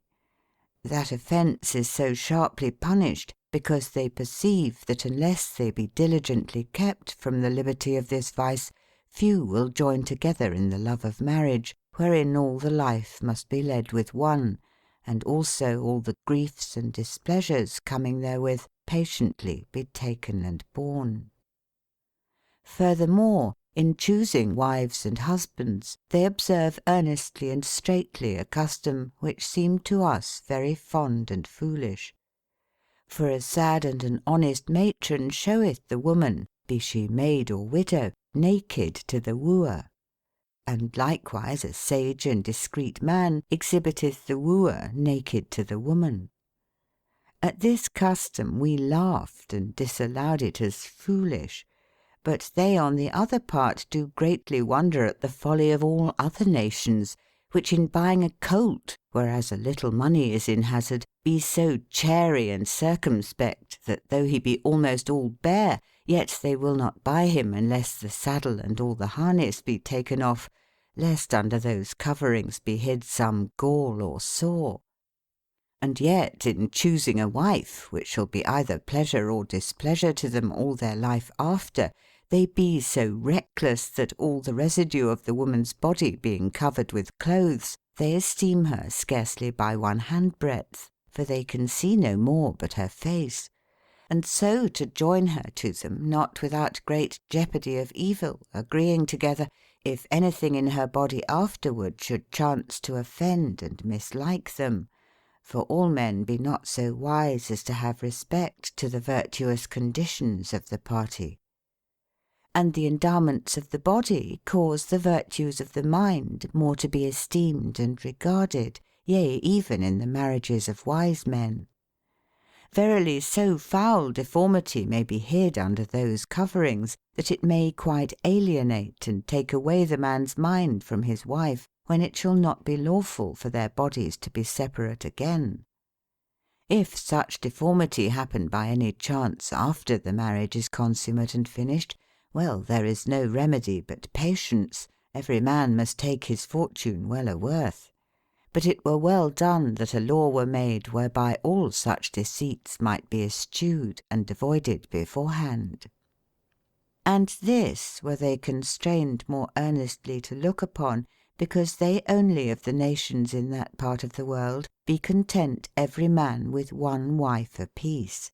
And matrimony is there never broken but by death, except adultery break the bond, or else the intolerable wayward manners of either party.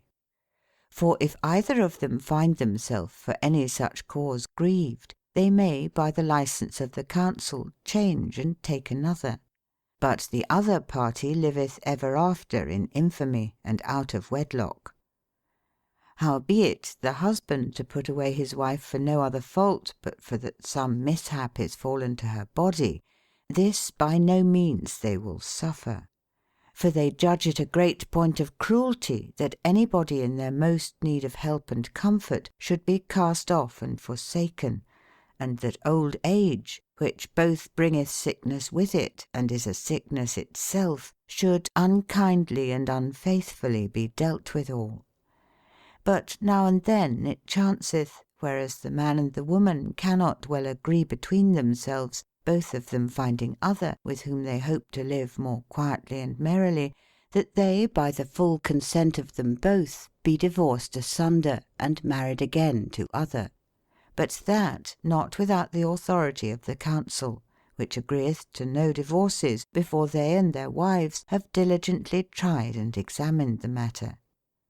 Yea, and then also they be loath to consider it, because they know this to be the next way to break love between man and wife, to be in easy hope of a new marriage.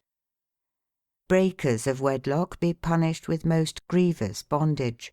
And if both the offenders were married, then the parties which in that behalf have suffered wrong, being divorced from the adulterers, be married together if they will, or else to whom they lust. But if either of them both do still continue in love towards so unkind a bedfellow, the use of wedlock is not to them forbidden, if the party faultless be disposed to follow in toiling and drudgery the person which for that offence is condemned to bondage. And very oft it chanceth that the repentance of the one and the earnest diligence of the other doth so move the prince with pity and compassion that he restoreth the bond person from servitude to liberty and freedom again. But if the same party be taken eftsoons in that fault, there is no other way but death. To other trespasses no prescript punishment is appointed by any law, but according to the heinousness of the offence, or contrary, so the punishment is moderated by the discretion of the council. The husbands chastise their wives, and the parents their children, unless they have done any so horrible an offence that the open punishment thereof maketh much for the advancement of honest manners. But most commonly the most heinous faults be punished with the incommodity of bondage. For that they suppose to be to the offenders no less grief, and to the commonwealth more profit, than if they should hastily put them to death, and so make them quite out of the way. For there cometh more profit of their labour than of their death, and by their example they fear other the longer from like offences. But if they being thus used do rebel and kick again, then forsooth they be slain as desperate and wild beasts, whom neither prison nor chain could restrain and keep under. But they which take their bondage patiently be not left all hopeless. For after they have been broken and tamed with long miseries, if then they show such repentance as thereby it may be perceived that they be sorrier for their offence than for their punishment, sometimes by the prince's prerogative, and sometimes by the voice and consent of the people, their bondage either is mitigated, or else clean released and forgiven. He that moveth to adultery is in no less danger and jeopardy than if he had committed adultery indeed. For in all offences they count the intent and pretenced purpose as evil as the act or deed itself, thinking that no let ought to excuse him that did his best to have no let. They have singular delight and pleasure in fools, and as it is a great reproach to do to any of them hurt or injury, so they prohibit not to take pleasure of foolishness. For that, they think, doth much good to the fools. And if any man be so sad and stern that he cannot laugh, neither at their words nor at their deeds, none of them be committed to his tuition, for fear lest he would not entreat them gently and favourably enough, to whom they should bring no delectation, for other goodness in them is none, much less any profit should they yield him. To mock a man for his deformity, or for that he lacketh any part or limb of his body, is counted great dishonesty and reproach, not to him that is mocked, but to him that mocketh, which unwisely doth embraid any man of that as a vice that was not in his power to eschew. Also, as they count and reckon very little wit to be in him that regardeth not natural beauty and comeliness, so to help the same with paintings is taken for a vain and a wanton pride, not without great infamy. For they know even by very experience that no comeliness of beauty doth so highly commend and advance the wives in the conceit of their husbands as honest conditions and lowliness.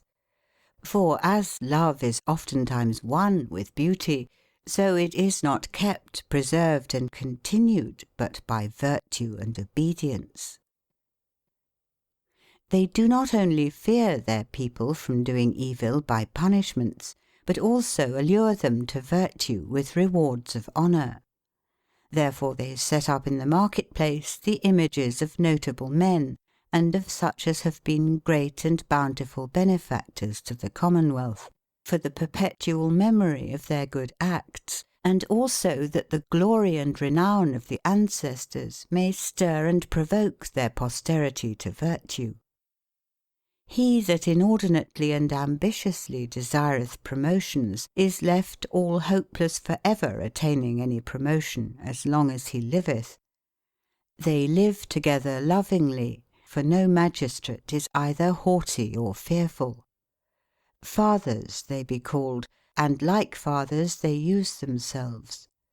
The citizens, as it is their duty, willingly exhibit unto them due honour without any compulsion. Nor the prince himself is not known from the other by princely apparel, or a robe of state, nor by a crown or diadem royal, or a cap of maintenance, but by a little sheaf of corn carried before him. And so a taper of wax is borne before the bishop, whereby only he is known. They have but few laws, for to people so instruct and institute very few do suffice. Yea, this thing they chiefly reprove among other nations, that innumerable books of laws and expositions upon the same be not sufficient. But they think it against all right and justice that men should be bound to those laws which either be in number more than be able to be read, or else blinder and darker than that any man can well understand them. Furthermore, they utterly exclude and banish all attorneys, proctors, and sergeants at the law, which craftily handle matters and subtly dispute of the laws. For they think it most meet that every man should plead his own matter, and tell the same tale before the judge that he would tell to his man of law. So shall there be less circumstance of words, and the truth shall sooner come to light, whilst the judge with a discreet judgment doth weigh the words of him whom no lawyer hath instruct with deceit, and whiles he helpeth and beareth out simple wits against the false and malicious circumventions of crafty children. This is hard to be observed in other countries, in so infinite a number of blind and intricate laws. But in Utopia every man is a cunning lawyer. For, as I said, they have very few laws, and the plainer and grosser that any interpretation is, that they allow as most just. For all laws, say they, be made and published only to the intent that by them every man should be put in remembrance of his duty. But the crafty and subtle interpretation of them, forasmuch as few can attain thereto, can put very few in that remembrance, whereas the simple, the plain, and gross meaning of the laws is open to every man. Else, as touching the vulgar sort of the people, which be both most in number and have most need to know their duties, were it not as good for them that no law were made at all, as when it is made, to bring so blind an interpretation upon it, that without great wit and long arguing no man can discuss it. To the finding out whereof neither the gross judgment of the people can attain, neither the whole life of them that be occupied in working for their livings can suffice thereto. These virtues of the Utopians have caused their next neighbours and borderers, which live free and under no subjection, for the Utopians long ago have delivered many of them from tyranny, to take magistrates of them, some for a year, and some for 5 years' space, which, when the time of their office is expired, they bring home again with honour and praise, and take new again with them into their country. These nations have undoubtedly very well and wholesomely provided for their commonwealths, for seeing that both the making and marring of the weal public doeth depend and hang upon the manners of the rulers and magistrates, what officers could they more wisely have chosen than those which cannot be led from honesty by bribes, for to them that shortly after shall depart thence into their own country money should be unprofitable, nor yet be moved either with favour or malice towards any man, as being strangers and unacquainted with the people. The which two vices of affection and avarice, where they take place in judgments, incontinent they break justice, the strongest and surest bond of a commonwealth. These peoples which fetch their officers and rulers from them, the Utopians call their fellows, and other to whom they have been beneficial they call their friends. As touching leagues, which in other places between country and country be so oft concluded, broken, and renewed, they never make none with any nation. For to what purpose serve leagues, say they, as though nature had not set sufficient love between man and man? And whoso regardeth not nature, think you that he will pass for words?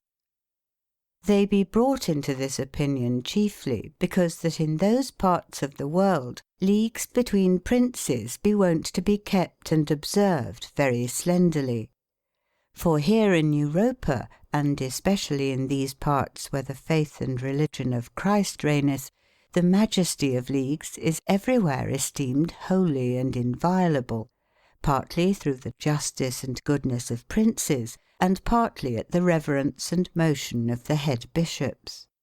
Which, like as they make no promise themselves, but they do very religiously perform the same, so they exhort all princes in any wise to abide by their promises, and them that refuse or deny so to do, by their pontifical power and authority they compel thereto. And surely they think well that it might seem a very reproachful thing if in the leagues of them which by a peculiar name be called faithful, faith should have no place. But in that new-found part of the world, which is scarcely so far from us beyond the line equinoctial, as our life and manners be dissident from theirs, no trust nor confidence is in leagues. But the more and holier ceremonies the league is knitted up with, the sooner it is broken by some cavillation found in the words, which many times of purpose be so craftily put in and placed, that the bands can never be so sure nor so strong, but they will find some hole open to creep out at, and to break both league and truth. The which crafty dealing, yea, the which fraud and deceit, if they should know it to be practised among private men in their bargains and contracts, they would incontinent cry out at it with an open mouth and a sour countenance, as an offence most detestable, and worthy to be punished with a shameful death. Yea, even very they that advance themselves authors of like counsel given to princes. Wherefore it may well be thought, either that all justice is but a base and a low virtue, and which availeth itself far under the high dignity of kings, or at the leastwise that there be two justices, the one meet for the inferior sort of the people, going afoot, and creeping low by the ground, and bound down on every side with many bands, because it shall not run at rovers. The other a princely virtue, which like as it is of much higher majesty than the other poor justice, so also it is of much more liberty, as to the which nothing is unlawful that it lusteth after. These manners of princes, as I said, which be there so evil keepers of leagues, cause the Utopians, as I suppose, to make no leagues at all, which perchance would change their mind if they lived here. Howbeit they think that though leagues be never so faithfully observed and kept, yet the custom of making leagues was very evil begun. For this causeth men, as though nations which be separate asunder by the space of a little hill or a river were coupled together by no society or bond of nature, to think themselves born adversaries and enemies one to another, and that it were lawful for the one to seek the death and destruction of the other if leagues were not. Yea, and that after the leagues be accorded, friendship doth not grow and increase, but the licence of robbing and stealing doth still remain, as far forth as for lack of foresight and advisement in writing the words of the league, any sentence or clause to the contrary is not therein sufficiently comprehended. But they be of a contrary opinion. That is, that no man ought to be counted an enemy which hath done no injury, and that the fellowship of nature is a strong league, and that men be better and more surely knit together by love and benevolence than by covenants of leagues, by hearty affection of mind than by words. End of section 10. Section 11 of Utopia by Sir Thomas More. Of warfare. War or battle as a thing very beastly, and yet to no kind of beasts in so much use as to man, they do detest and abhor. And contrary to the custom almost of all other nations, they count nothing so much against glory as glory gotten in war. And therefore, though they do daily practise and exercise themselves in the discipline of war, and not only the men, but also the women upon certain appointed days, lest they should be to seek in the feat of arms if need should require, yet they never go to battle, but either in the defence of their own country, or to drive out of their friends' land the enemies that have invaded it, or by their power to deliver from the yoke and bondage of tyranny some people that be therewith oppressed, which thing they do of mere pity and compassion. Howbeit they send help to their friends, not ever in their defence, but sometimes also to requite and revenge injuries before to them done. But this they do not, unless their counsel and advice in the matter be asked whiles it is yet new and fresh. For if they find the cause probable, and if the contrary part will not restore again such things as be of them justly demanded, then they be the chief authors and makers of the war. Which they do not only as oft as by inroads and invasions of soldiers preys and booties be driven away, but then also much more mortally, when their friends merchants in any land, either under the pretence of unjust laws, or else by the wresting and wrong understanding of good laws, do sustain an unjust accusation under the colour of justice. Neither the battle which the Utopians fought for the Nephologites against the Aleopolitanes a little before our time was made for any other cause but that the Nephologite merchantmen, as the Utopians thought, suffered wrong of the Aleopolitanes under the pretence of right. But whether it were right or wrong, it was with so cruel and mortal war revenged, the countries round about joining their help and power to the puissance and malice of both parties, that most flourishing and wealthy peoples, being some of them shrewdly shaken, and some of them sharply beaten, the mischiefs were not finished nor ended until the Aleopolitanes at the last were yielded up as bondmen into the jurisdiction of the Nephologites. For the Utopians fought not this war for themselves. And yet the Nephologites before the war, when the Aleopolitanes flourished in wealth, were nothing to be compared with them. So eagerly the Utopians prosecute the injuries done to their friends, yea, in money matters, and not their own likewise. For if they by coven or guile be wiped beside their goods, so that no violence be done to their bodies, they wreak their anger by abstaining from occupying with that nation until they have made satisfaction. Not for because they set less store by their own citizens than by their friends, but that they take the loss of their friends' money more heavily than the loss of their own. Because that their friends' merchantmen, for as much as that they lose is their own private goods, sustain great damage by the loss. But their own citizens lose nothing but of the common goods, and of that which was at home plentiful and almost superfluous, else had it not been sent forth. therefore no man feeleth the loss. And for this cause they think it too cruel an act to revenge that loss with the death of many, the incommodity of the which loss no man feeleth neither in his life nor yet in his living. But if it chance that any of their men in any other country be maimed or killed, whether it be done by a common or a private council, knowing and trying out the truth of the matter by their ambassadors, unless the offenders be rendered unto them in recompense of the injury, they will not be appeased, but incontinent they proclaim war against them. The offenders yielded, they punish either with death or with bondage. They be not only sorry, but also ashamed to achieve the victory with bloodshed, counting it great folly to buy precious wares too dear. They rejoice and avaunt themselves if they vanquish and oppress their enemies by craft and deceit. And for that act they make a general triumph, and as if the matter were manfully handled, they set up a pillar of stone in the place where they so vanquished their enemies, in token of the victory. For then they glory, then they boast and crack that they have played the men indeed, when they have so overcomen as no other living creature but only man could.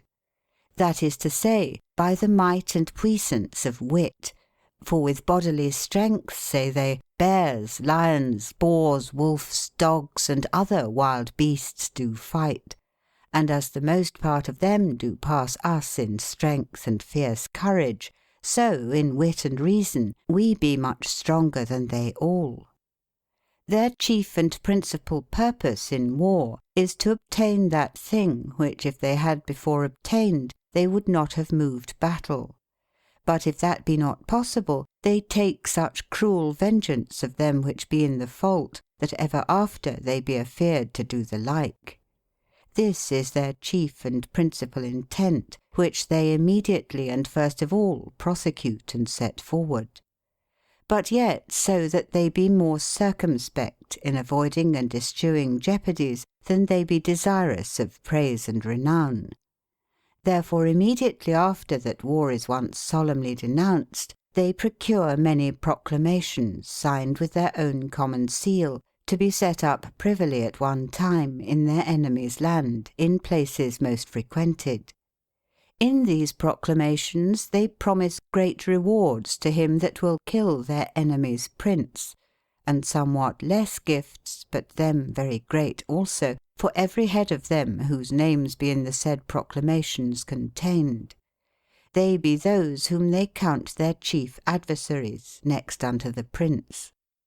Whatsoever is prescribed unto him that killeth any of the proclaimed persons, that is doubled to him that bringeth any of the same to them alive. Yea, and to the proclaimed persons themselves, if they will change their minds and come into them, taking their parts, they proffer the same great rewards, with pardon and surety of their lives. Therefore it quickly cometh to pass that their enemies have all other men in suspicion, and be unfaithful and mistrusting among themselves one to another, living in great fear and in no less jeopardy. For it is well known that divers times the most part of them, and specially the prince himself, hath been betrayed of them in whom they put their most hope and trust. So that there is no manner of act nor deed that gifts and rewards do not enforce men unto, and in rewards they keep no measure, but remembering and considering into how great hazard and jeopardy they call them, endeavour themselves to recompense the greatness of the danger with like great benefits. And therefore they promise not only wonderful great abundance of gold, but also lands of great revenues lying in most safe places among their friends. And their promises they perform faithfully, without any fraud or coven. This custom of buying and selling adversaries among other people is disallowed, as a cruel act of a base and a cowardish mind. But they in this behalf think themselves much praiseworthy, as who, like wise men, by this means dispatch great wars without any battle or skirmish. Yea, they count it also a deed of pity and mercy, because that by the death of a few offenders the lives of a great number of innocents, as well as of their own men as also of their enemies, be ransomed and saved, which in fighting should have been slain.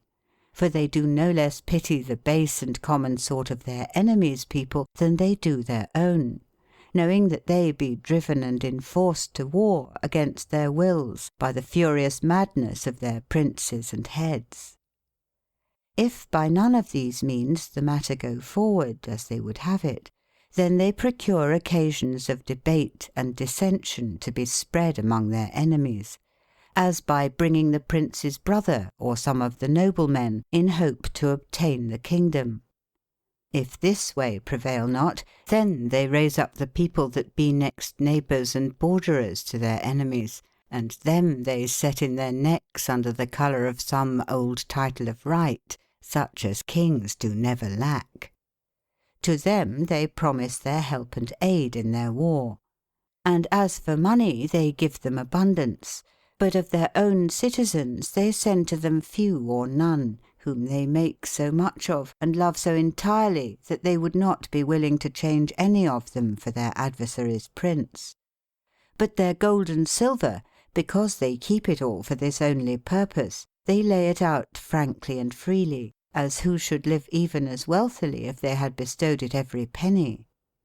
Yea, and besides their riches which they keep at home, they have also an infinite treasure abroad, by reason that, as I said before, many nations be in their debt. Therefore they hire soldiers out of all countries and send them to battle, but chiefly of the Zapolites. This people is 500 miles from Utopia eastward. They be hideous, savage, and fierce, dwelling in wild woods and high mountains, where they were bred and brought up. They be of an hardy nature, able to abide and sustain heat, cold, and labour, abhorring from all delicate dainties, occupying no husbandry nor tillage of the ground, homely and rude both in building of their houses and in their apparel, given unto no goodness, but only to the breeding and bringing up of cattle. The most part of their living is by hunting and stealing. They be born only to war, which they diligently and earnestly seek for, and when they have gotten it they be wondrous glad thereof. They go forth of their country in great companies together, and whosoever lacketh soldiers, there they proffer their service for small wages. This is only the craft that they have to get their living by. They maintain their life by seeking their death. For them whom with they be in wages, they fight hardly, fiercely, and faithfully, but they bind themselves for no certain time. But upon this condition they enter into bonds, that the next day they will take part with the other side for greater wages, and the next day after that they will be ready to come back again for a little more money. There be few wars thereaway, wherein is not a great number of them in both parties. Therefore it daily chanceth that nigh kinsfolk, which were hired together on one part, and there very friendly and familiarly used themselves one with another, shortly after being separate in contrary parts, run one against another enviously and fiercely, and forgetting both kindred and friendship thrust their swords one in another, and that for none other cause but that they be hired of contrary princes for a little money, which they do so highly regard and esteem that they will easily be provoked to change parts for a halfpenny more wages by the day, so quickly they have taken a smack in covetousness, which for all that is to them no profit, for that they get by fighting, immediately they spend unthriftily and wretchedly in riot. This people fighteth for the Utopians against all nations, because they give them greater wages than any other nation will. For the Utopians, like as they seek good men to use well, so they seek these evil and vicious men to abuse, whom, when need requireth, with promises of great rewards, they put forth into great jeopardies, from whence the most part of them never cometh again to ask their rewards. But to them that remain alive they pay that which they promised faithfully, that they may be the more willing to put themselves in like danger another time. Nor the Utopians pass not how many of them they bring to destruction, for they believe that they should do a very good deed for all mankind, if they could rid out of the world all that foul stinking den of that most wicked and cursed people. Next unto these they use the soldiers of them for whom they fight, and then the help of their other friends, and last of all they join to their own citizens, among whom they give to one of tried virtue and prowess the rule, governance, and conduction of the whole army. Under him they appoint 2 other, which, whiles he is safe, be both private and out of office. But if he be taken or slain, the one of the other 2 succeedeth him, as it were by inheritance. And if the second miscarry, then the third taketh his room, lest that, as the chance of battle is uncertain and doubtful, the jeopardy or death of the captain should bring the whole army in hazard. They choose soldiers out of every city, those which put forth themselves willingly. For they thrust no man forth into war against his will. Because they believe, if any man be fearful and faint-hearted of nature, he will not only do no manful and hardy act himself, but also be occasion of cowardness to his fellows. But if any battle be made against their own country, then they put these cowards, so that they be strong-bodied, in ships among other bold-hearted men. Or else they dispose them upon the walls, from whence they may not flee. Thus, what for shame that their enemies be at hand, and what for because they be without hope of running away, they forget all fear, and many times extreme necessity turneth cowardness into prowess and manliness. But as none of them is thrust forth of his country into war against his will, so women that be willing to accompany their husbands in times of war be not prohibited or letted. Yea, they provoke and exhort them to it with praises. And in set field the wives do stand every one by their own husband's side. Also every man is compassed next about with his own children, kinsfolks, and alliance, that they, whom nature chiefly moveth to mutual succour, thus standing together, may help one another. It is a great reproach and dishonesty for the husband to come home without his wife, or the wife without her husband, or the son without his father. And therefore if the other part stick so hard by it that the battle come to their hands, it is fought with great slaughter and bloodshed, even to the utter destruction of both parts. For as they make all the means and shifts that may be to keep themselves from the necessity of fighting, or that they may dispatch the battle by their hired soldiers, so when there is no remedy but that they must needs fight themselves, then they do as courageously fall to it as before, whiles they might, they did wisely avoid and refuse it. Nor they be not most fierce at the first brunt, but in continuance by little and little their fierce courage increaseth, with so stubborn and obstinate minds that they will rather die than give back an inch.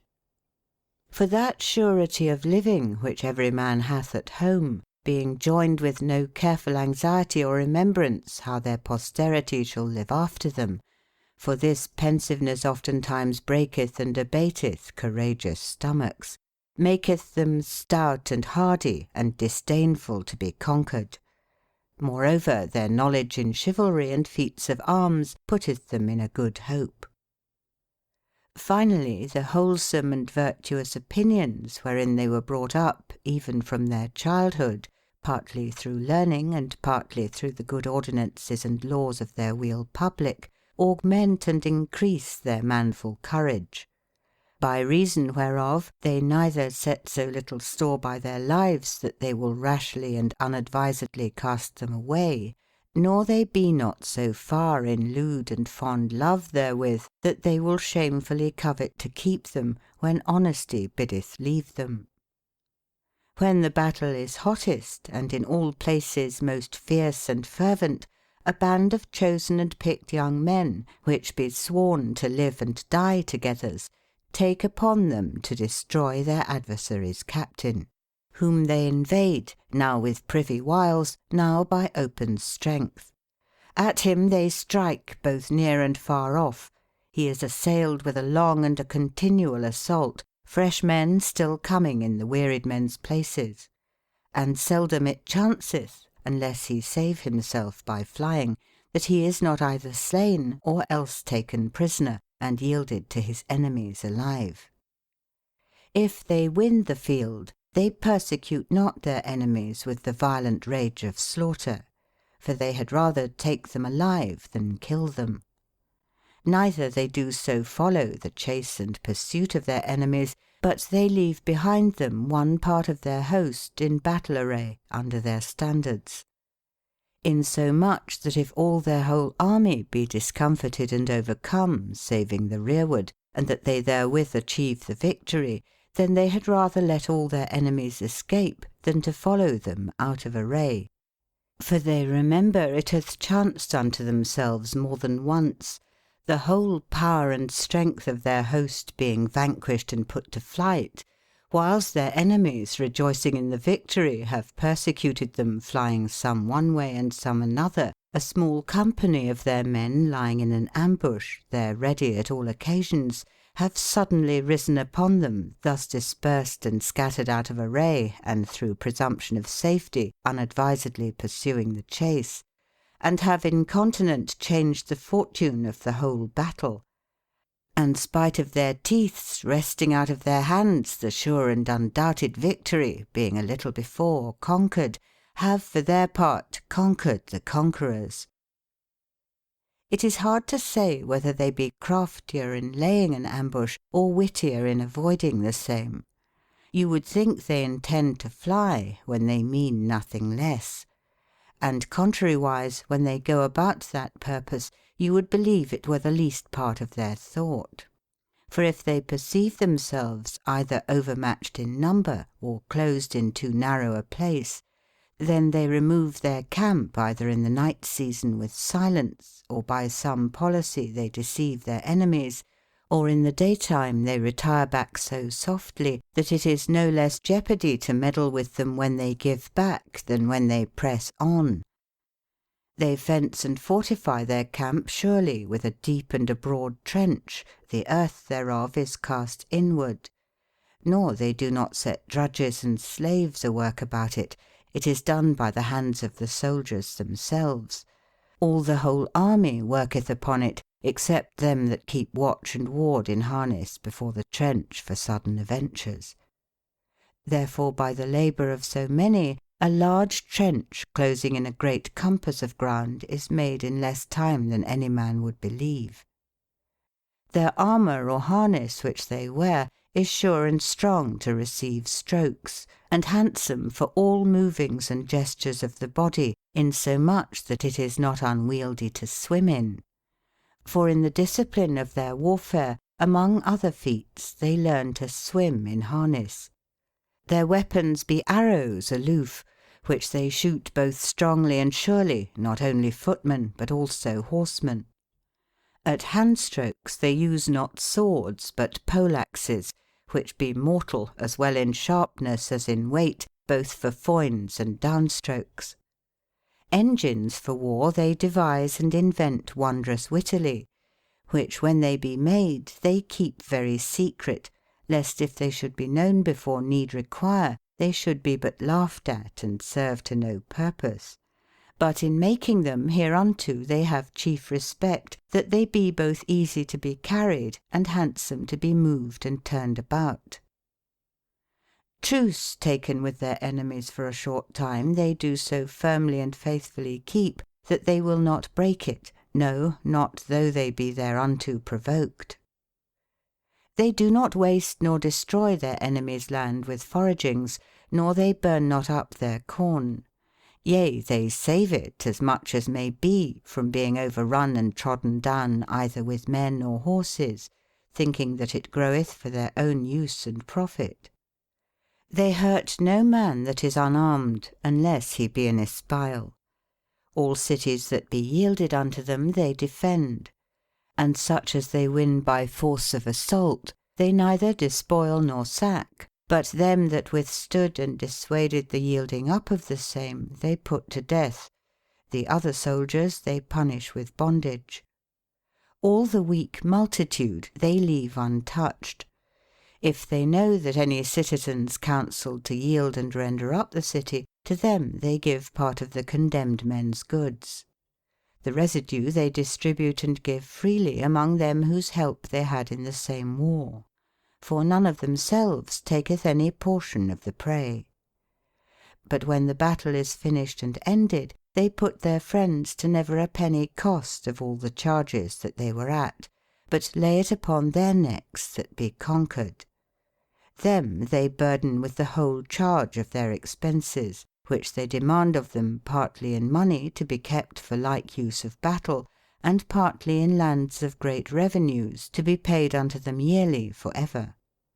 Such revenues they have now in many countries, which by little and little rising of divers and sundry causes be increased above 700,000 ducats by the year. Thither they send forth some of their citizens as lieutenants, to live there sumptuously like men of honour and renown. And yet this notwithstanding, much money is saved which cometh to the common treasury, unless it so chance that they had rather trust the country with the money, which many times they do so long until they have need to occupy it. And it seldom happeneth that they demand all. Of these lands they assign part unto them which at their request and exhortation put themselves in such jeopardies as I spake of before. If any prince stir up war against them, intending to invade their land, they meet him incontinent out of their own borders with great power and strength, for they never lightly make war in their own country. Nor they be never brought into so extreme necessity as to take help out of foreign lands into their own island. End of section 11. Section 12 of Utopia by Sir Thomas More. Of the religions in Utopia. There be divers kinds of religion, not only in sundry parts of the island, but also in divers places of every city. Some worship for God the sun, some the moon, some other of the planets. There be that give worship to a man that was once of excellent virtue or of famous glory, not only as God, but also as the chiefest and highest God. But the most and the wisest part, rejecting all these, believe that there is a certain godly power unknown, everlasting, incomprehensible, inexplicable, far above the capacity and reach of man's wit, dispersed throughout all the world, not in bigness, but in virtue and power.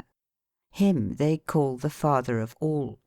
To him alone they attribute the beginnings, the increasings, the proceedings, the changes, and the ends of all things.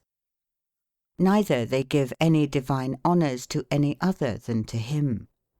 Yea, all the other also, though they be in divers opinions, yet in this point they agree altogether with the wisest sort, in believing that there is one chief and principal God, the maker and ruler of the whole world, whom they all commonly in their country language call Mithra. But in this they disagree, that among some he is counted one, and among some another. For every one of them, whatsoever that is which he taketh for the chief God, thinketh it to be the very same nature, to whose only divine might and majesty the sum and sovereignty of all things by the consent of all people is attributed and given. Howbeit, they all begin by little and little to forsake and fall from this variety of superstitions, and to agree together in that religion which seemeth by reason to pass and excel the residue. And it is not to be doubted but all the other would long ago have been abolished, but that whatsoever unprosperous thing happened to any of them as he was minded to change his religion, the fearfulness of people did take it, not as a thing coming by chance, but as sent from God out of heaven, as though the God whose honour he was forsaking would revenge that wicked purpose against him. But after they heard us speak of the name of Christ, of his doctrine, laws, miracles, and of the no less wonderful constancy of so many martyrs, whose blood willingly shed brought a great number of nations throughout all parts of the world into their sect, you will not believe with how glad minds they agreed unto the same, whether it were by the secret inspiration of God, or else for that they thought it nighest unto that opinion which among them is counted the chiefest. Howbeit, I think this was no small help and furtherance in the matter, that they heard us say that Christ instituted among his all things common, and that the same community doth yet remain amongst the rightest Christian companies. Verily, howsoever, it came to pass many of them consented together in our religion, and were washed in the holy water of baptism. But because among us four, for no more of us was left alive, two of our company being dead, there was no priest, which I am right sorry for, they being entered and instructed in all other points of our religion, lack only those sacraments which here none but priests do minister. Howbeit they understand and perceive them, and be very desirous of the same.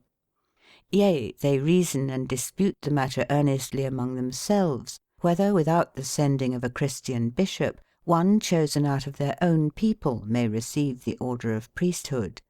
And truly they were minded to choose one, but at my departure from them they had chosen none.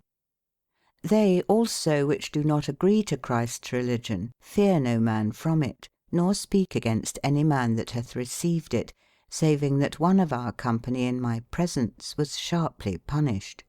He, as soon as he was baptized, began against our wills, with more earnest affection than wisdom, to reason of Christ's religion, and began to wax so hot in his matter that he did not only prefer our religion before all other, but also did utterly despise and condemn all other, calling them profane, and the followers of them wicked and devilish, and the children of everlasting damnation. When he had thus long reasoned the matter, they laid hold on him, accused him, and condemned him into exile, not as a despiser of religion, but as a seditious person and a raiser up of dissension among the people. For this is one of the ancientest laws among them, that no man shall be blamed for reasoning in the maintenance of his own religion. For King Utopus, even at the first beginning, hearing that the inhabitants of the land were before his coming thither at continual dissension and strife among themselves for their religions, perceiving also that this common dissension, whiles every several sect took several parts in fighting for their country, was the only occasion of his conquest over them all, as soon as he had gotten the victory, first of all he made a decree that it should be lawful for every man to favour and follow what religion he would, and that he might do the best he could to bring other to his opinion, so that he did it peaceably, gently, quietly, and soberly, without hasty and contentious rebuking and inveighing against other. If he could not by fair and gentle speech induce them unto his opinion, yet he should use no kind of violence, and refrain from displeasant and seditious words. To him that would vehemently and fervently in this cause strive and contend was decreed banishment or bondage. This law did King Utopus make, not only for the maintenance of peace, which he saw through continual contention and mortal hatred utterly extinguished, but also because he thought this decree should make for the furtherance of religion, whereof he durst define and determine nothing unadvisedly, as doubting whether God, considering manifold and divers sorts of honour, would inspire sundry men with sundry kinds of religion. And this surely he thought a very unmeet and foolish thing, and a point of arrogant presumption, to compel all other by violence and threatenings to agree to the same that thou believest to be true. Furthermore, though there be one religion which alone is true, and all other vain and superstitious, yet did he well foresee, so that the matter were handled with reason and sober modesty, that the truth of the own power would at the last issue out and come to light. But if contention and debate in that behalf should continually be used, as the worst men be most obstinate and stubborn, and in their evil opinion most constant, he perceived that then the best and holiest religion would be trodden under foot and destroyed by most vain superstitions, even as good corn is by thorns and weeds overgrown and choked. Therefore all this matter he left undiscussed, and gave to every man free liberty and choice to believe what he would, saving that he earnestly and straitly charged them that no man should conceive so vile and base an opinion of the dignity of man's nature as to think that the souls do die and perish with the body, or that the world runneth at all adventures, governed by no divine providence. And therefore they believe that after this life vices be extremely punished and virtues bountifully rewarded.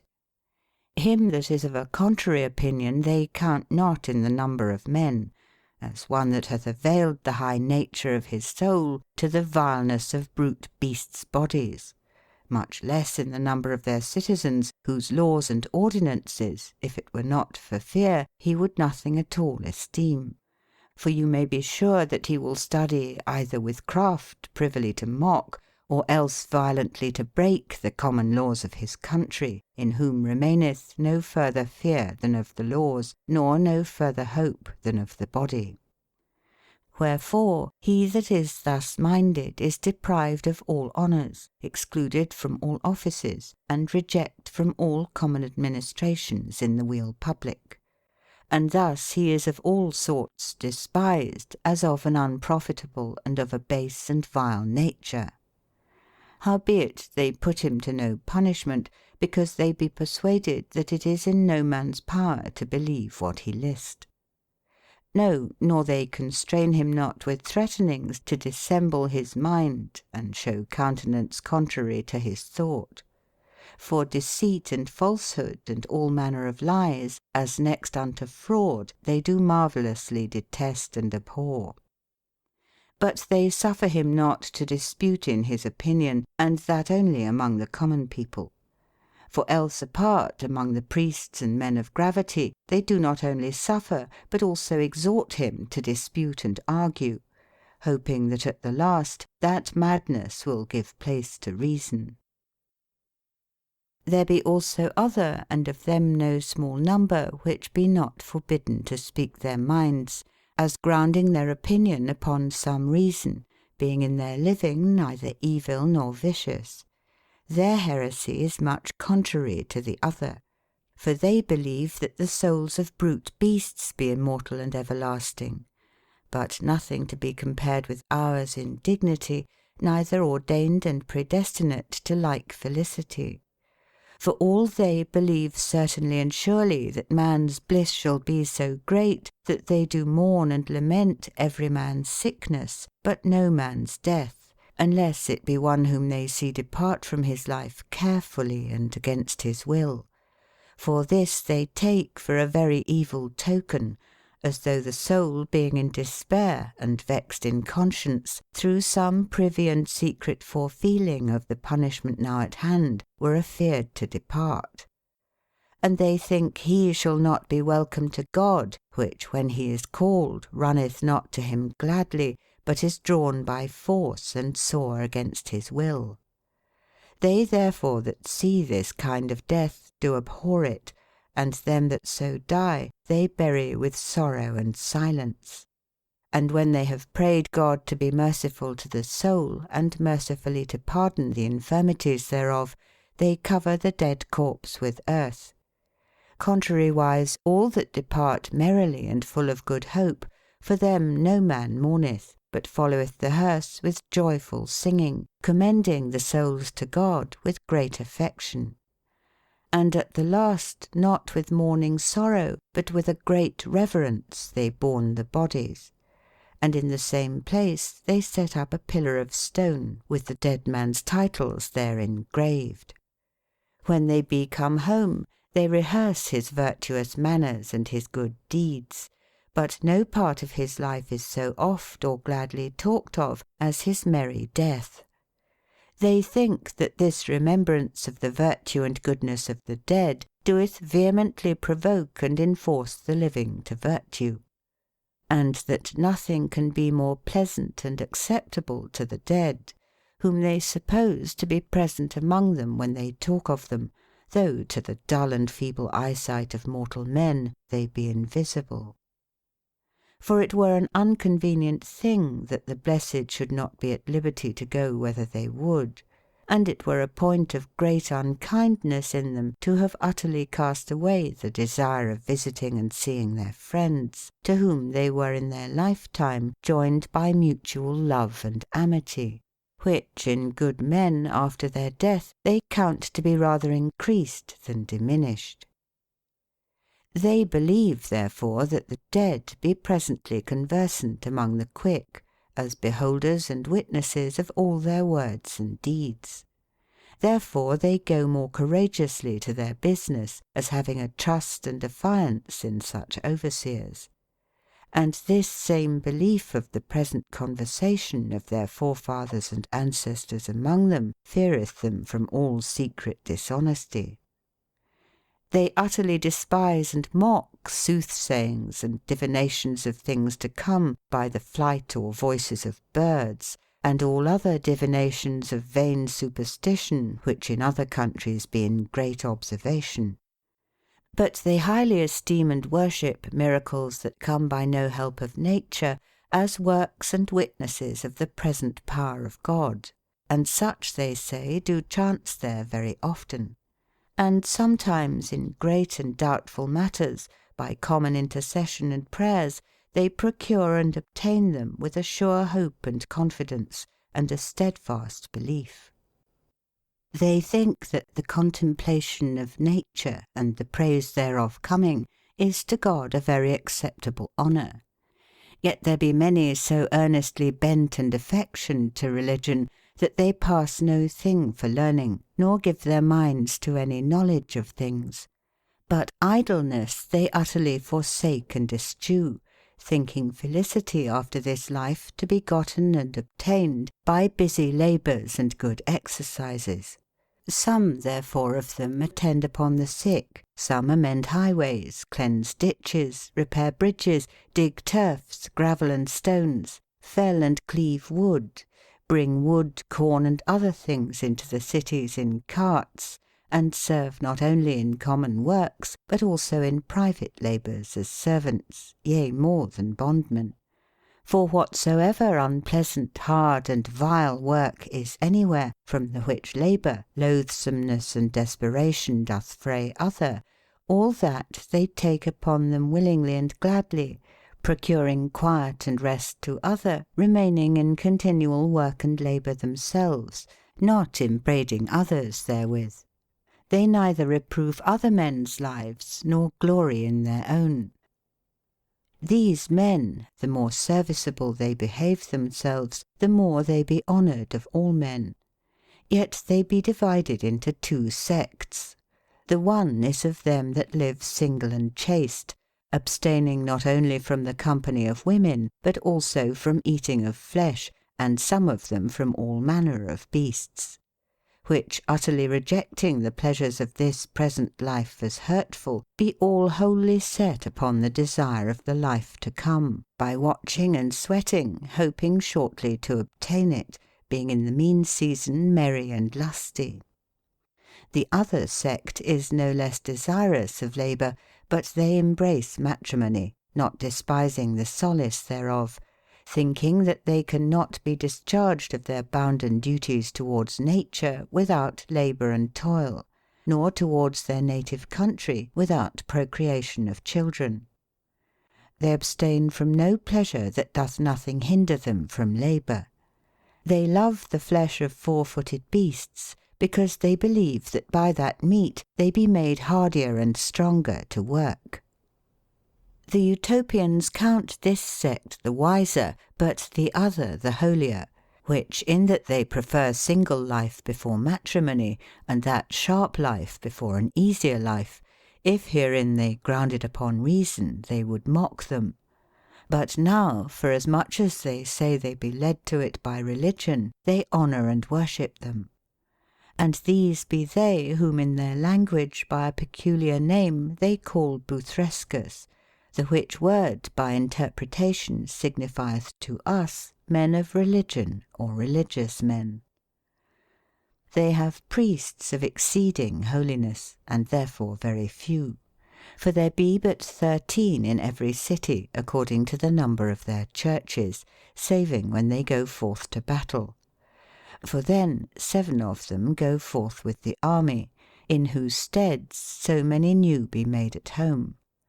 But the other at their return home again re-enter every one into his own place, they that be above the number, until such time as they succeed into the places of the other at their dying, be in the mean season continually in company with the bishop, for he is the chief head of them all.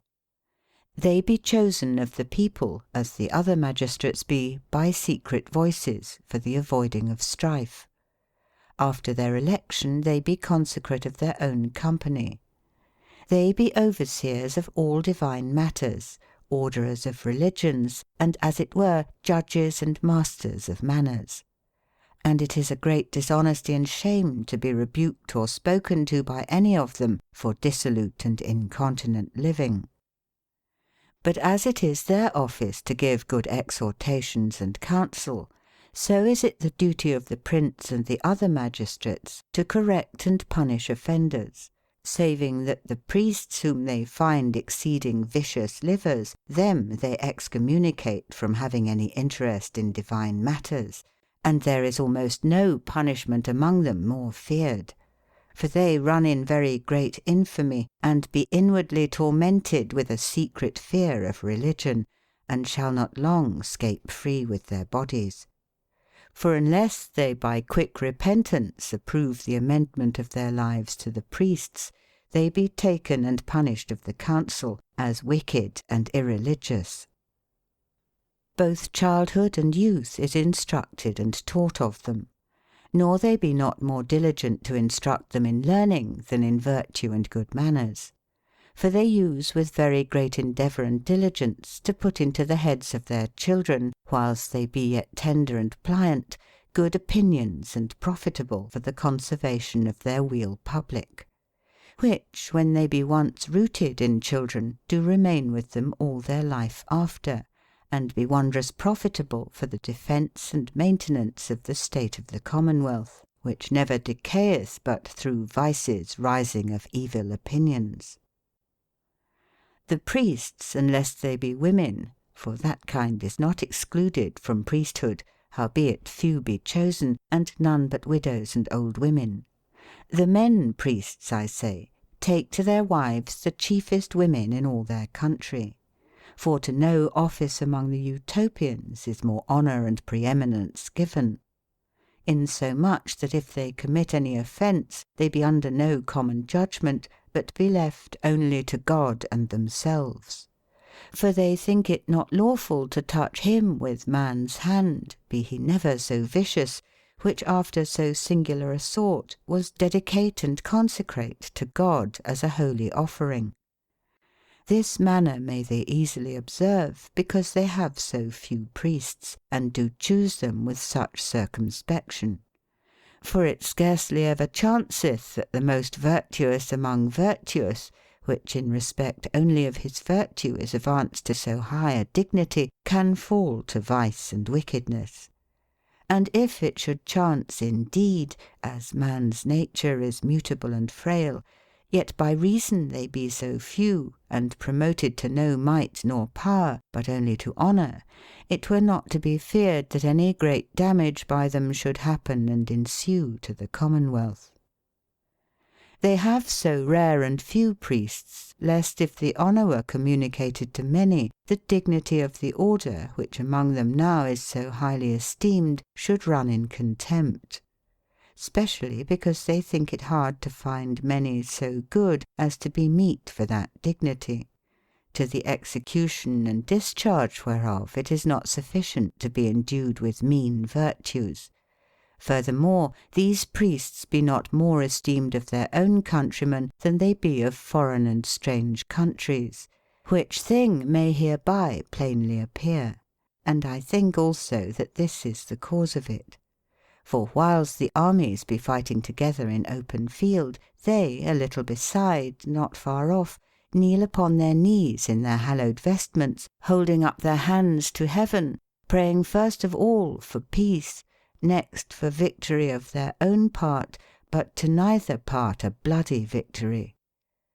If their host get the upper hand, they run into the main battle, and restrain their own men from slaying and cruelly pursuing their vanquished enemies.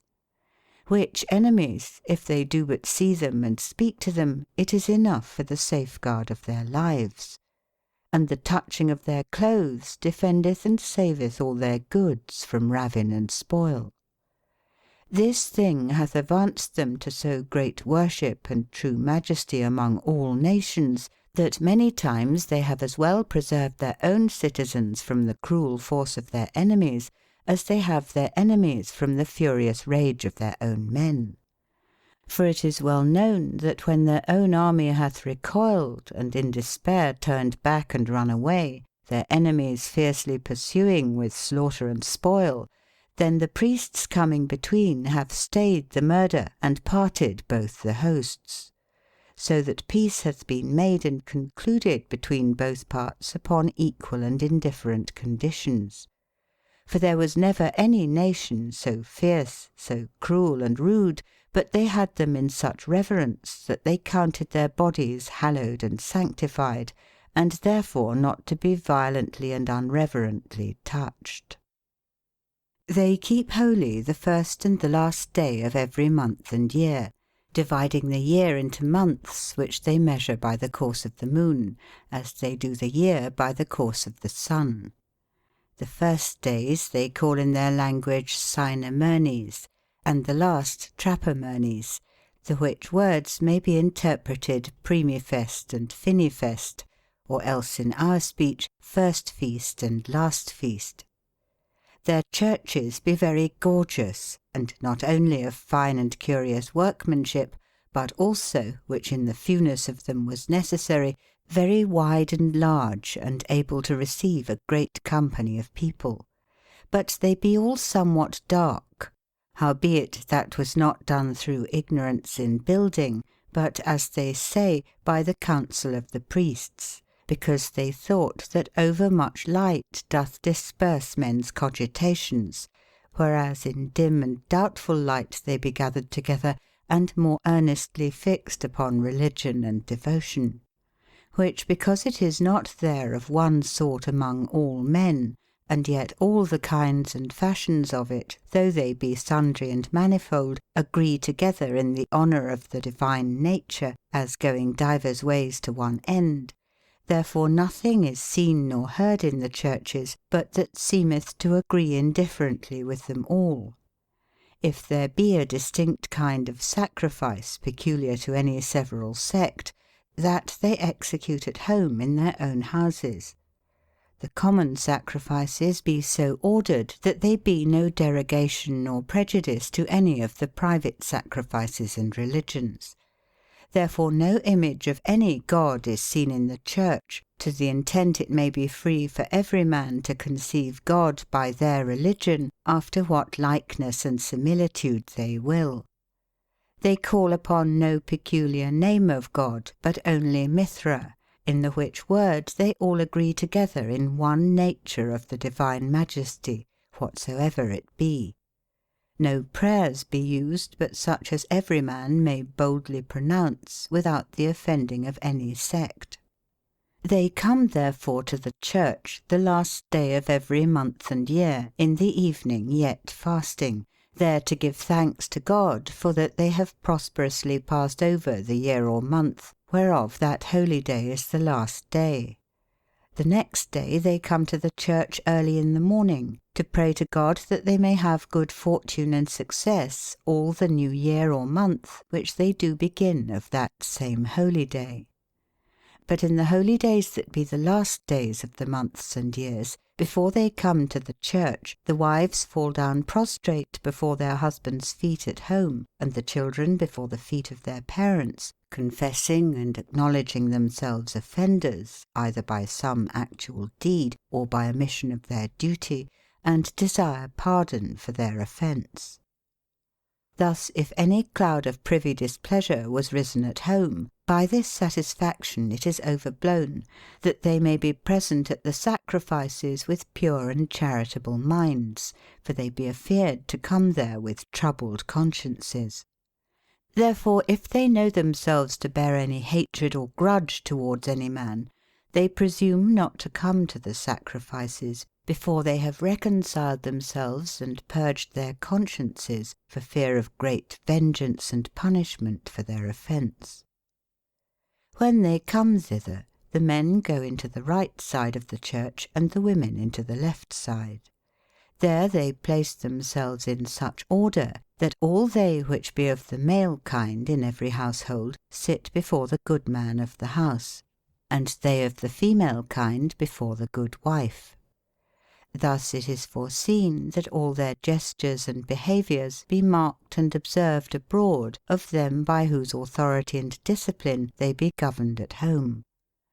This also they diligently see unto, that the younger evermore be coupled with his elder, lest children being joined together, they should pass over that time in childish wantonness, wherein they ought principally to conceive a religious and devout fear towards God, which is the chief and almost the only incitation to virtue. They kill no living beast in sacrifice, nor they think not that the merciful clemency of God hath delight in blood and slaughter, which hath given life to beasts to the intent they should live. They burn frankincense and other sweet savours, and light also a great number of wax candles and tapers, not supposing this gear to be anything available to the divine nature, as neither the prayers of men, but this unhurtful and harmless kind of worship pleaseth them, and by these sweet savours and lights and other such ceremonies men feel themselves secretly lifted up and encouraged to devotion with more willing and fervent hearts. The people weareth in the church white apparel. The priest is clothed in changeable colours, which in workmanship be excellent, but in stuff not very precious. For their vestments be neither embroidered with gold, nor set with precious stones, but they be wrought so finely and cunningly with divers feathers of fowls, that the estimation of no costly stuff is able to countervail the price of the work. Furthermore, in these birds' feathers, and in the due order of them which is observed in their setting, they say is contained certain divine mysteries. The interpretation whereof known, which is diligently taught by the priests, they be put in remembrance of the bountiful benefits of God toward them, and of the love and honour which of their behalf is due to God, and also of their duties one toward another. When the priest first cometh out of the vestry thus apparelled, they fall down incontinent every one reverently to the ground, with so still silence on every part, that the very fashion of the thing striketh into them a certain fear of God, as though he were there personally present. When they have lain a little space on the ground, the priest giveth them a sign for to rise. Then they sing praises unto God, which they intermix with instruments of music, for the most part of other fashions than these that we use in this part of the world. And like as some of ours be much sweeter than theirs, so some of theirs do far pass ours. But in one thing doubtless they go exceeding far beyond us. For all their music, both that they play upon instruments and that they sing with man's voice, doth so resemble and express natural affections, the sound and tune is so applied and made agreeable to the thing, that whether it be a prayer, or else a ditty of gladness, of patience, of trouble, of mourning, or of anger, the fashion of the melody doth so represent the meaning of the thing, that it doth wonderfully move, stir, pierce, and inflame the hearers' minds. At the last, the people and the priest together rehearse solemn prayers in words, expressly pronounced so made, that every man may privately apply to himself that which is commonly spoken of all. In these prayers every man recogniseth and knowledgeth God to be his Maker, his Governor, and the principal cause of all other goodness, thanking him for so many benefits received at his hand, but namely that through the favour of God he hath chanced into that public weal which is most happy and wealthy, and hath chosen that religion which he hopeth to be most true.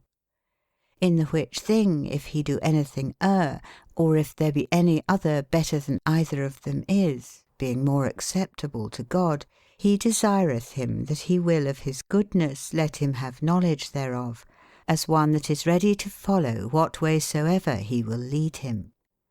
But if this form and fashion of a commonwealth be best, and his own religion most true and perfect, then he desireth God to give him a constant steadfastness in the same, and to bring all other people to the same order of living, and to the same opinion of God, unless there be anything that in this diversity of religions doth delight his unsearchable pleasure. To be short, he prayeth him that after his death he may come to him. But how soon or late, that he dare not assign or determine. Howbeit, if it might stand with his Majesty's pleasure, he would be much gladder to die a painful death, and so to go to God, than by long living in worldly prosperity to be away from him. When this prayer is said, they fall down to the ground again, and a little after they rise up and go to dinner. And the residue of the day they pass over in plays and exercise of chivalry.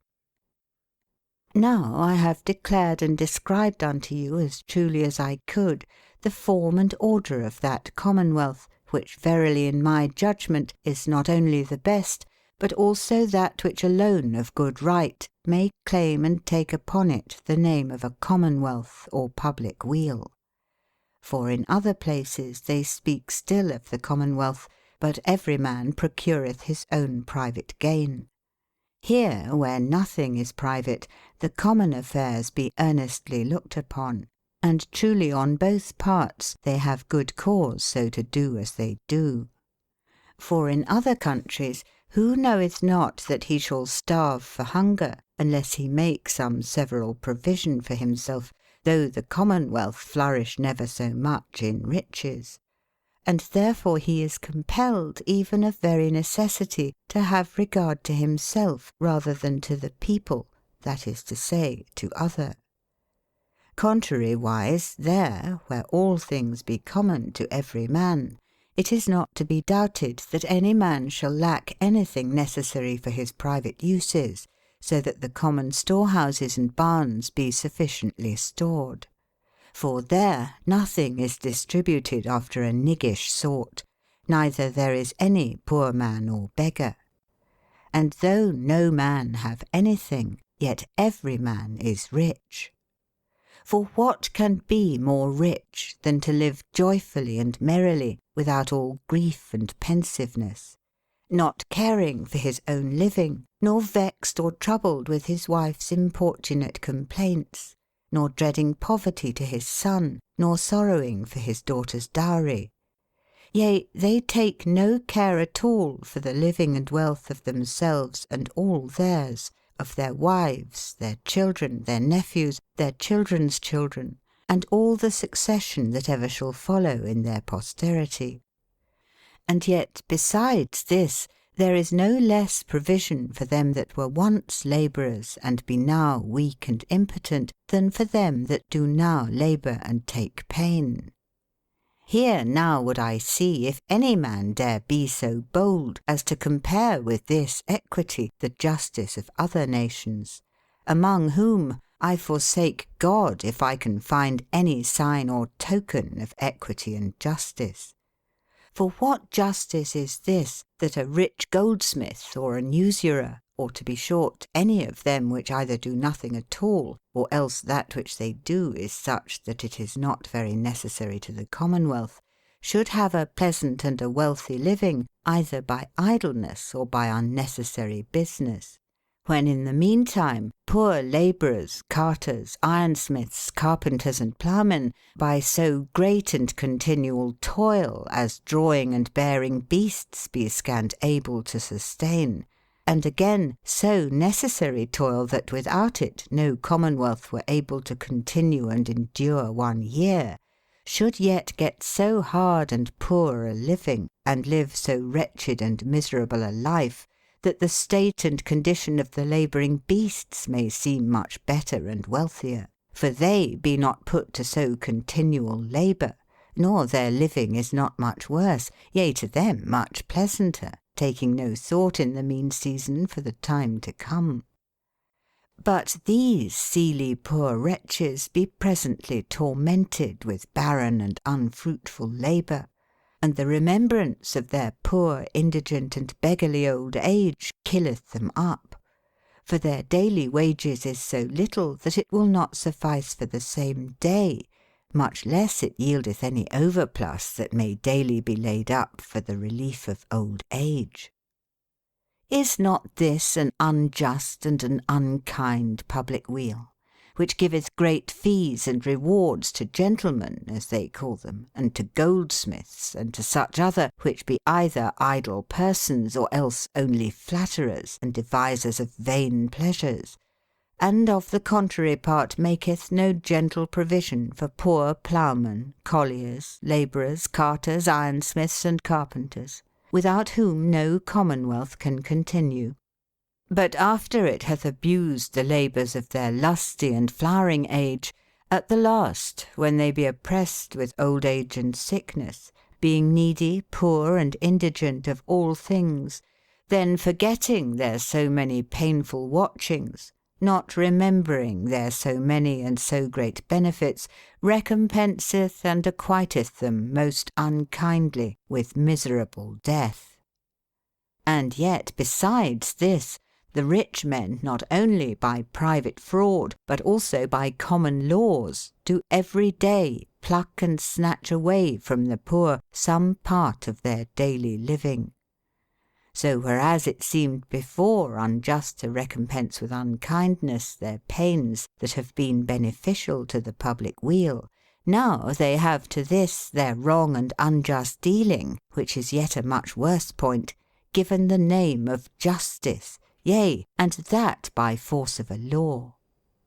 Therefore when I consider and weigh in my mind all these commonwealths, which nowadays anywhere do flourish, so God help me, I can perceive nothing but a certain conspiracy of rich men procuring their own commodities under the name and title of the commonwealth. They invent and devise all means and crafts, first how to keep safely, without fear of losing, that they have unjustly gathered together, and next how to hire and abuse the work and labour of the poor for as little money as may be.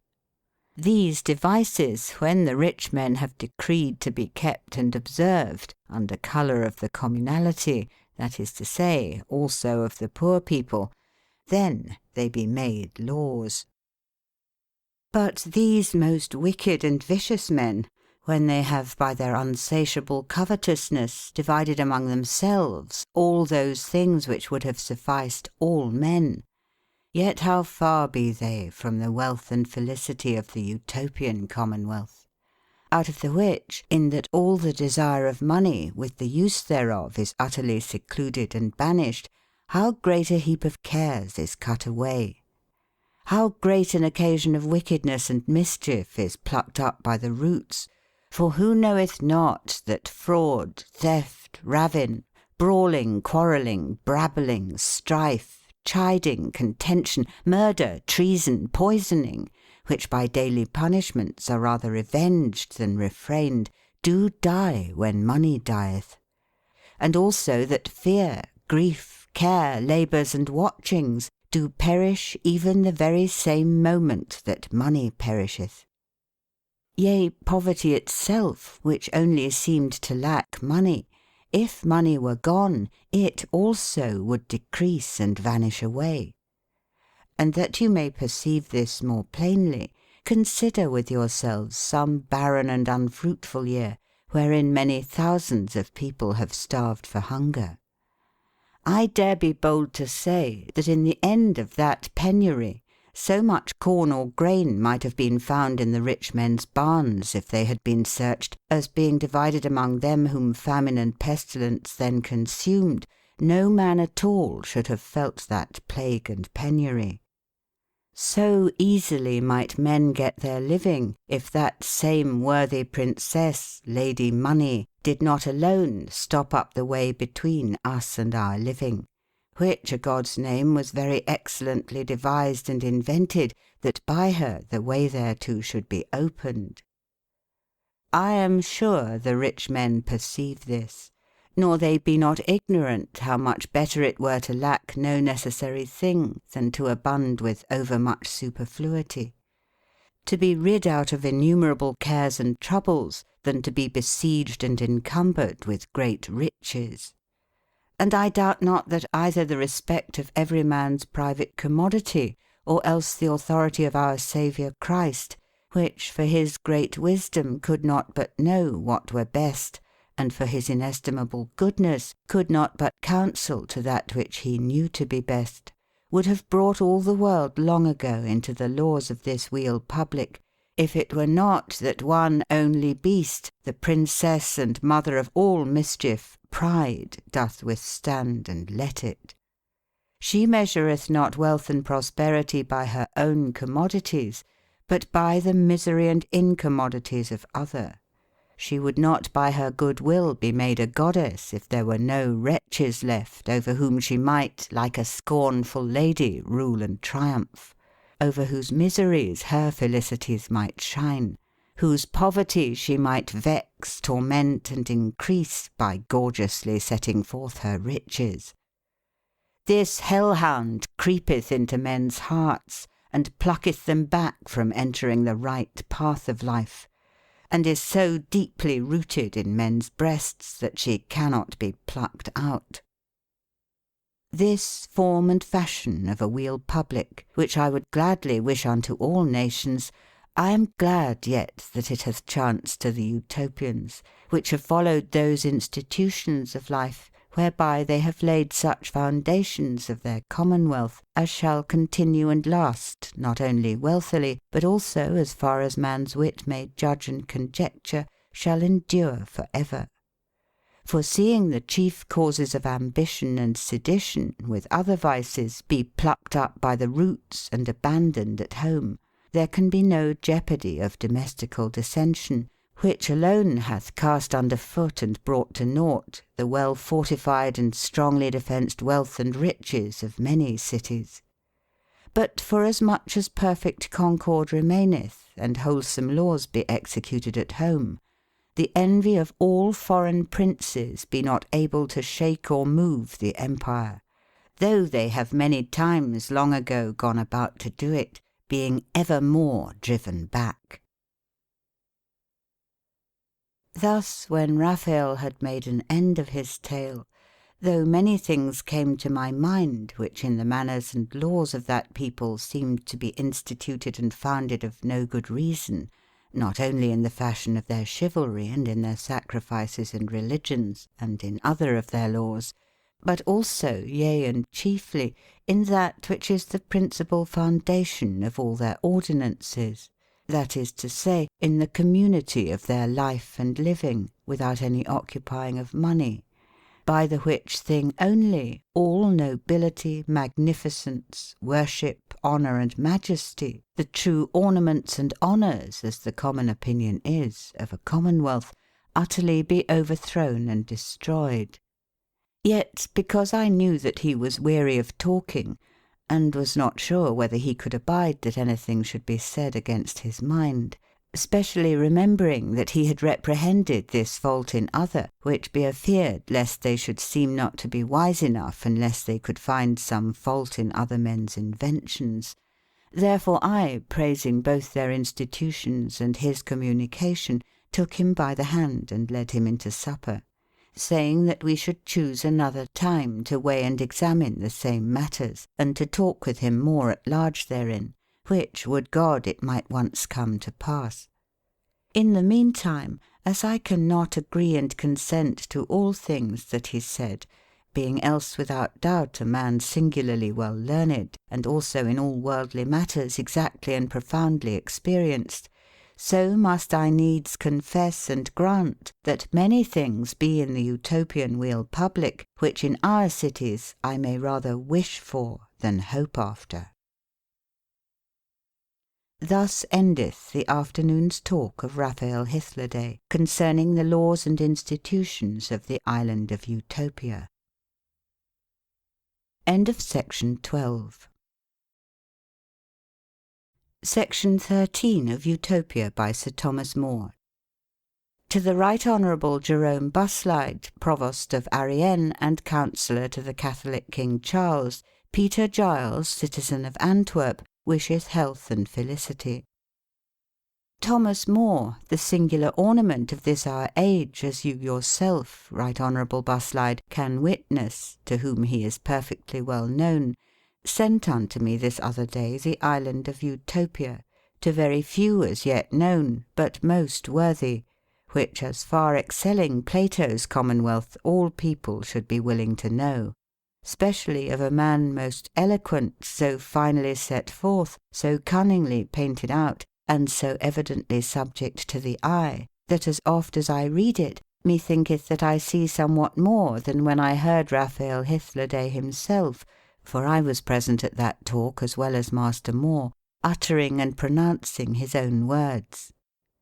Yea, though the same man, according to his pure eloquence, did so open and declare the matter, that he might plainly enough appear to report not things which he had learned of others only by hearsay, but which he had with his own eyes presently seen and thoroughly viewed, and wherein he had no small time been conversant and abiding. A man truly, in my opinion, as touching the knowledge of regions, peoples, and worldly experience, much passing, yea, even the very famous and renowned traveller Ulysses. And indeed such a one as for the space of these 800 years past, I think nature into the world brought not forth his like. In comparison of whom Vespucci may be thought to have seen nothing.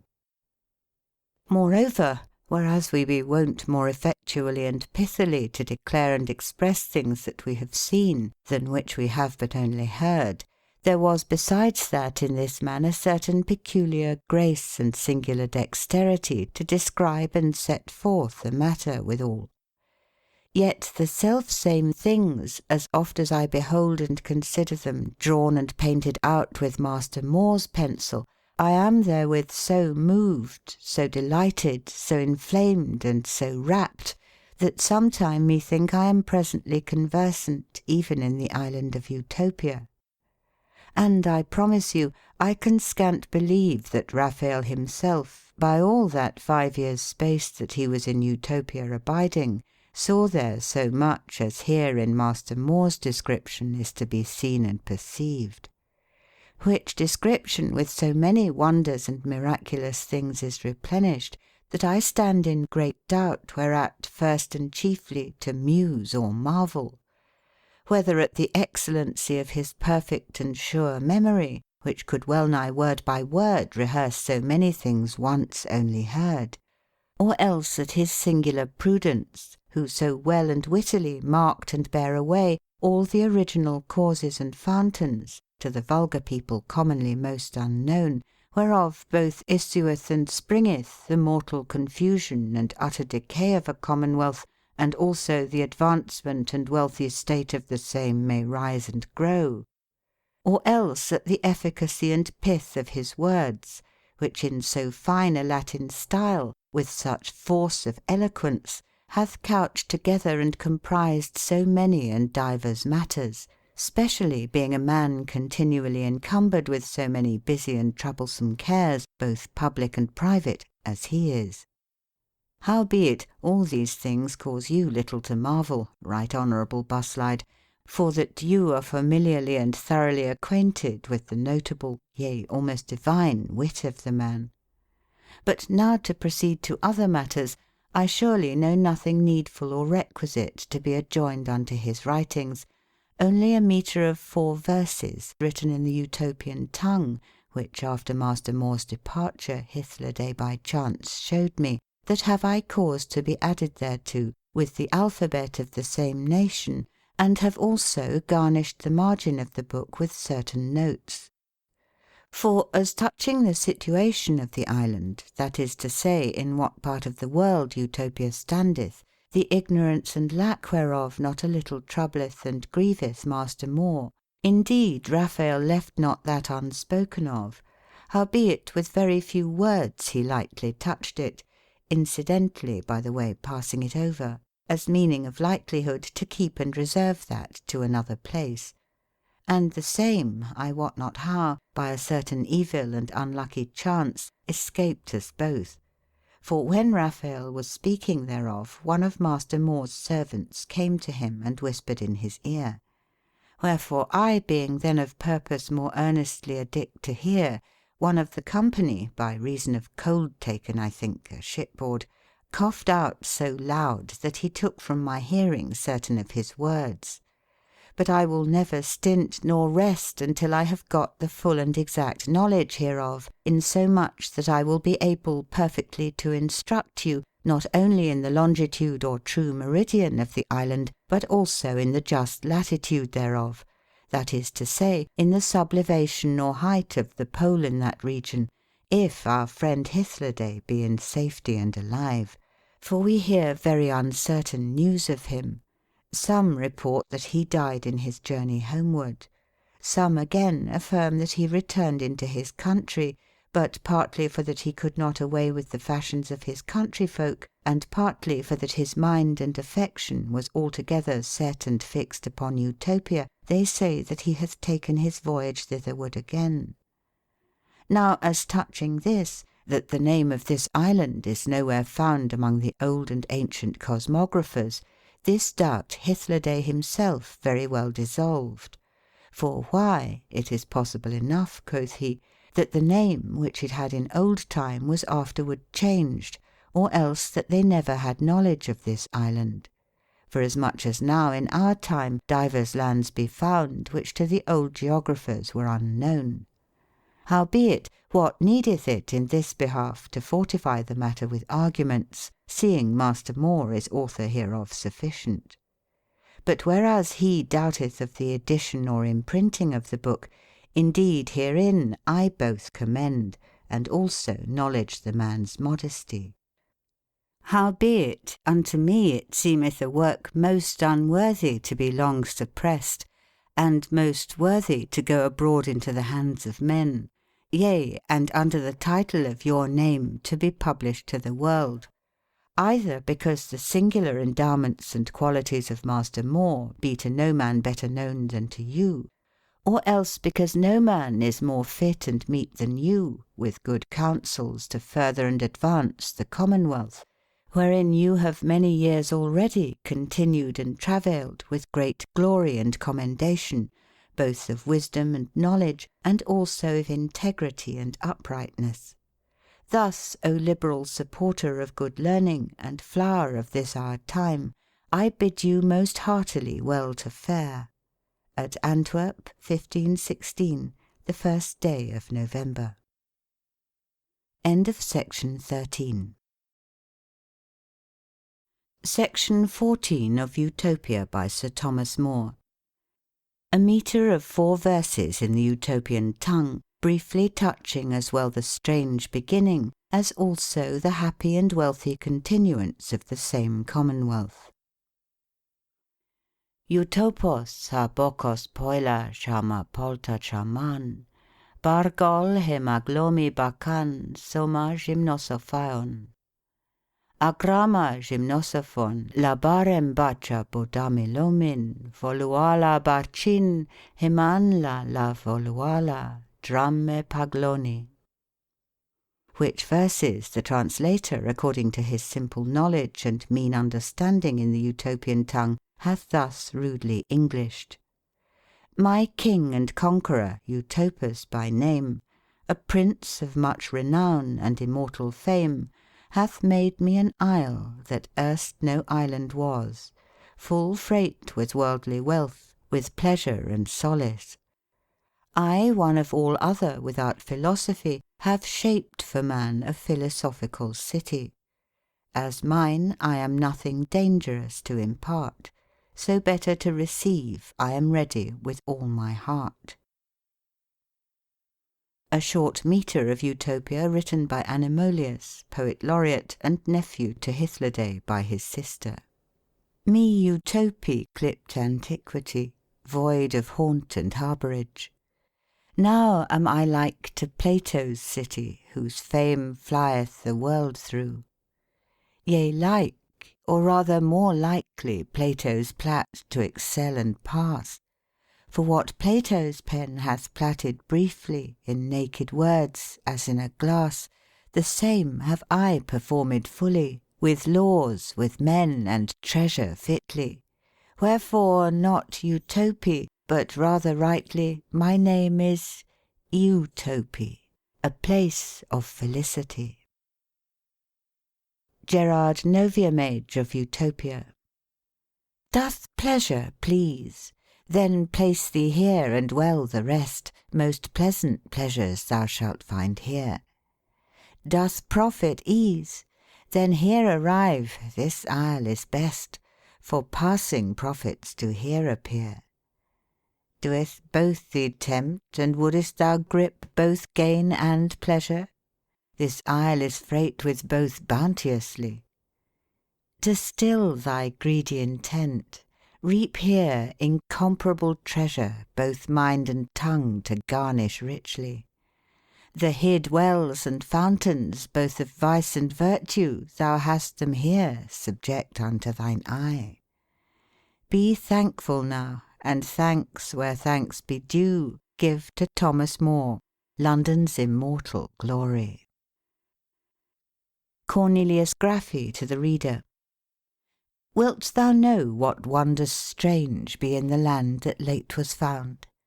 Wilt thou learn thy life to lead by divers ways that godly be? Wilt thou of virtue and of vice understand the very ground? Wilt thou see this wretched world, how full it is of vanity? Then read and mark, and bear in mind for thy behalf, as thou may best, all things that in this present work that worthy clerk Sir Thomas More with wit divine full learnedly unto the world hath plain expressed, in whom London well glory may for wisdom and for godly law. The Printer to the Reader. The Utopian alphabet, good reader, which in the above written epistle is promised, hereunto I have not now adjoined, because I have not as yet the true characters or forms of the Utopian letters. And no marvel, seeing it is a tongue to us much stranger than the Indian, the Persian, the Syrian, the Arabic, the Egyptian, the Macedonian, the Sclavonian, the Cyprian, the Scythian, etc. Which tongues, though they be nothing so strange among us as the Utopian is, yet their characters we have not. But I trust, God willing, at the next impression hereof, to perform that which now I can not, that is to say, to exhibit perfectly unto thee the Utopian alphabet. In the meantime, accept my good will, and so farewell. Imprinted at London in Paul's Churchyard at the Sign of the Lamb, by Abraham Wheel, 1556. Now revised by F.S. Ellis and printed again by William Morris at the Kelmscott Press, Hammersmith, in the county of Middlesex. Finished the 4th day of August, 1893. Sold by Reeves and Turner, 196, Strand. End of Utopia by Sir Thomas More, translated by Ralph Robinson. Read by Ruth Golding.